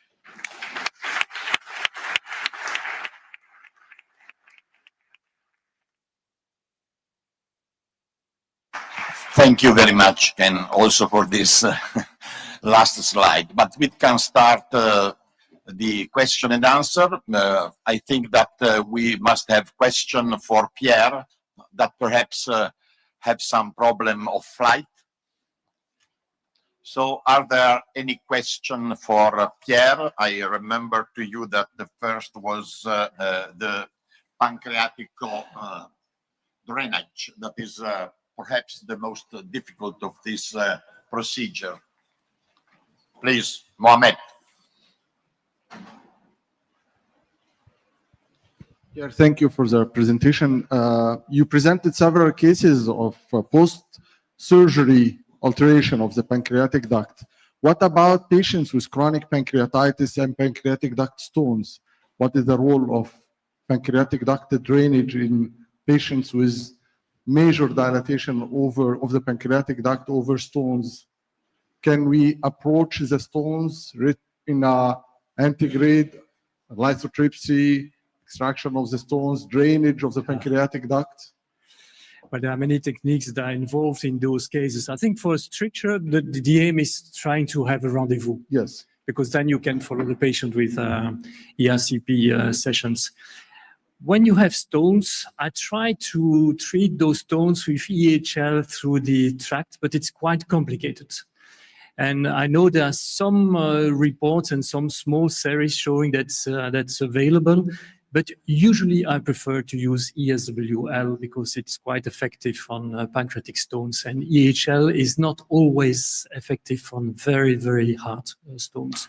But you can combine the techniques, Yes. of course. What about combination of ISWL and drainage? Yeah, and you can try to attack those stones from the pancreatogastrostomy route. Indeed, we have done this in some cases, but it's not so easy. Yeah. But it's feasible, yes. I would like to ask a question to Nico related to life expectancy. When do you decide between the stent, duodenal stent over DGA anastomosis?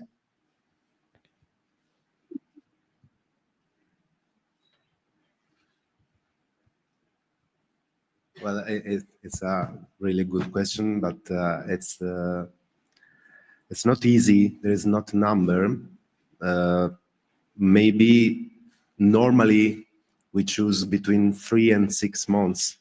If the patient has a life expectancy of more than 6 months, for sure you need to do something more stable.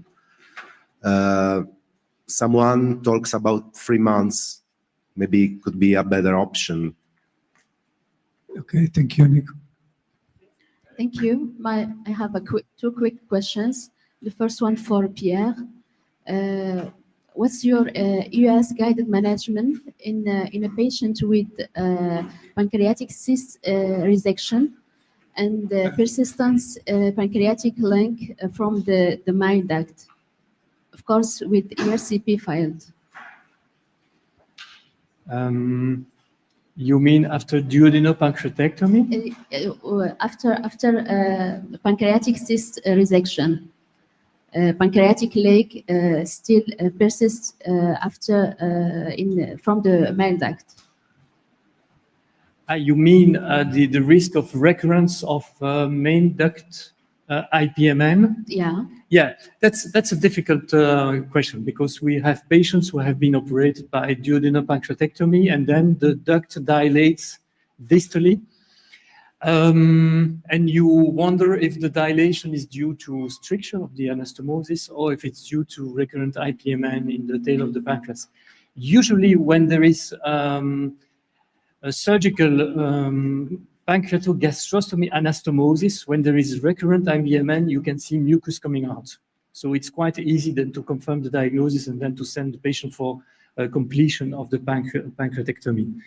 In the other cases, well, you should then, based on the imaging and maybe on EOS access of the duct, try to see the duct and to see if there is mucus coming out when you drain it. And if there is mucus coming out, of course, then it's a surgical candidate. But these are very rare cases, in fact. We only have 2 or 3 cases with recurrence. In most cases, surgeons, they go for total pancreatectomy when they think there might be a remaining IPMN in the duct. Okay, my second question from Nico. Do you use systematically fluoro when you do? Yes. Okay. And I recommend it. Okay. I think it's fundamental. Okay. Okay, to the Professor Pierre, and most of the indication of the ESPD is benign. So then we have the one case that because of the pancreas stone obstructed the MPD. Then we did the ESPD, but we cannot pass through the stone, and also we changed the ESPD and more than 10 times.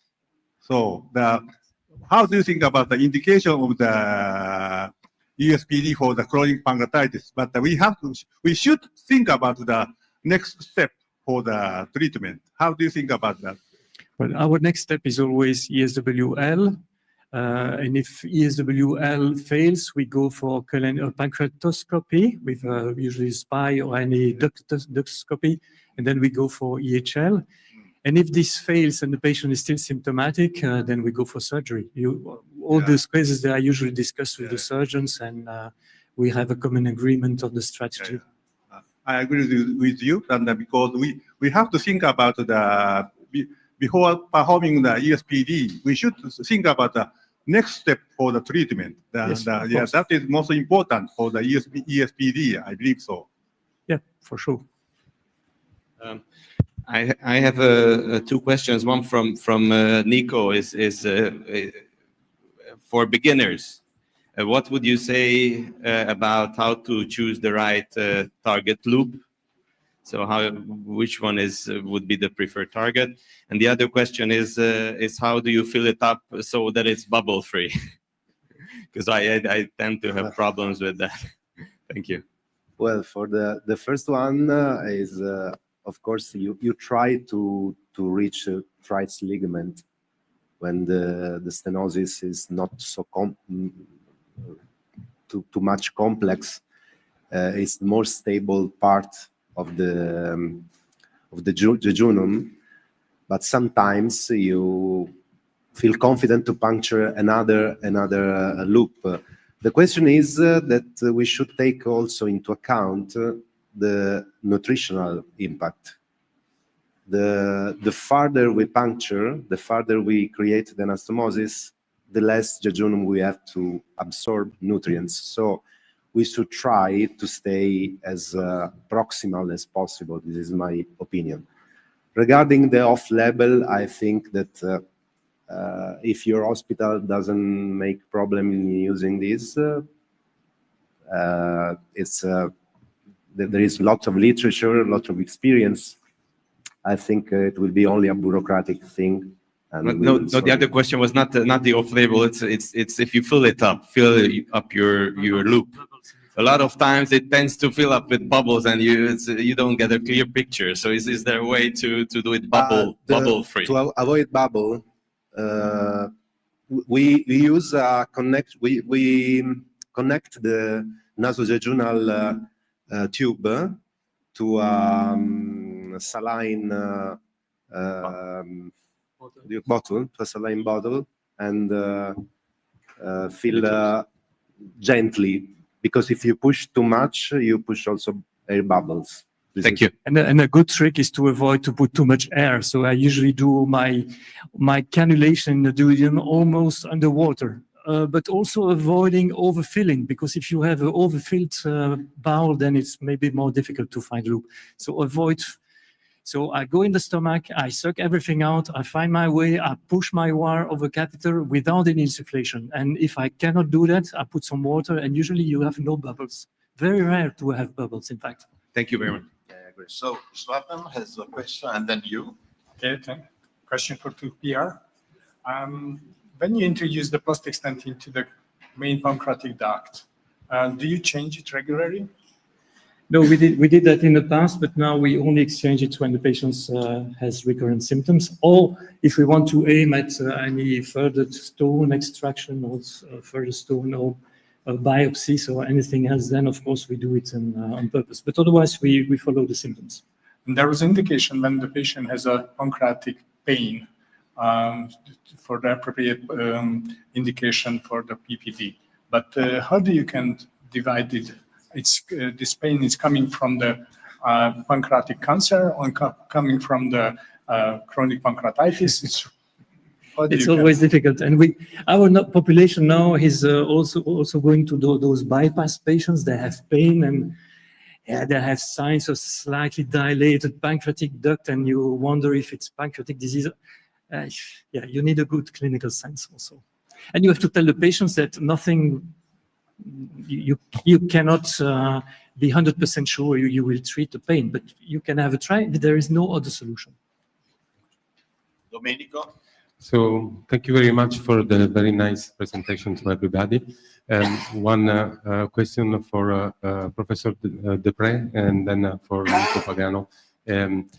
You showed, I couldn't understand, you showed the overall adverse events about 30%. But of this percentage, the majority were fable adverse events, so mild adverse events. Would you find it could be so? So I think if I well calculated, the severe adverse events were about 2-5% maximum.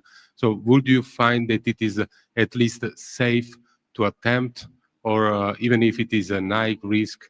A technically challenging procedure, or you think the adverse events should discourage everybody to do it? This is the adverse events on the full series. I think we get, if we're more experienced, we have less severe events. I imagine there you was have to be also... careful, and I think we need also all these Japanese tools which might prevent using coagulation, because we still use a cystotome, and we had discussion with Ken that, of course, when you use a cystotome and using coagulation, you create a bigger hole, and there is a high risk of leakage rather than using a Tornus or those dilation devices. So we're waiting for that in Europe, but they're not available yet. And the pancreas is sometimes, for chronic pancreatitis, very hard to traverse. So it's not so easy, because when you push the pancreas, it gets away from the stomach. So that's, I think, the main problem when you do these cases. It's the hardness of the tissue. Yeah, there are some groups that are using also the Soendra screwdriver also to get access. Yeah. But the alternative is surgery. So surgery has also is 30% complications. And then if it's a patient left with the tail of the pancreas, you know he will be diabetic. And I have patients who never could control their diabetes. And I had patients who died for hypoglycemia on the road. So this can happen also. So thank you. You have another question, but very short question. Very short, Nico Pagano, for benign indication of gastrojejunostomy, how long to leave the stent, how many times to change? You just base on, it's case by case, of course, because it's occasional. There are a few cases, and I think you should not plan to change the stent, only on symptoms, on patient symptoms. And many times the patient symptoms are not related to stent obstruction. So not planned exchanges of stent. Just to... Okay, and Nico has a question for Manu. I want to ask a question to Manu. It's a very personal interpretation. Do you really, apart of literature, do you really believe it is the same to put lumps or put a plastic stent? If your cousin had to treat, had to do a necrosectomy, you would put plastic stent because the literature says that it's the same. It's your opinion. Yeah, I think Diana was saying the same thing. I think you're right, Nico. Still go for the lamps because of the ease, but if you speak to the Dutch, they actually don't use that much lambs for their walled-off necrotic collections. Even they tend to put the plastic stents in, dilate whenever they have to do a necrosectomy, go in with a scope. And when I spoke to Mark Bessling, he said one of the advantages of that is you're obviously, when you got a lumen opposing metal stent, you got that metal structure while you're trying to get your scope in and trying to take the necrosis out. While with just dilating, you actually have the normal mucosa, which is a little bit fibrous, so you can go deeper, you can do more stuff. But I think that, yes, the evidence suggests that lambs is slightly better, but for the ease and for the daily routine practice, we're all going to be putting lambs in. Enough to approve the other way. Okay. The problem is the fellows. The fellows, they are not trained anymore to place double. Yes, so that's true. That's a problem. And that is where I think pseudocysts, we probably should consider both. Yeah. Okay, thank you. I have only one question for you because you don't have any question because yours was a lecture and not a speech. But can we still use intraductal ultrasound during ERCP or not? Oh, yes. As you know, I'm a big fan of intraductal ultrasound. Yeah, and it is part of our algorithm for staging all cholangiocarcinomas. So we do cholangioscopy, of course, but also intraductal ultrasound in staging. So you can insert the ultrasound probe transpapillary, or you can do it, translams.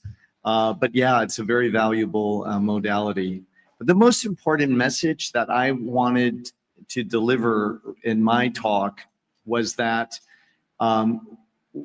we have this wonderful modality, EUSBD, that I'm very proud of. And maybe you weren't expecting me to be as critical as I was. And there is no question that when ERCP fails or is challenging, this is the next step. And it should replace PTCD. So I'm hopeful that that message comes across, but it should never replace skilled ERCP. That must remain the cornerstone. And this is partly ideological because I believe that anything artificial that is man-made or human-made, it can never match the majesty, the miracle, the incredible of intelligence of what our Creator gave us. So I will always try to take the natural route. Papilla always before. Papilla always before. So thank you very much, and thank you for this fantastic session. We must go on, and we call the next chairman here for the session. This is a break. Okay, this is a break. Yes, 15 minutes break. No, only 15 minutes. Yeah.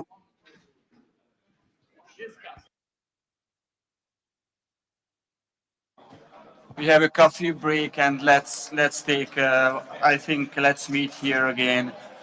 30 past 3. 15. Yeah. No, 30. No, 30. too much. Too much. 15 minutes, no more. Yeah, but that's 25 past 3. 20, 25. Okay, okay. Yeah, we don't like it. Thank you.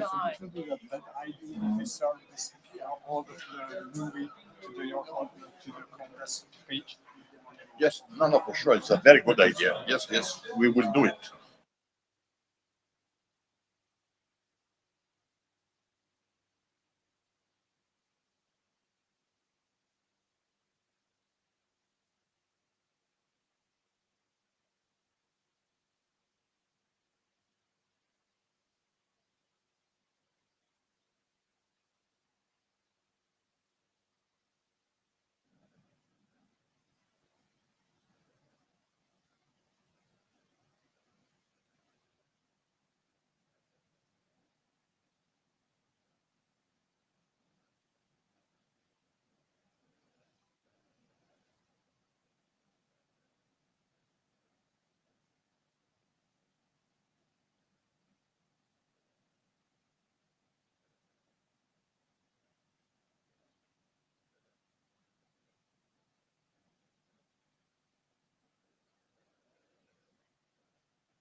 You hear me now?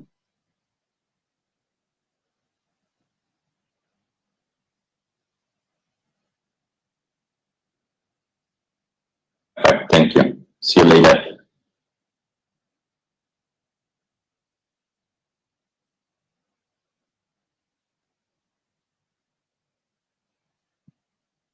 Check 1, 2.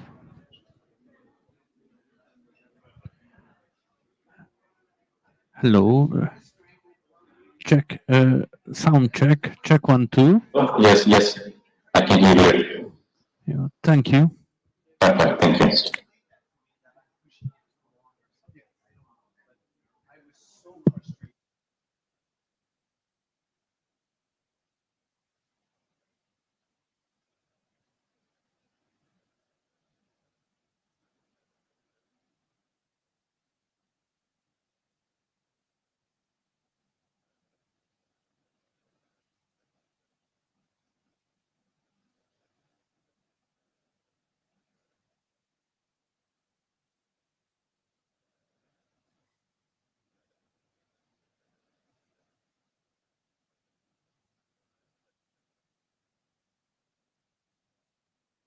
Hello. Hello, sound check. Check 1, 2. Hello.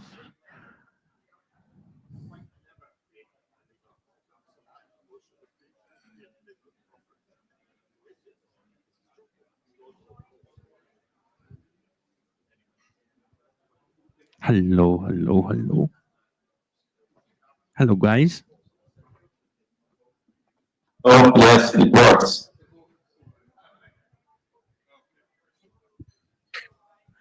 Thanks.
Oh, can you hear me?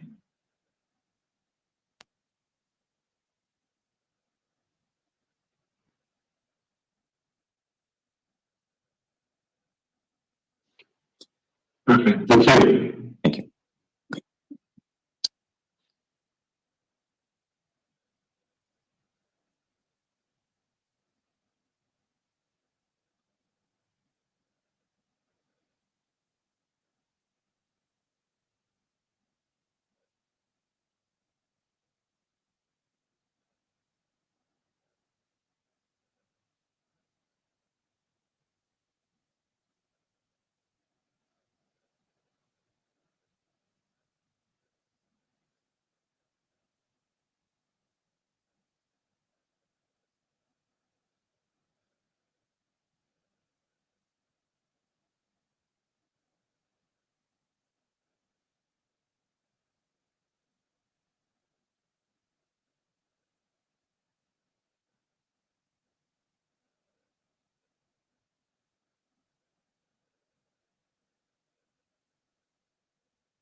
So hi everybody. Hola.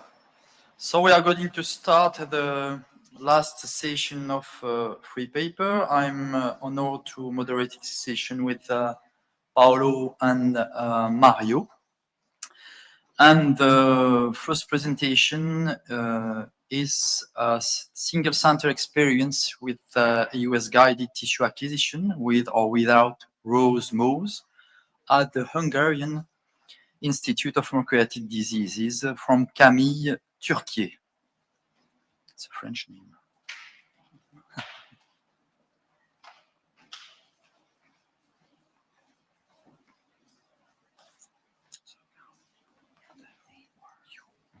Good afternoon. My name is Camille Turquier, and I'm a sixth-year medical student at the Novice University, and I'm here to present our single-center experience with EUS-guided tissue acquisition with or without Rose and Mose. So I work at the Institute of Pancreatic Disease under the supervision of Dr. Peter Egi, and my vision is to improve early and accurate diagnosis of pancreatic cancer.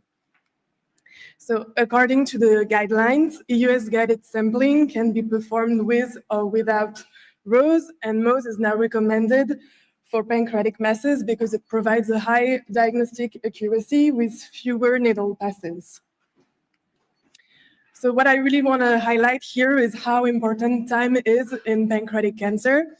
A tumor that's resectable today can quickly become unresectable if there are delays. We usually rely on EUS FNB for tissue acquisition, but one of the main challenges is the variable sample adequacy, which often requires rebiopsy. To improve this, there's supplementary technique that's been developed, Rose and Mose. And so our aim is to improve diagnostic yield by ensuring adequate tissue sampling as early as possible. So our method, over the past 4 years, there's more than 1,500 EUS that's been performed in our center. And in this study, we focus on 109 EUS procedure that's been performed between September and December of 2024. So yes, we have 109 EUS procedures with a total of 95 patients. The technical success rate was of 97.25%. We made 4 subgroups. And when we look at the outcome, the histological positivity remained high in all the 4 groups, so above 80%. It was of approximately 86% for Rose alone and Mose alone. This shows that in most cases, we obtain adequate material for diagnosis. At the same time, the rebiopsy rates were relatively low overall, ranging from 7 to 18%. And they were very similar whether Rose, Mose, or both techniques were used. For example, the rebiopsy rate was of 14% for Mose alone and 13.4% for Rose alone. So overall, the result shows that Mose performed comparably to Rose. Our studies had several strengths and limitations. It was a real-life single-center cohort. It showed a direct comparison between Rose versus Mose. We also had a hepatobiliary pathologist present on site, and it focused on clinically relevant outcome. However, it also had limitation. So it's a retrospective single-center study. It also had a short study period, and there was also an unequal distribution across the subgroups. In conclusion, the rebiopsy rates remain comparable between Rose and Mose. Mose appear to be a reliable alternative to Rose, and both methods showed low complication rates. And the implication for practice, Mose may be adopted in center without access to on-site cytology. An implication for research, prospective and multi-center trials are needed to validate Mose. Thank you for your attention.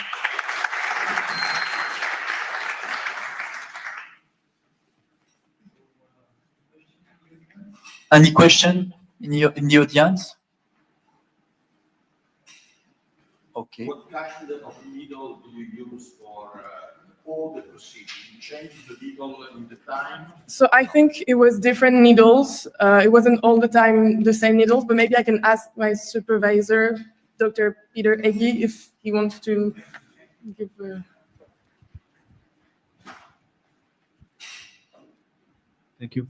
Thank you for question. The needle was 22 gauge needle FMB and the third generation needle. Thank you. Thank you. Okay, thank you. So we agreed one question after presentation, and we will proceed to the next presentation. Diagnostic performance of endoscopic ultrasound fine needle biopsy for pancreatic and extrapancreatic solid lesions with macroscopic on-site evaluation, MOSE, a retrospective single center study presented by Stefano Rizza, Torino, Italy. It will be presented online. Hello to everyone, and thank you for this opportunity. FMB needles improve diagnostic and histological yields over standard FNA. The role of ROSE, rapid on-site evaluations by a cytopathologist in the room, has been waived in favor of MOSE, macroscopic on-site evaluation, directly performed by the endosonographer. According to MOSE definition, a visible core of tissue with opacity or like features of adequate size and length, at least 4 millimeters, can be considered adequate. Till now, an optimal number of needle passes with FMB has not yet been established, and the clinical reliability of MOSE is still unknown. In our study, we made a retrospective analysis of 191 consecutive patients with pancreatic and extrapancreatic solid lesions referred for eus FMB in our center between November 2023 and March 2025. Different FMB needles were used, Francine from tip 22 and 25 gauge. Each lesion was subjected to a number of passes until obtaining a macroscopically adequate core tissue based on MOSE. In the figure, we can see that material was wiped into a slide, measured with a ruler, and then included in formalin. Final diagnosis was established based on surgical pathology or on the evolution of the disease assessed for at least 6 months by a combination of clinical course and/or imaging studies. Our primary endpoint was diagnostic accuracy of tissue acquisition with FMB needles, while secondary endpoints were specimen adequacy, MOSE reliability, and procedure-related adverse events. In this table, we can see that pancreatic lesions represented the 78%, while extrapancreatic lesion the 22%. Overall diagnostic accuracy was 90.6%, while overall sample adequacy was more than 98%, with high concordance between MOSE and histological evaluation. Sensitivity resulted about 90% and specificity 100%. In 99 cases, 2 passes were considered sufficient by the endosonographer with an accuracy more than 90%. In 75 cases, 1 single pass was considered sufficient with an accuracy equally high, about 88%.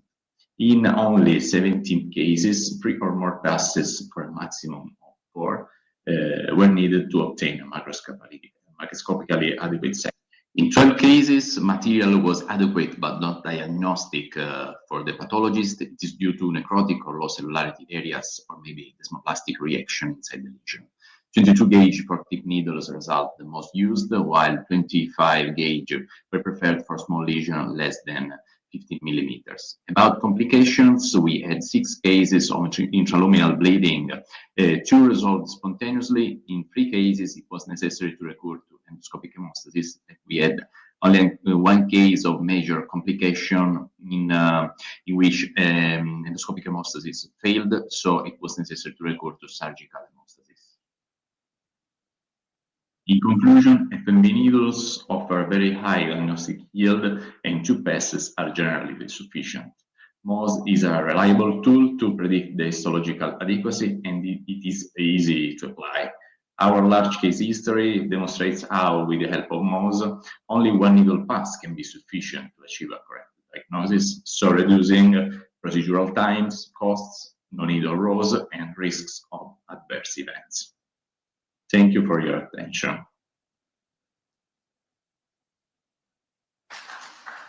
Hello to everyone, and thank you for this opportunity. Hello. Do we have questions maybe for the? Hello, thank you. No. Stefano. Yes, Dr. De Angelis, good evening. Yeah. Do you find that you have the bleeding complication more with some type of needle or with the other type of needle, or it was the same? And maybe with 22 gauge needle, and the case that I described was referred to a particular case because it was a patient affected by abdominal tuberculosis with very friable mucosa, and then there was a bleeding not stopping without endoscopic hemostasis, so it was necessary to to put the patient inside the operating room. But I think that maybe with 22 gauge needle it is more frequent. But the major part are minor bleeding. Yes, I want to say, I want to underline this, only minor complication, minor bleeding. Okay, thank you very much. Thank you. Thank you. Thank you, bye-bye.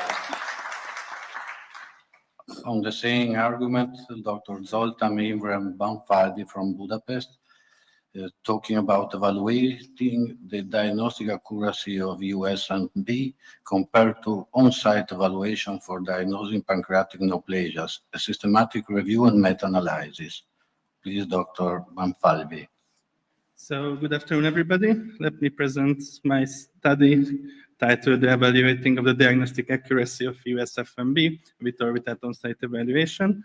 We approach this problem by the methodology of the systematic review and meta-analysis. So my name is Zoltan Banfalvi. I'm working in the Institute of Pancreatic Diseases in Budapest, and together with my team, we have a vision that patients with suspected pancreatic neoplasias should be diagnosed as early and efficiently as possible. For a quick background, we know that pancreatic cancer is around the third highest mortality rate in the world, and time is the most important factor. So the previously resectable cancer easily progressed to a near-resectable state. The main diagnostic tool is US-guided fine needle biopsy, which has a good diagnostic accuracy on its own, but sometimes it's a problem with the success rate of the tissue acquisition. Therefore, these two techniques were developed, ROSE and MOSE, and their aim is to identify the method to acquire the adequate pathological sample as soon as possible. So for the results, we found 31 articles with more than 3,000 patients. And the first outcome we assessed was sensitivity, or the true positive rate. We found that FMB without on-site evaluation has an 88% sensitivity, combined with ROSE is 95, and with MOSE is 93. And the statistical part is that both ROSE and MOSE has significantly higher sensitivity than standalone FMB. And with the multivariate meta-analysis model, we were able to compare ROSE with MOSE, and we found that there is no significant difference in case of sensitivity between FMB plus ROSE and FMB plus MOSE. In case of specificity, the true negative rate, we found that the specificity for the FMB alone group was 92%, with ROSE is 94, and with MOSE is only 90, but there was no statistical significant difference between them, either between FMB and ROSE and MOSE, either between ROSE plus FMB and MOSE plus FMB. The third outcome we assessed was sample adequacy. We found that all three groups has almost identical sample adequacy in our study, slightly different confidence intervals, but without any statistical significant difference between them.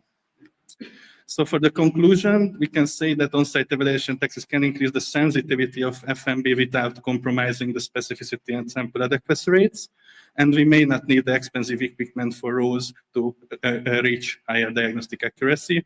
And the third and most important one is the MOSE is a valuable and recommended tool for endoscopic sampling of pancreatic lesions. Implication for practice that the recommendation may expand with details of on-site evaluation techniques, and for research that we should design specific RCTs for rows versus modes to better understand the differences between them, and maybe to establish an US registry for further investigations and to find new questions to answer. And thank you for your attention. Thank you very much. Questions for the audience? From the audience. Maybe I can. Yeah. Maybe I didn't catch it. Who was doing the moves? The pathologist or endoscopist? The moves was done by the endosonographist. The rows was done by the cytopathologist in the endoscopic. Okay, so in your opinion, would it be different if the moves was done by a pathologist? I think those techniques has a lot different learning curves, rows and moves. So the learning curve of moves can be incorporated during the endoscopist training, but I think the macroscopic assessment it's independent, the person, it's just as you should do the learning curve, either you are a gastroenterologist or the pathologist. The cytology is another case, that's the pathologist tool, yeah. Thank you.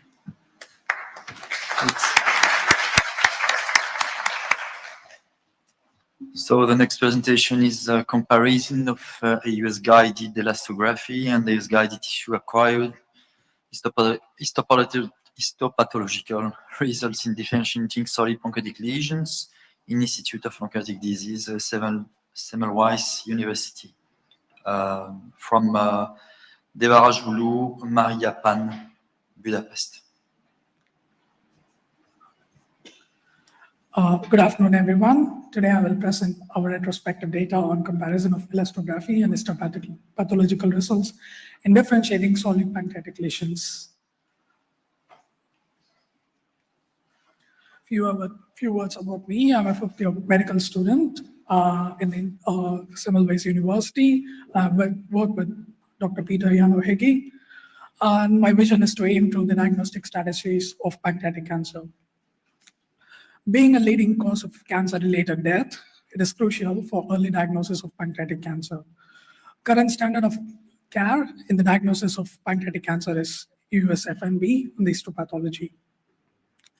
US elastography measures the tissue stiffness by measuring the degree of displacement, and so the normal pancreatic tissue is green in elastography, and a stiffer malignant tissue is blue during US elastography. So when I went and saw the current guidelines, there is no suggestion made about US elastography, and there is no recommendations to. So we went back and we saw our own data in our Institute of Pancreatic Diseases, Semmelweis University, where over 1,500 endoscopic procedures were performed since 2021. We analyzed since January, there were 250 endoscopic ultrasound procedures performed, where 125 was solid pancreatic lesions. And we included 33 patients where we had the biopsy and the elastography data. So out of these 33 patients, 61% were male, and male were younger than female, and most of the lesions were in the head of the pancreas. As we see the performance, as we see the numbers, there were 18 true positive, 2 true negative, and 11 false positive and 2 false negative. The sensitivity was 90% in our data, and the specificity was 15%. So as 90% sensitivity, it is a reliable in diagnosing cancer, but the low specificity, we have risk of overdiagnosis. The strength of this data is strength of elastography. It is a real-time assessment, and it is very easy to use it in the clinical setting, and our data gave a high sensitivity, and it is when we see the literature, previously published articles also giving a high sensitivity. And limitation is it's a qualitative data, and also it is a retrospective design, and very short period of time the data is. In conclusion, a multimodal approach combining standard of care and the ancillary US techniques such as US elastography will improve the diagnostic accuracy, and it will give an earlier diagnosis, and which is reliable too. Implication for research, there should be more prospective trials needed or to validate the endoscopic ultrasound elastography data. I want to conclude with the quote of J.C. Bose, the true laboratory is the mind behind the illusions. We can find the truth. Thank you for your attention.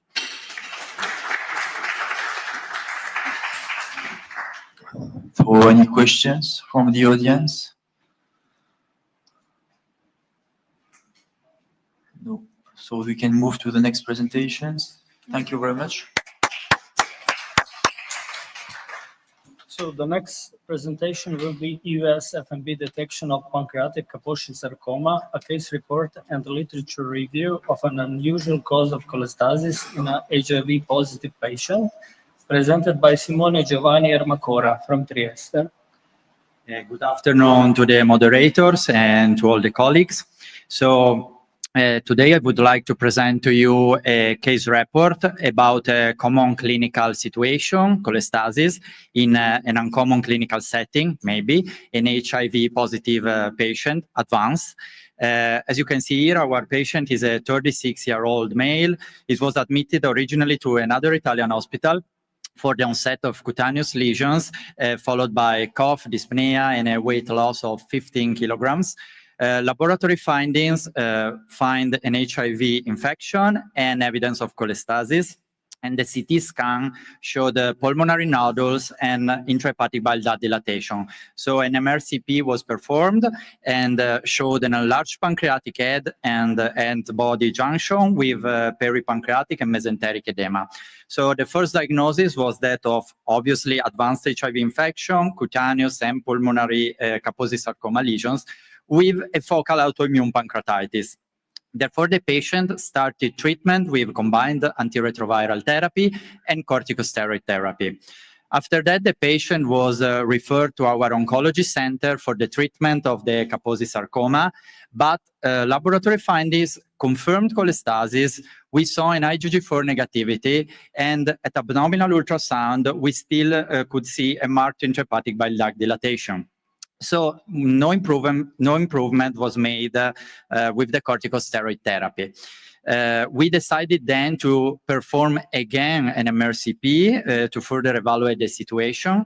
And as you can see, we found an intra and extrahepatic bile duct dilatation with an abrupt common bile duct termination.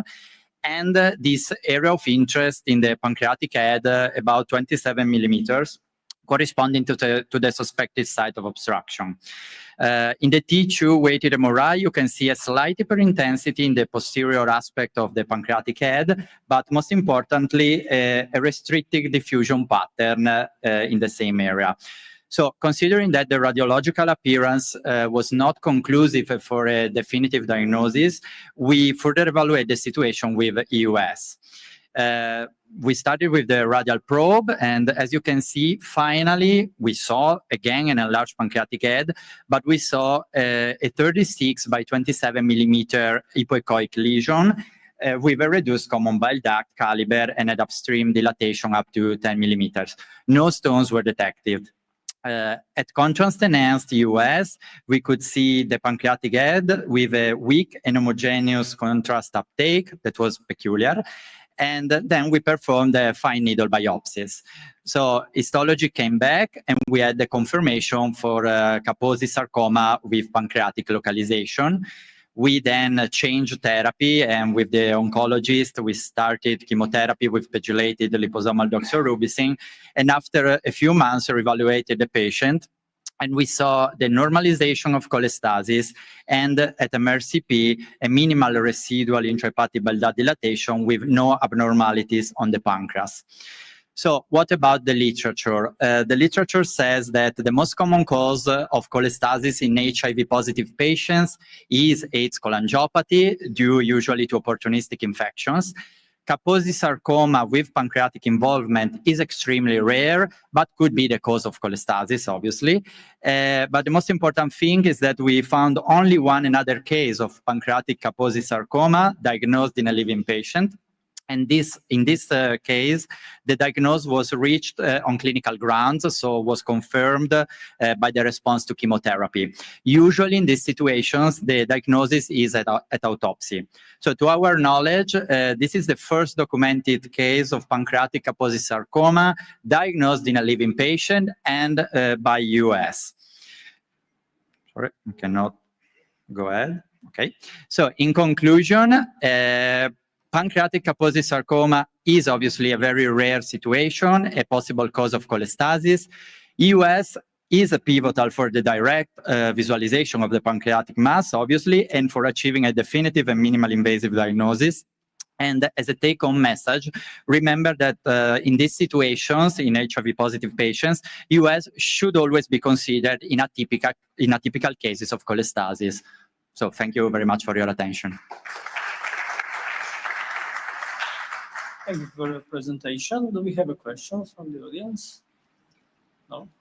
Maybe one question from me. Why did you start it with radial probe? Actually, it's just the way that my superior at this moment does EUS, and yes, it's just that. It's just that. No other meaning. Okay. Bye. Thank you. We are waiting for Dr. Riso from Cuneo, Italy. He's online. Good afternoon, everybody. Yes, I am.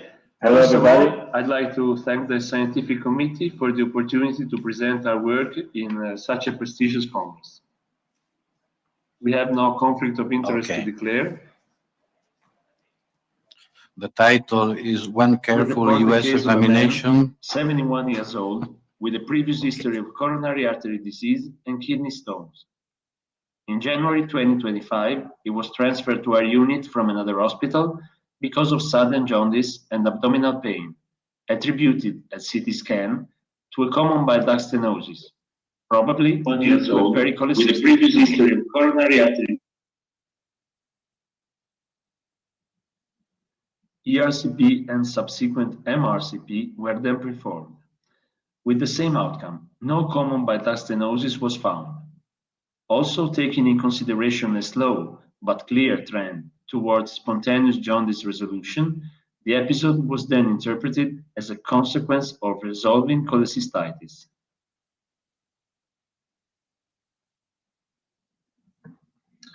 But after a few weeks, the patient was again hospitalized for jaundice and ascites.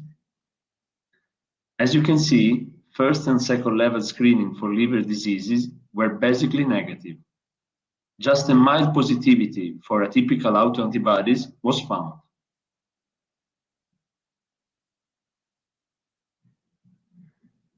Therefore, we decided to perform diagnostic EUS. The most relevant finding was a very marked three-layer stratification of both gallbladder and common bile duct walls. It led us to hypothesize an IgG4-related biliary disease. We then performed ampullary biopsies, finding lymphoplasmacellular inflammation with a very weak positivity for IgG4, while total serum IgG4 levels were normal.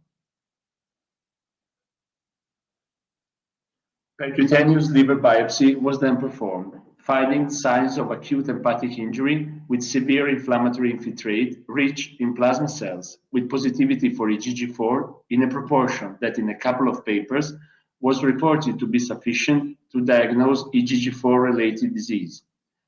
Of note, no signs of chronic liver damage or cirrhosis were found. Comforted by the meeting of some diagnostic criteria for IgG4-related autoimmune hepatitis, we decided to start steroid therapy, observing a dramatic response. But during the steroid tapering, the patient experienced an hepatitic flare, resolved with steroid recycling and azathioprine addition. The complete response to immunosuppression was confirmed at the last follow-up contact. In conclusion, we recommend a careful and open-minded approach to every diagnostic EUS, even if previous cross-sectional imaging appears to have already answered every question. And to remember the existence, the EUS characteristics, and the diagnostic criteria of a rare but clinically significant pathological condition, such as IgG4-related hepatopancreatobiliary disease. In our case, the timing of the diagnosis resulted crucial, as the patient still had not chronic liver damage, and therefore we will be able to prevent it, giving the right therapy to silence the cause of liver injury.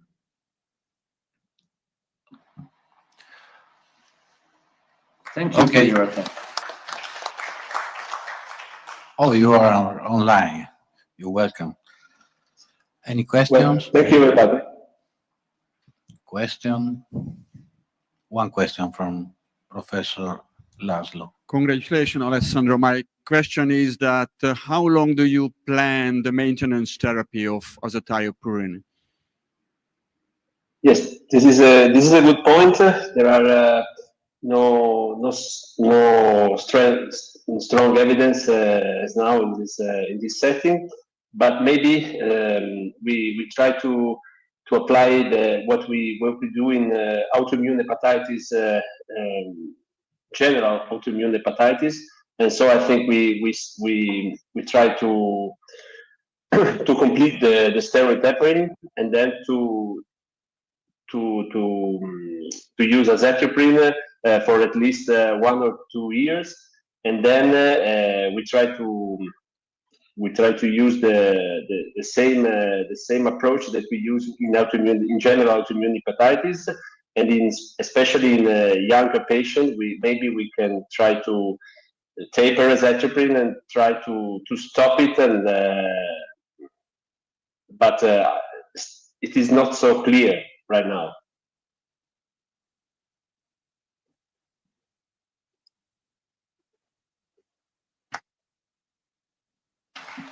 So we'll move on the next presentation, which will be given by my friend Thomas Togliani. He will talk about the role of EUS in the staging of T1 GI carcinoma.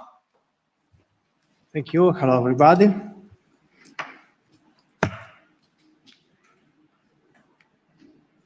This is our series on the EUS staging of early GI cancers. When we have a superficial GI cancer, we have to obtain a precise staging in order to choose if the patient has to undergo a minimally invasive endoscopic therapy or a traditional surgical resection. In this field, in this setting, the endoscopic staging is very useful and precise. And we wanted to know if, in case of a T1 tumors, EUS could have some role. So this is a retrospective study in our centers on early T1 GI tumors that we staged with EUS, and we compared the EUS staging with the final pathological staging. We studied 57 patients. This is initial treatment. After the initial treatment, in 9 cases, the patient switched to surgery because of R1 resection or perforation during the endoscopic treatment. And these are the final histological reports of our patients. Regarding the T staging with EUS, we had 28 patients that were staged as T1A, and in only 60% we correctly staged the tumors, while in 40% we understaged the tumors because they were T1B tumors. The other 29 patients were staged as T1b for US. In these cases too, only half of the patients were correctly staged and the other half were over or under staged. So the overall accuracy of US in staging T1 lesions was only 54%. These are some images. This was a real T1A lesion, and this was a real T1B lesions. But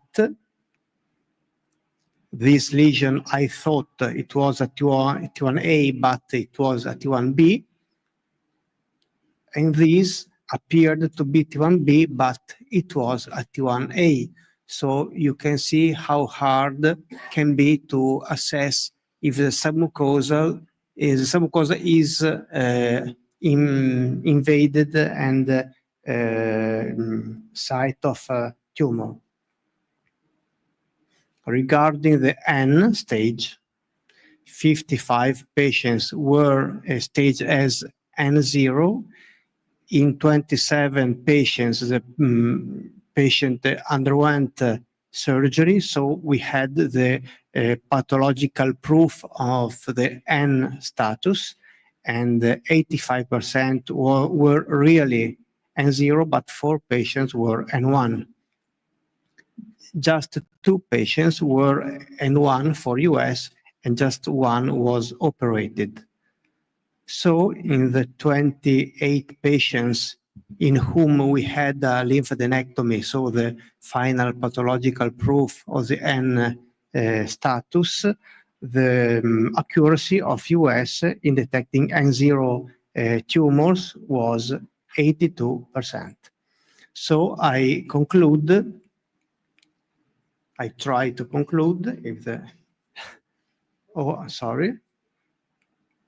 I conclude that US was not accurate in detecting T1A tumors, while it could be some role in excluding N1 tumors before an endoscopic resection. Thank you so much. Do you have some questions? Thomas? Thank you very much. I wanted to know, would you use transversal imaging for any of these kind of early tumors, or just the EUS? Do you do scanning? Do you do any of those? No, just US and endoscopic staging, the endoscopic pattern before ESD. Okay, thanks. Not CT scan. Thank you for the nice talk. I was just wondering if you subdivide your data based on the esophagus, stomach, and the rectum. Did you have a difference? Which one was harder? No. Where did you make more mistakes, or there was no difference? No difference, but consider that many of the patients had esophageal or gastric cancer and just a few rectal. I work in a hospital that is a regional referral center for upper tumors. So the main patients has esophageal or gastric cancer, but we didn't have any difference in these 2 sites. Thank you.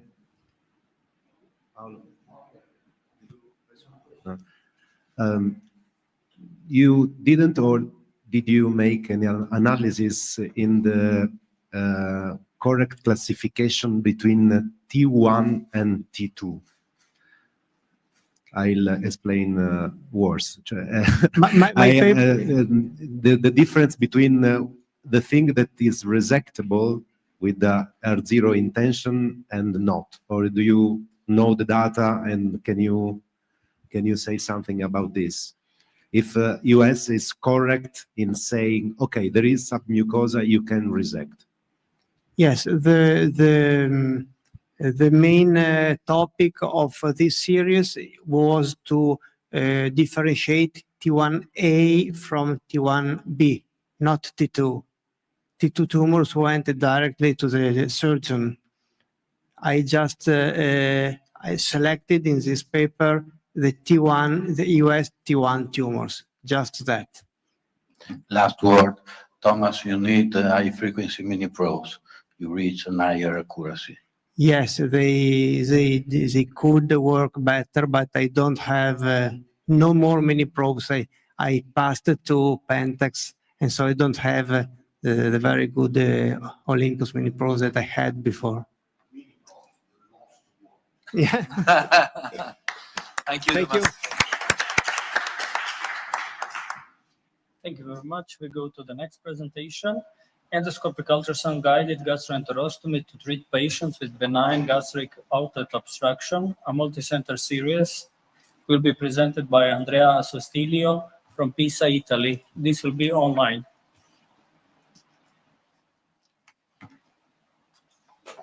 Good morning. First of all, I'd like to thank the organizer for accepting our abstract, and I would like to apologize for not being able to attend in person. I'm Andrea Sostilio, I came from Italy, and I work in Livorno Hospital. Our work is about the gastroenteranastomosis to treat patients with benign gastric outlet obstruction. I have no conflict of interest to declare. Chronic mechanical gastric outlet obstruction is a severe condition characterized by weight loss, malnutrition, vomiting, electrolyte imbalances, or aspiration pneumonia. Gastric outlet obstruction is caused by a number of malignant or benign pathologies. In our work, we take in account the benign pathologies such as peptic stenosis, cystic stenosis, group pancreatitis, or pancreatic walled-off necrosis or pseudocyst, aortomesenteric compression syndrome. A novel ultrasound-guided gastroenteranastomosis was introduced to allow creating a direct anastomosis between the stomach and the jejunal loop throughout the placement of a metal stent. This procedure is currently suggested to solve GO in patients unfit for surgery. There are a lot of data about the denoplastic GO, but the data are still limited for patients with benign condition. Our aim is to assist technical and clinical outcome of eus-guided gastroenteric anastomosis in benign gastric outlet obstruction. This procedure is described too in the SJ guidelines, and they say that we can do this procedure in poor surgical candidates with refractory benign gastric outlet obstruction. This was a retrospective study including patients with benign gastric outlet obstruction treated with eus-guided gastroenteric anastomosis procedure in 11 tertiary endoscopy centers in Italy. Data about patients' procedure and outcomes were recovered and collected in a single database for analysis. Technical success was defined as the successful placement of a stent across the site of obstruction, and clinical success as at least 1 point increase in the gastric outlet obstruction score system that you can see below. A total of 31 patients were included in our study. The main indication for the procedure were 13 with post-peptic post-inflammatory stenosis, 9 with groove chronic pancreatitis, and 4 with post-surgical stenosis, and 5 with other causes. In 19 patients, other techniques were attempted first, such as pneumatic dilation or stent placement. eus gastroenteric anastomosis was the first-line treatment of gastric outlet obstruction in 12 cases, more than half of which were pancreatitis. As we can see, the average age of the patients was 69, and the most were male. The type of stent used was dot axios with a diameter of 15 or 20 millimeters, and the average duration of the procedure was 55 minutes. In our study, technical success was achieved in 30 patients 31. We can describe just one case of stent misplacement that has been solved with endoscopy. Talking about adverse events, we can describe just one case of stent obstruction and 2 cases of bleeding, major bleeding, both treated with endoscopy. In 93% of patients, a stable benefit was maintained after median follow-up of 4 months.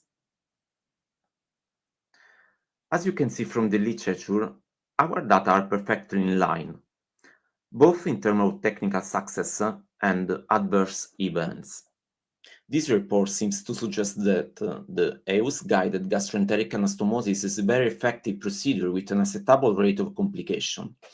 To extend the application of this procedure also in benign chronic gastrointestinal obstruction, larger and prospective studies are needed, especially for what concerns the long-term management of the lungs.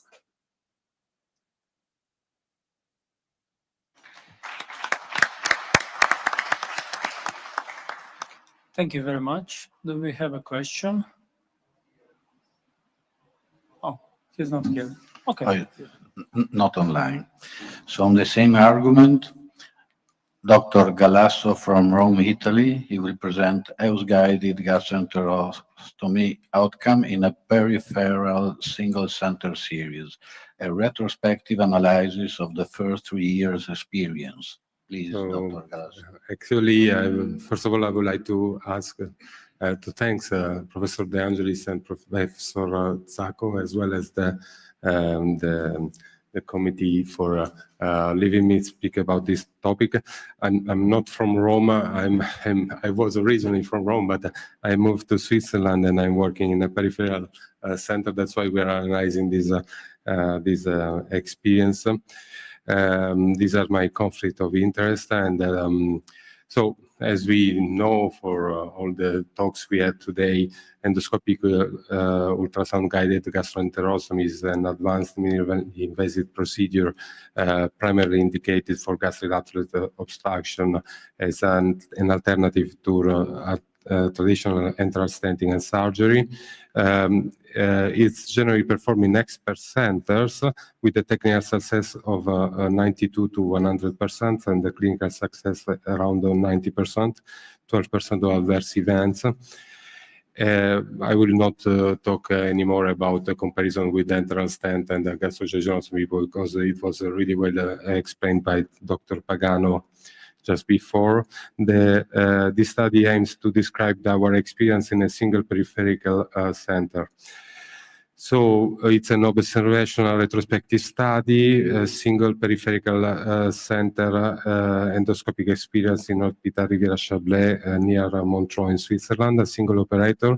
We analyzed only the period between November 2021 to November 2024. We used a wireless endoscopic simplified technique, the WEST technique, or a direct technique over a guide wire, DTOG for US-guided gastroenterostomy. We define technical success as the correct deployment of the lumen-opposing metal stent, and clinical success, the resolution or a significant improvement of the gastric outlet obstruction symptom. So these are the steps of the conventional procedure. For the technical complication, we use the Gandour and colleague classification of type 1, type 2, type 3, and type 4 complication, misdeployment complication published in 2022. And these are our data. So from November 2021 to November 2023, 20 patients, 3/4 of them were male with a median age of 76-year-old, underwent a US-guided gastrointestinal anastomosis. 15 patients were in an oncologically advanced setting, and 5 patients were benign disease like hepatic stricture or post-pancreatitis persisting duodenal stricture. So we applied the WEST technique in almost all the cases, but 2. And in all cases, we use a knot axios 20 millimeter in diameter. So the technical success was 90% because we had 2 stent misdeployment, but the clinical success was 100%. Median procedure time around 55 minutes. In the patient in the oncological group who died, we had a stent patency that lasts for 135 days in median, ranging from 30 to 510 days. The 2 complications were in the cases where we use the TTOG technique for the reason that Dr. Biniemeyer already explained, And this morning, the guide wire can make the loop further, and so we can increase the risk of complication. They were recognized, and the resolution was done in the same session. In type 2, and the first complication was a type 2 complication where we prolonged with a lumina with an esophageal fully covered metal stent. In the second complication was a type 1 where we perform a peritoneoscopy and we breach with another lumina-posing metal stent. It doesn't, hola, sorry. So this is the first complication that we published, because then we were able also to perform other intervention on the biliary tree and of the gallbladder. In conclusion, ears-gathered gastroenteroanastomosis is a challenging endoscopic procedure with high technical and clinical success described in a tertiary care center, but our result showed that it's reasonable technical and clinical success even in peripheral center if we are able to recognize and manage intra-procedural complication. The rate of adverse event is similar to those reported in the literature, and it's moderately reproducible endoscopic procedure, but we need for experienced staff and specific training. Thank you for your attention. Thank you, Dr. Galasso. Sorry for the mistake in the presentation. No. It's not your mistake, it was in the program. Yes, Sorry. it was right. Question? One question, two questions, please. Yeah. Wait to the microphone, please. For benign indications, and I suppose it's also a question for the previous speaker, Dr. Sostilio. Would you remove the stent after, like for certain? I was talking with Dinko Pagano just before about that. The first time I went to the EHJ days, they said to remove after 1 year. The second time they said after 1 year and a half. Then they said after 2 years. Nobody knows. I usually exchange the Axio stent every 6 months, and I plan to remove after 2 years. And then the fistula remains. So I really don't know, because I don't have enough experience. We started with oncological patient, and we saw, even in the case of the complication, he lived around the 500 days after the initial procedure. So it's really promising. Also in an oncological setting, we changed the life, as Claudio said, we changed the lives of this patient, but we don't have a long-term analysis. Nico? Two little questions. The first is, you have more clinical success than technical success because you included in the analysis also the patient who had a salvage procedure. Yeah, because the definition was for technical unsuccess was the not correct deployment. So it's a question of definition. And for clinical success was the relief of the symptom.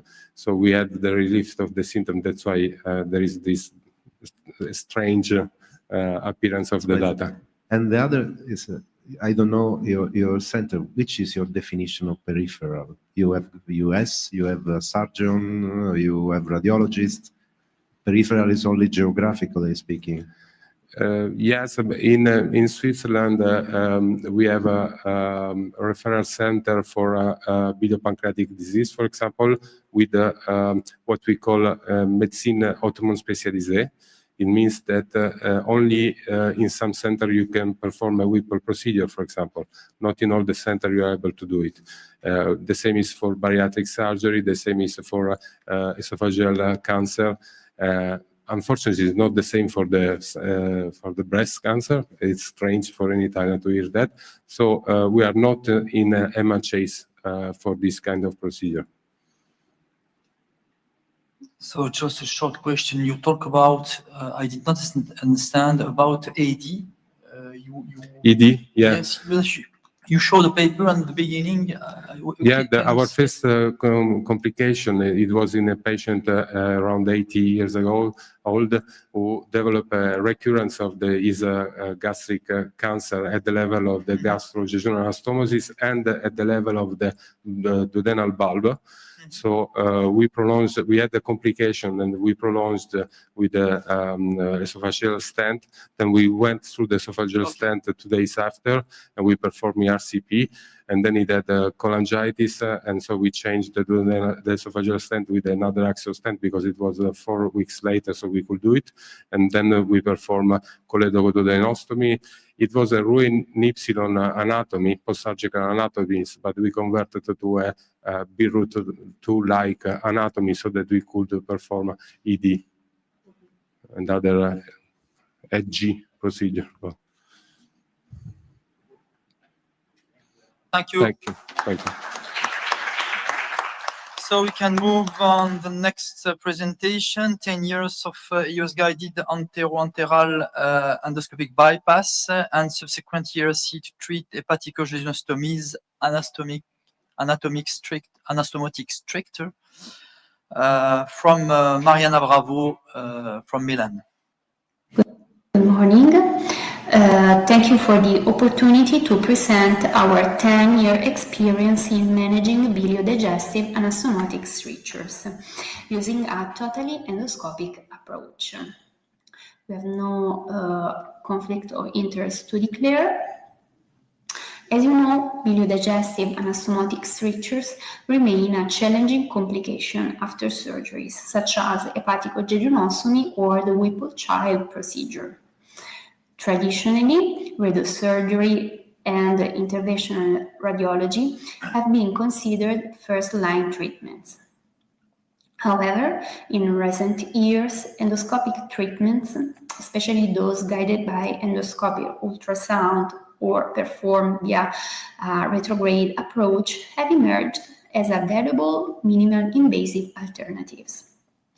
Our objective was to evaluate the safety, feasibility, and long-term outcomes of a fully endoscopic approach, combining endoscopic enteral bypass, EEB, with endoscopic retrograde cholangiography. From January 2014 to January 2024, we included 119 consecutive patients with biliodigestive anastomotic strictures. Out of these patients, 112 had successful EEB on the first attempt, and additionally 6 patients were successfully treated on a second attempt.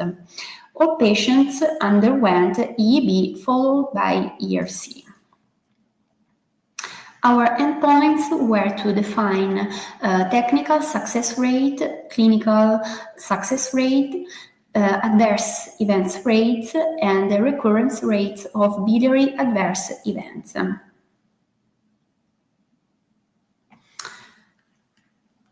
As we can see from our data, technical success of EEB was 99%.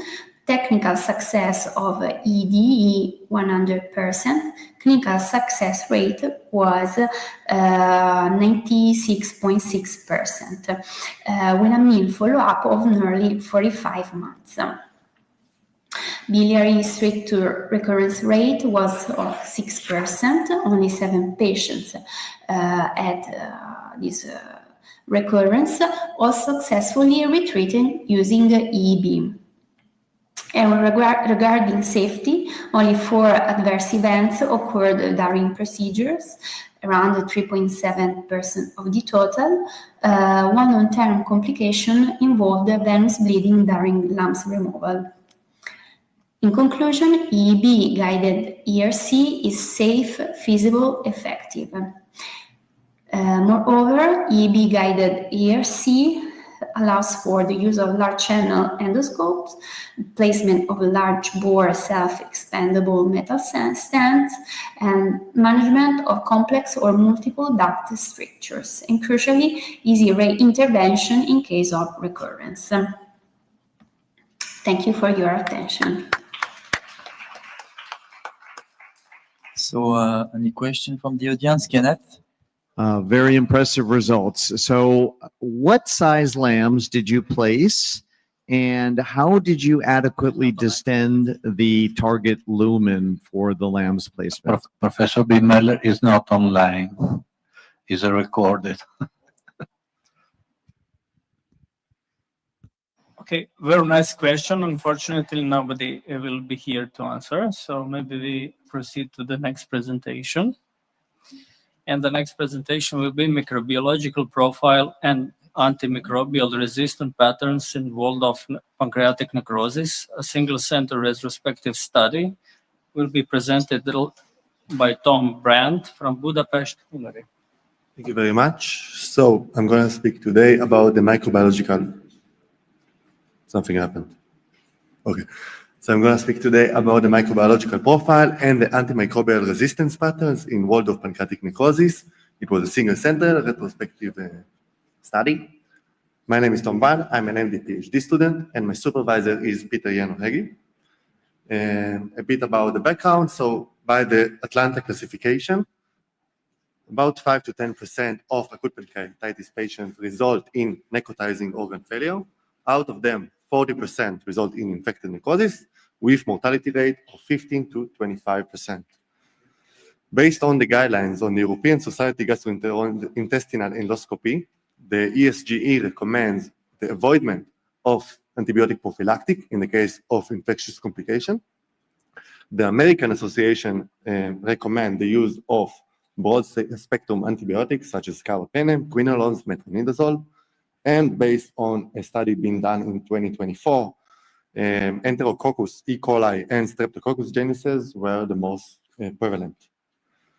The way we did the methods were out from 2021 till 2025, 3,113 interventions were done. Out of them, 1,583 were endoscopic ultrasounds. 35 of them were LAMS insertions. Our study was focused on the 35 LAMS insertions. Out of them, we analyzed the amount of infectious diseases. 25 were indeed infected from the cyst. We further analyzed them and found out that Enterococcus was found in 16 of the patients, 64%. Klebsiella followed with 13 patients with 52%, and Pseudomonas and Candida both was with 12 patients each with 48%.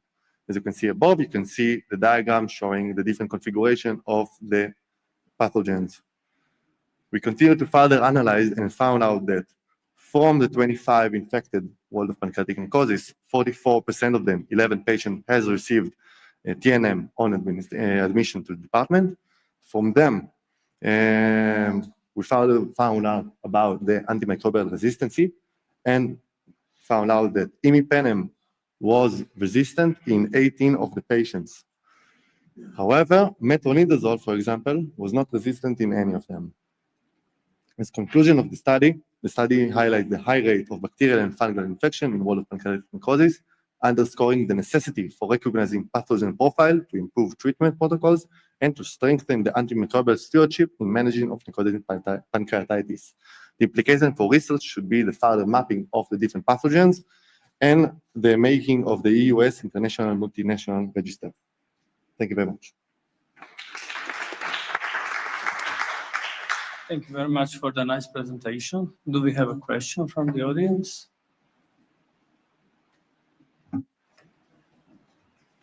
One question. Thank you very much for the wonderful presentation. In the past, we analyzed also the disponibility of the antibiotics to reach the retroperitoneal cavity, and it was a problem. So there was a group from Verona who said that only carbapenemics were able to cross. So what's in your experience?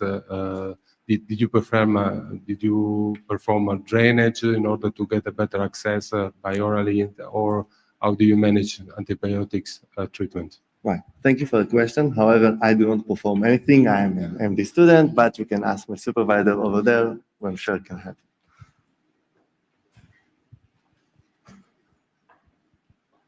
Thank you very much for the question. The question was how we can insert the antibiotic therapy.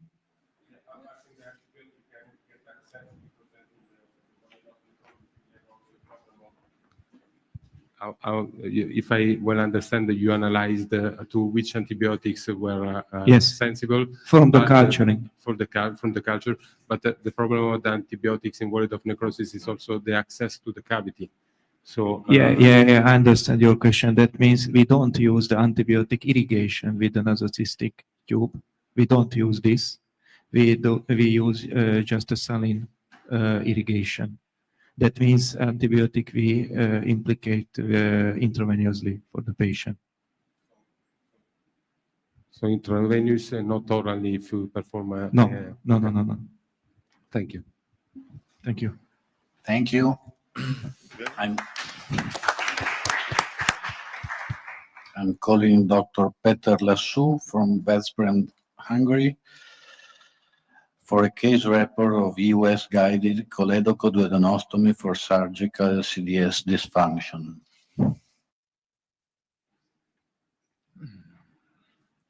Good afternoon, dear Chairman and colleagues. I would like to present the case of a 72-year-old male patient who underwent resection of a large retroperitoneal leiomyosarcoma 1 week after the surgery. 1 week after the surgery, painless jaundice was developed. The first try of ERCP was failed. That's why a surgical CDS was performed. After this, the patient referred to our hospital and oncologically therapy was started. Due to treatment-related adverse effects, the oncologically therapy stopped after 1 cycle. The follow-up imaging showed mild bile duct dilatation and the appearance of 2 hepatic metastases. Considering the high risk of biliary fistula formation, instead of surgical resection, percutaneous radiofrequency ablation was indicated. So we considering the high risk of biliary fistula formation before the RFA therapy, ERCP was attempted, but both transpapillary and through the surgical CDS, it was failed.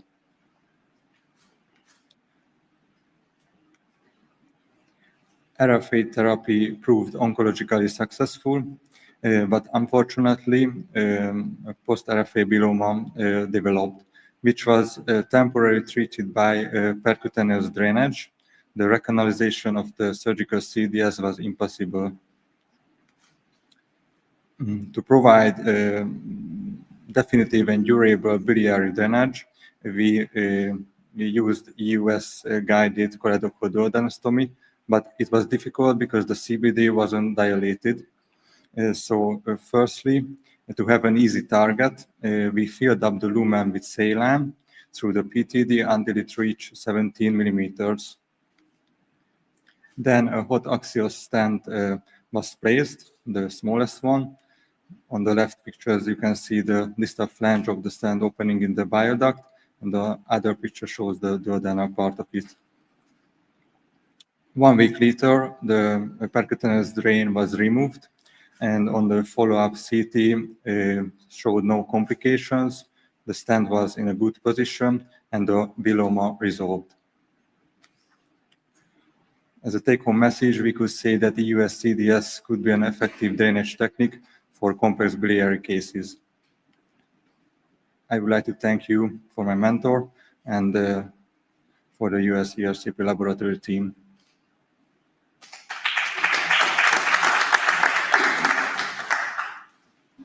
Thank you. Questions? Okay, thank you very much. So the next presentation is entitled Pancreatic Tuberculosis Mimicking a Mass in a 28-year-old male evaluated for acute pancreatitis from Edina Tari.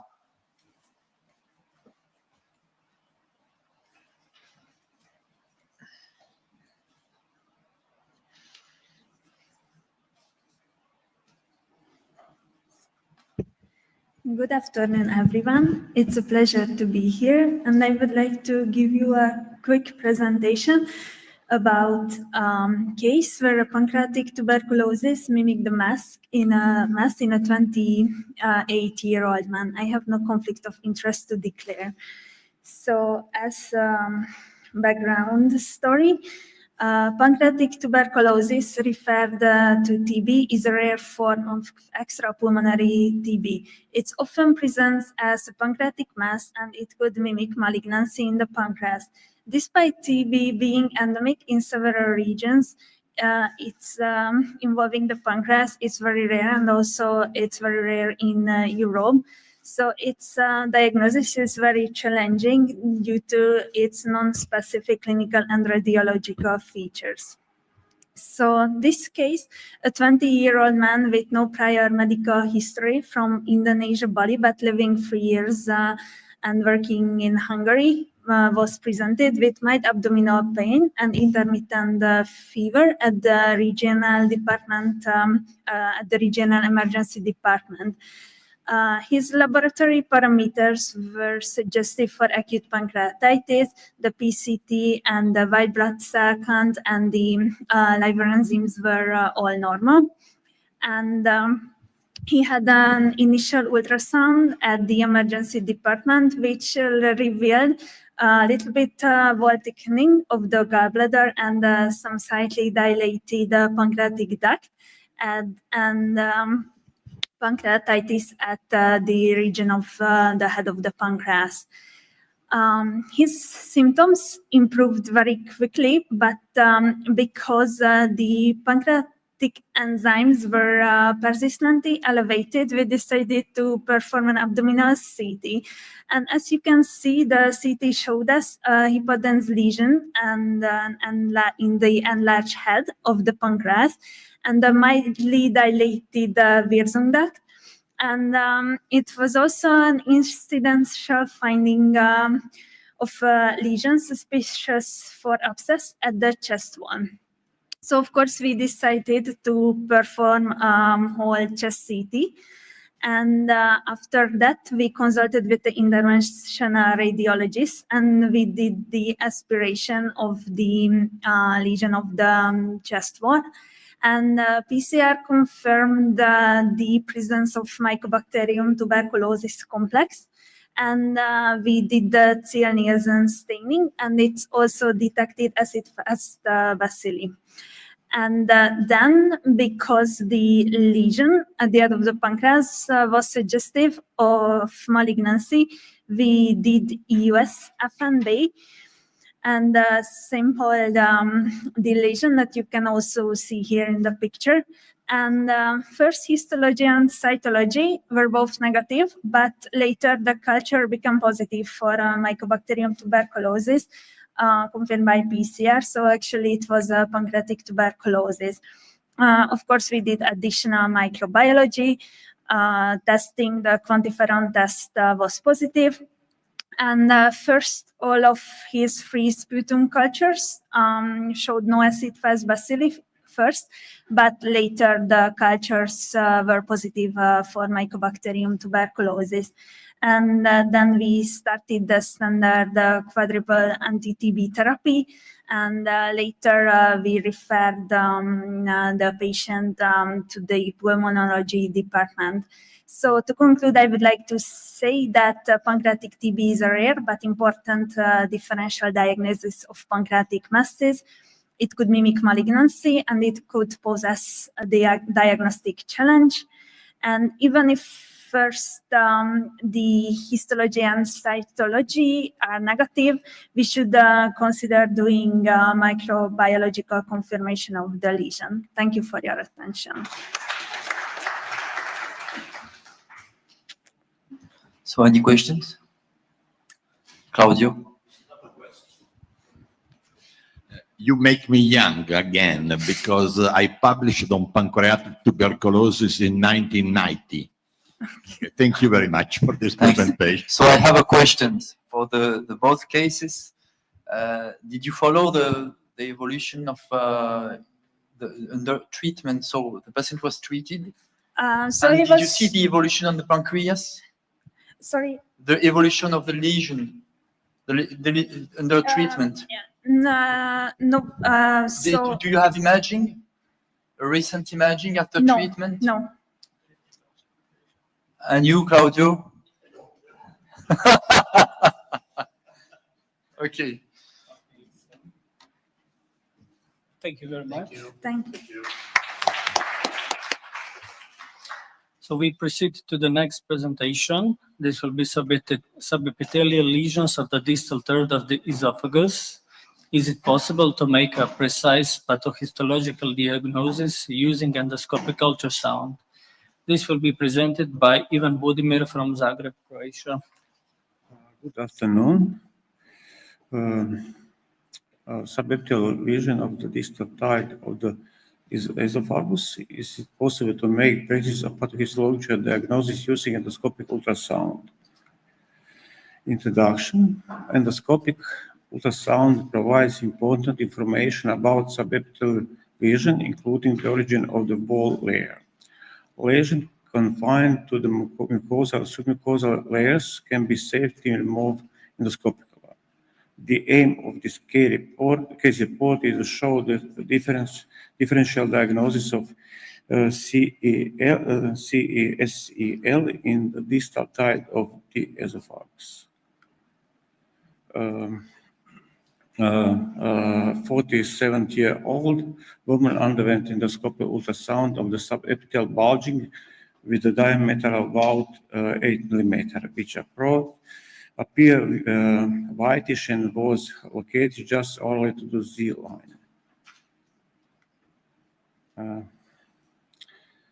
This is bulging, and I performed ultrasound, endoscopic ultrasound, and at the location show inhomogeneous dominantly hypogenic area with a longer diameter 10 mm, clearly demarcated from the surrounding area, originating from the second layer, which might correspond to leiomyoma, new endocrine tumor, giant cell tumor, or GIST. Later, and the mucosal extraction was performed, and fibroadenomatosis was pathophysiological problem. In conclusion,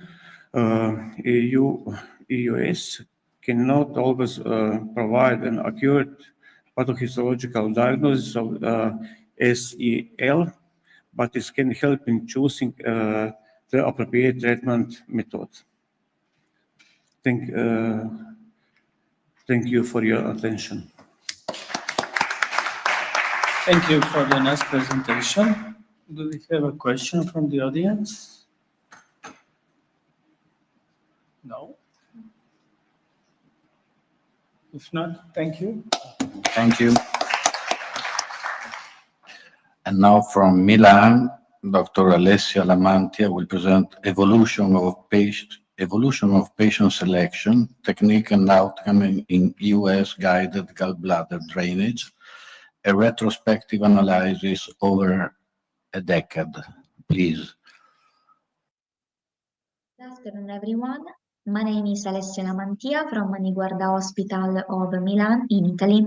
And today I will present our experience with endoscopic ultrasound guided gallbladder drainage and how its indications and outcomes have evolved over the past 10 years in our center. These are my disclosures. Acute cholecystitis in high-risk surgical patients remains a therapeutic challenge. Traditionally, percutaneous drainage was the main option, but in the last decade, US gallbladder drainage with lumen-opposing metal stents has emerged as a minimally invasive alternative. Initially, this procedure was reserved for extremely frail patients with no other option. However, its use has gradually expanded. Despite these, the criteria to define surgical unfitness are not standardized, and long-term outcome data are still limited. Our aim was to evaluate temporal changes in three main aspects. First, patient selection, second, the procedural approach, and third, clinical outcomes of US gallbladder drainage over a 10-year period. We performed a retrospective single-center study, including all patients who underwent US gallbladder drainage between January 2014 and December 2024. To assess changes over time, patients were divided into two groups. First group is Group A, in which there are procedures performed up to December 2020, and Group B, with procedures performed from January 2021 onwards. We compared patient characteristics, technical aspects of the procedure, and outcomes. In total, we included 50 patients with a mean age of almost 80 years, and half were women. When comparing the two groups, we found that patients in the later period, Group B, had a significantly lower Charlson comorbidity index. Also, the prevalence of underlying biliopancreatic malignancy decreased from almost half of the patients in Group A to about 1/4 in Group B. This shows a shift from extremely frail and oncologic patients toward a broader population. We also observed significant technical changes. The use of electrocautery enhanced lumen-opposing stents increased dramatically, reaching 100% in the recent period. This procedural standardization was associated with better outcomes. 30-day survival improved significantly from 83% in the early period to 100% in the later one. And we also observed a trend toward improved survival at 12 and 36 months, as illustrated in the survival curves. Importantly, technical and clinical success remained high throughout the study period, and adverse events occurred in about 1/4 of patients, but both early and late complications were infrequent and manageable. Conclusion, over the past decade, US gallbladder drainage has evolved from a last resort option reserved for extremely fragile patients to a broader therapeutic tool applied to patients with lower comorbidity and lower malignancy burden. This transition has paralleled the adoption of electrocautery-enhanced stents and greater procedural standardization, resulting in improved short-term survival. Long-term outcomes show favorable trends, although prospective studies are still warranted to confirm these findings. Overall, complication rates remained low, supporting the safety and efficacy of US gallbladder drainage in this challenging patient population. Thank you for attention. Thank you, Dr. Lamantia. Question? Yes, she's online. She's online. Thank you. Excellent presentation. I'd like to know how many patients underwent surgery, cholecystectomy, if any, and what the outcomes of the surgery were. Did they need open surgery, or were there complications from the surgery? Okay, thank you for attention and for the questions. Okay, there were very few rate of recurrences, but in 3 cases among all of the timing between 2014 to 2024. And all of them underwent laparotomic cholecystectomy. And actually, most of them, during the first part of the time we analyzed, mainly died a few months after the procedure. after surgery. Another question. Congratulations for the presentation. I would expect a lower adverse events rate in the second group because you treated less frail patients. Yes, we registered actually a very low rate of adverse events. They were basically comparable between the first group and the second group. Maybe I didn't understand the question.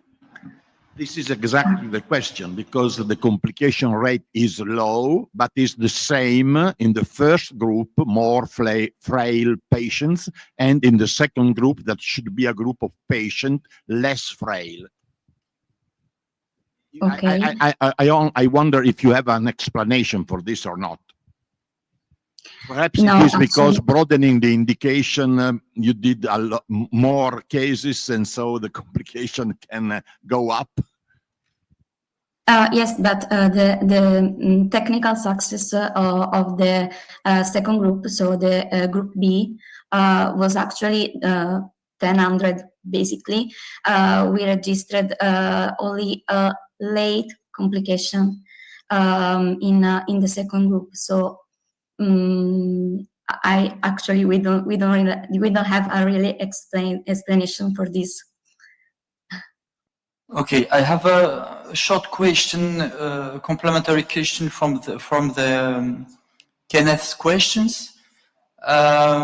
Finally, which kind of indication did you include in your studies? Acute cholecystitis in high surgical risk patients, or did you include malignant indication?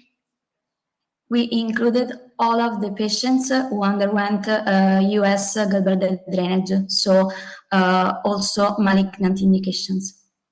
And do you have the proportion, the rate of acute cholecystitis and malignant indications? Okay. Basically, just a second. We had 20 cases out of 50 during all of the time of our analysis who underwent for malignant indications. So a little bit less than half of the patient. Okay, thank you very much, and congrats for this presentation. Thank you to you all.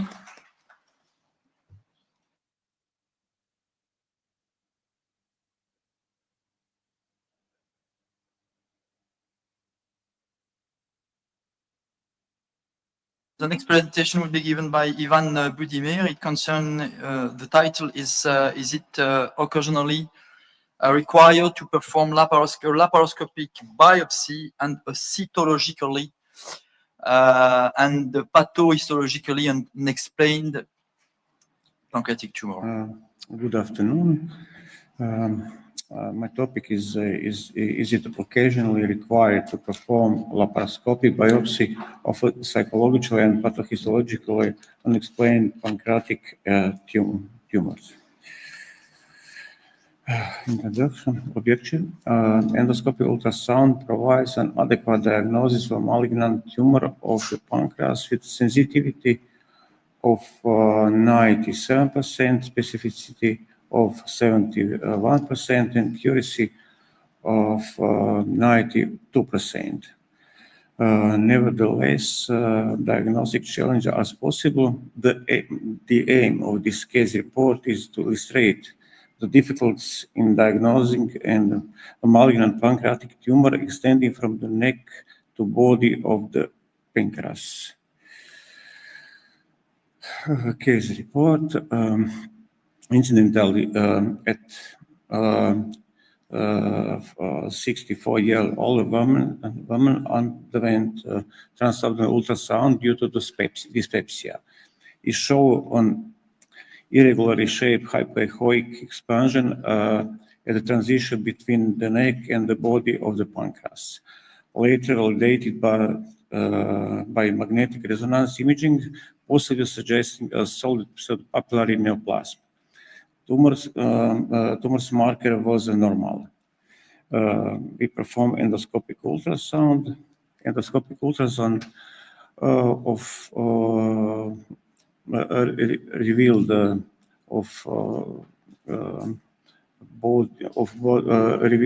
irregular shape exploding formation of body pancreas with longer diameter 3 centimeter. With marginally located cystic part, elastography mixed consistency with the dilatation of distal part of main pancreatic duct, weight about 4 millimeter. Trans-enhanced endoscopic ultrasound did not verify washout. EUS FNB was performed on 2 occasions and from 2 different doctors. Cytological and pathophysiologically no malignant tumor was proven. Before the planned operation, laparoscopic biopsy of the tumor of the pancreatic body was performed, which revealed an adenocarcinoma. A Whipple procedure was performed for pancreatic resection, confining adenocarcinoma pathophysiologically with lymph nodes remaining unaffected. Stage 1B. 6 months after the operation, the patient had no signs of disease recurrence. In conclusion, EUS FNB and other imaging methods can always provide an accurate psychological and pathophysiological diagnosis of an expansive formation of the pancreas. The laparoscopic biopsy of the pancreatic tumor may be performed when there is strong suspicion of malignant tumor. Thank you for your attention.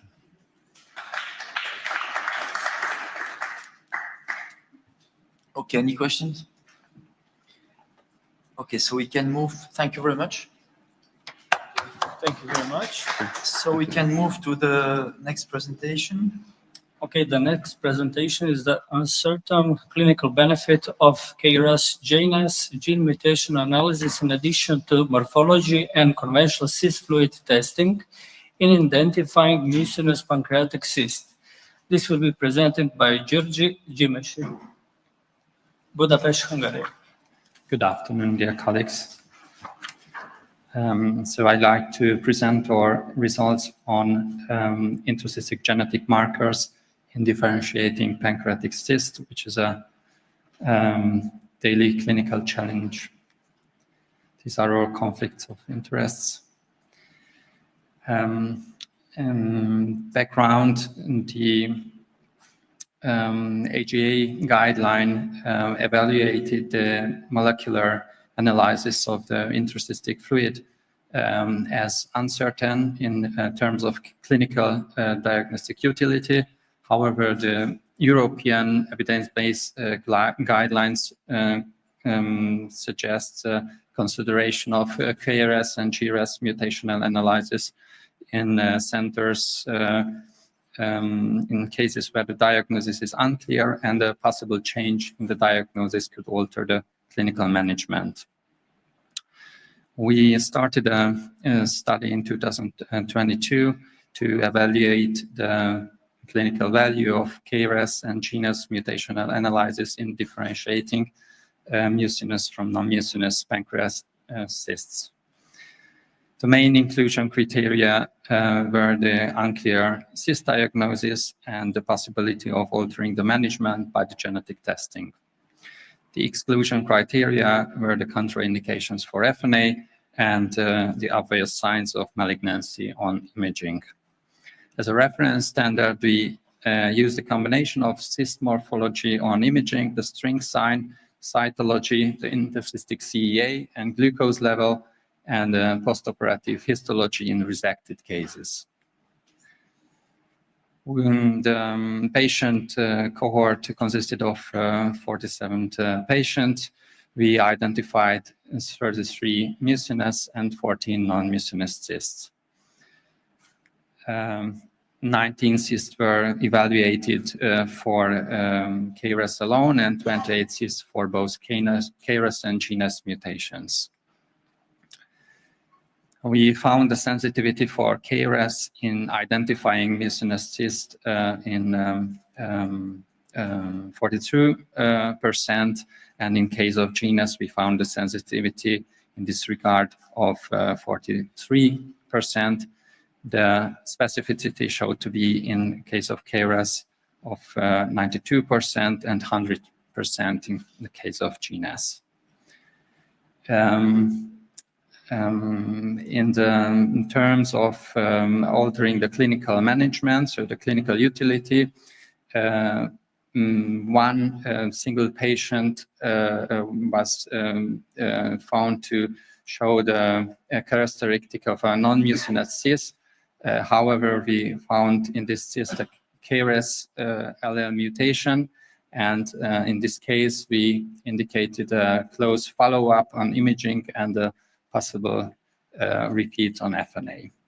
In one additional case, we found the GNAS positivity at an unclear mucinous cyst, so that we suppose that this is probably an IPMN.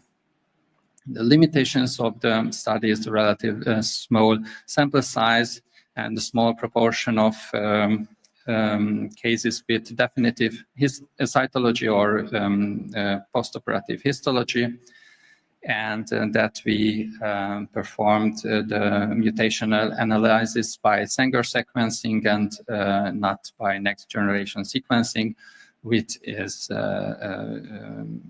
proven to be more sensitive in detecting these mutant alleles.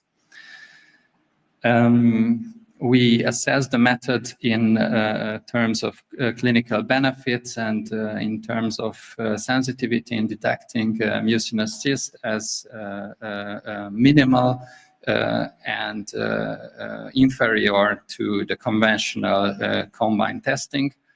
However, we see some positive benefits which resides in the high specificity, so that if we found a positive KRAS or GNAS mutation, this is supposed to be a mucinous cyst with very high probability. Thank you for your attention. Thank you for the nice presentation. I knew that Mohammed will have a question, so please give him the microphone. Thank you for the presentation. I wanted to ask about the two patients that you changed the clinical decision where you found the mutation. In two patients, right? Yes, yes, yes.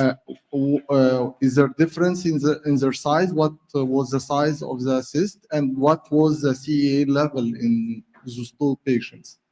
The CEA in the first patient, the CEA level was lower than the standard and the range, and the glucose level was also consistent with a serous cyst, and that's why we have planned a close follow-up on the imaging, because we detected a KRAS mutation. And what was the cyst size? The size was about 30 millimeters.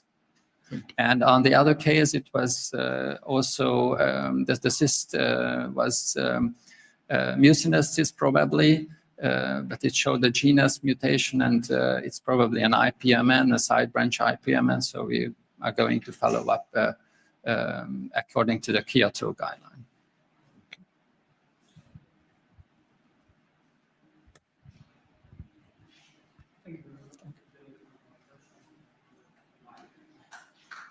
Thank you very much. If there is no more questions, we can go further with the next presentations.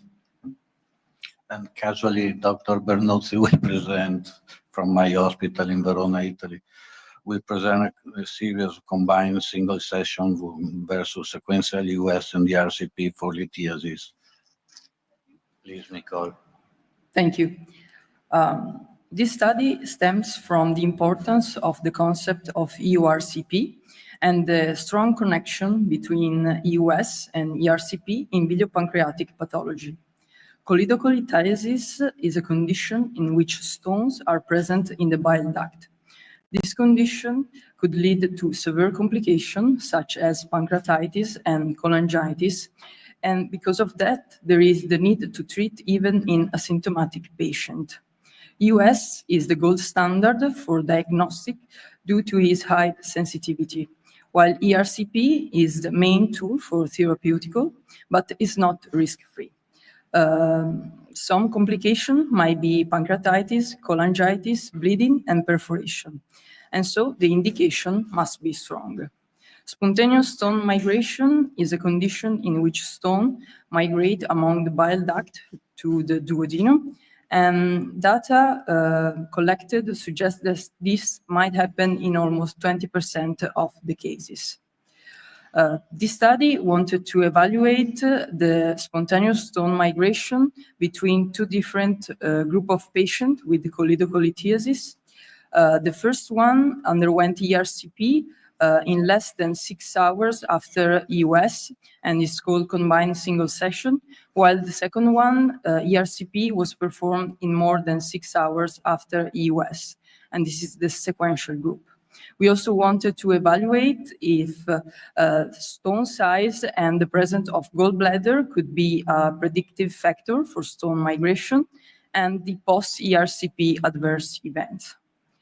This is an initial retrospective study carried out in a single center. We found out more than 300 patients who underwent both EUS and ERCP, and after excluding alternative diagnosis, we found 184 patients who underwent both EUS and ERCP for cholelithiasis. 35 patients were included in the combined single session and 113 in the sequential group.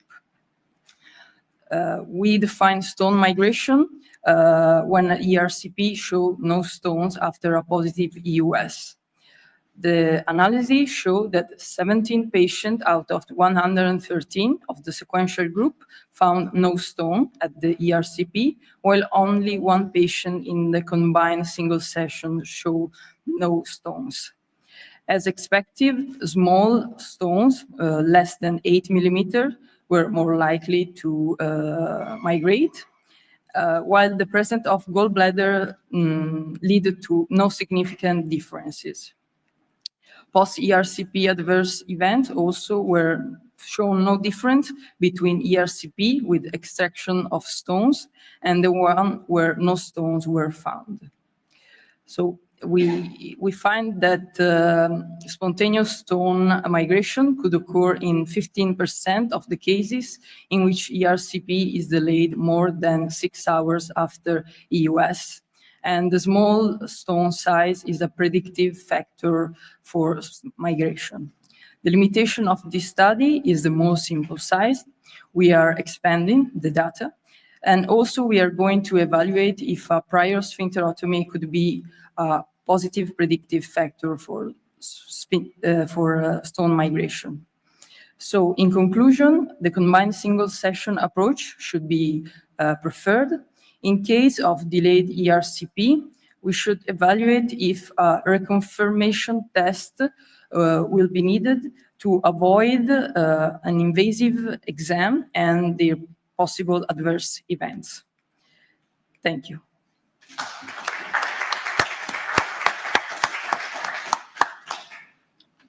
This is the field of Claudio. Thomas? No. Pietro? Congratulations. So, when you have to set up the schedule for the day, of course, it is different if you think to do only EUS or EUS and ERCP. So, would you schedule every patient for combined procedure, or maybe is there a typical type of patient for whom you would reserve more space because it is highly likely that he or she will undergo both EUS and ERCP?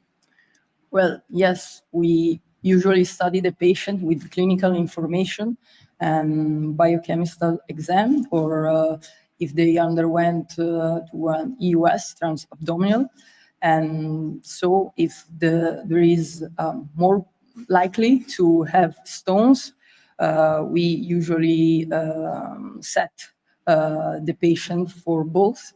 But some cases, if they're if not, it's not possible to do, because if we need anesthesiology, it's not always in the room.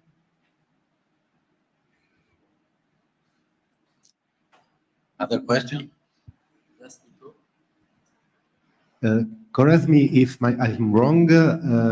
There were no consequences of the stone passage.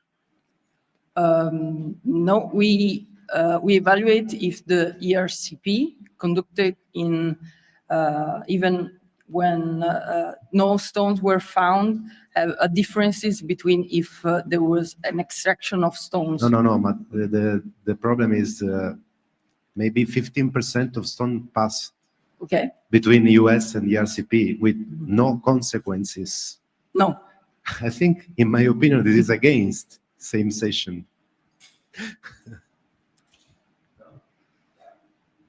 Because if the stone passes without consequences, maybe we shouldn't do anything. Spontaneous resolution, this is what you mean, Spontaneous right? resolution, no? Interesting, very interesting data.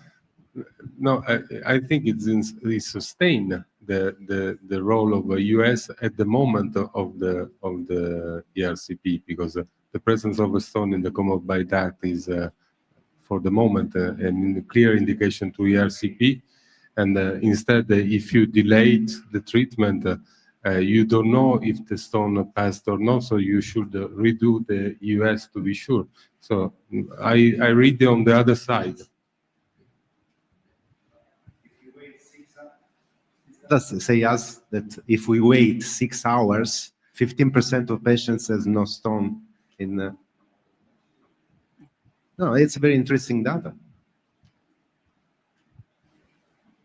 I think 6 hours is the minimum, no? And then it can be 3 days.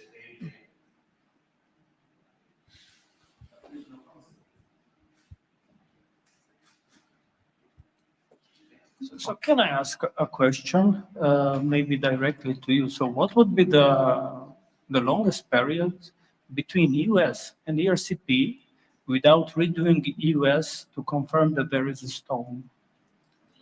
Longest period. So we see that 6 hours is the shortest period that we are. Maximum 24. So the next day. This is due only for the schedule for the people enrolled that pressing the door for colonoscopy, the CDS, not for. Yes, it depends on the organization. Yeah, no, only for the organization. Yes. Because in my idea, the simultaneous examination are the best. Sometimes it's difficult to schedule if you don't The have in the problem same is setting. to schedule correctly the patient on the basis of the risks of the dialysis. Thank you. Okay, thank you. So Thank we are you. going to close. Thank you. Thank you. Claudio, Laszlo. Please. Mario.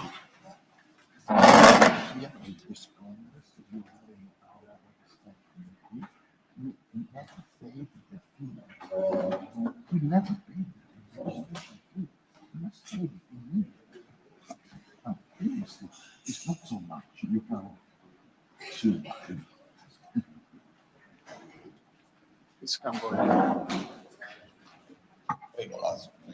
Please, please. Well, that's what I wanted to say. Just let's say farewell and let them go home because it was a long congress. But just one sentence. I think I enjoyed this congress very much, and I think it was I would say it was successful, but definitely because of the faculty members. So I think we have really well-known experts during the live, during the theoretical lectures. So I appreciate them that we have them here actively participating in the Congress. And I think you all have a productive, inspiring, enjoyable time here at the EGUS CTS 2025 in my city, Szeged. And of course, thank you for our chairman and supporter, my friend Claudio, to have this Congress here in Szeged. Okay, thank you very much. I must say that I'm very, very, very happy about this Congress, and I have to congratulate and to thank Laszlo for this great effort in the organization. The standard staff, all the staff, they did a very good job. Thank you very much. Also with a small collaboration from our EGUS Secretariat, that will take care of the online transmission on demand of all these Congress in the next weeks. And I have to thank all the EGUS board, the scientific, educational, and website committee that participated in the program and in the organization, in spreading the knowledge of this event. All the audience, because we have a maximum of 80, 90 person in person in the room, and a maximum of more than 400 person online. And still this afternoon, during the presentation of the oral presentation, we have online, we have people in the room right now, and we have online at least 50 participants. So this for me is it has been a very great success. So thank you very much, Laszlo, for this. And the last but not least, the faculty. The faculty has been the core of this meeting, and all the session for me has been of great interest.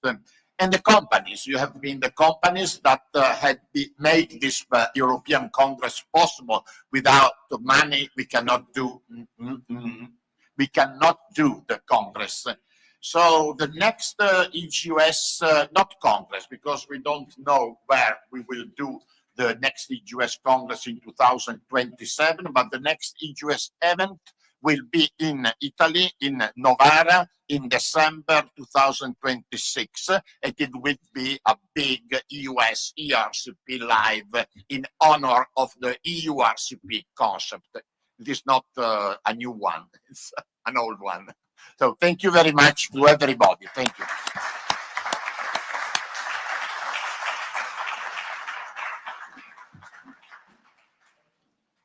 Did you receive the invitation for the Yes, faculty? several times.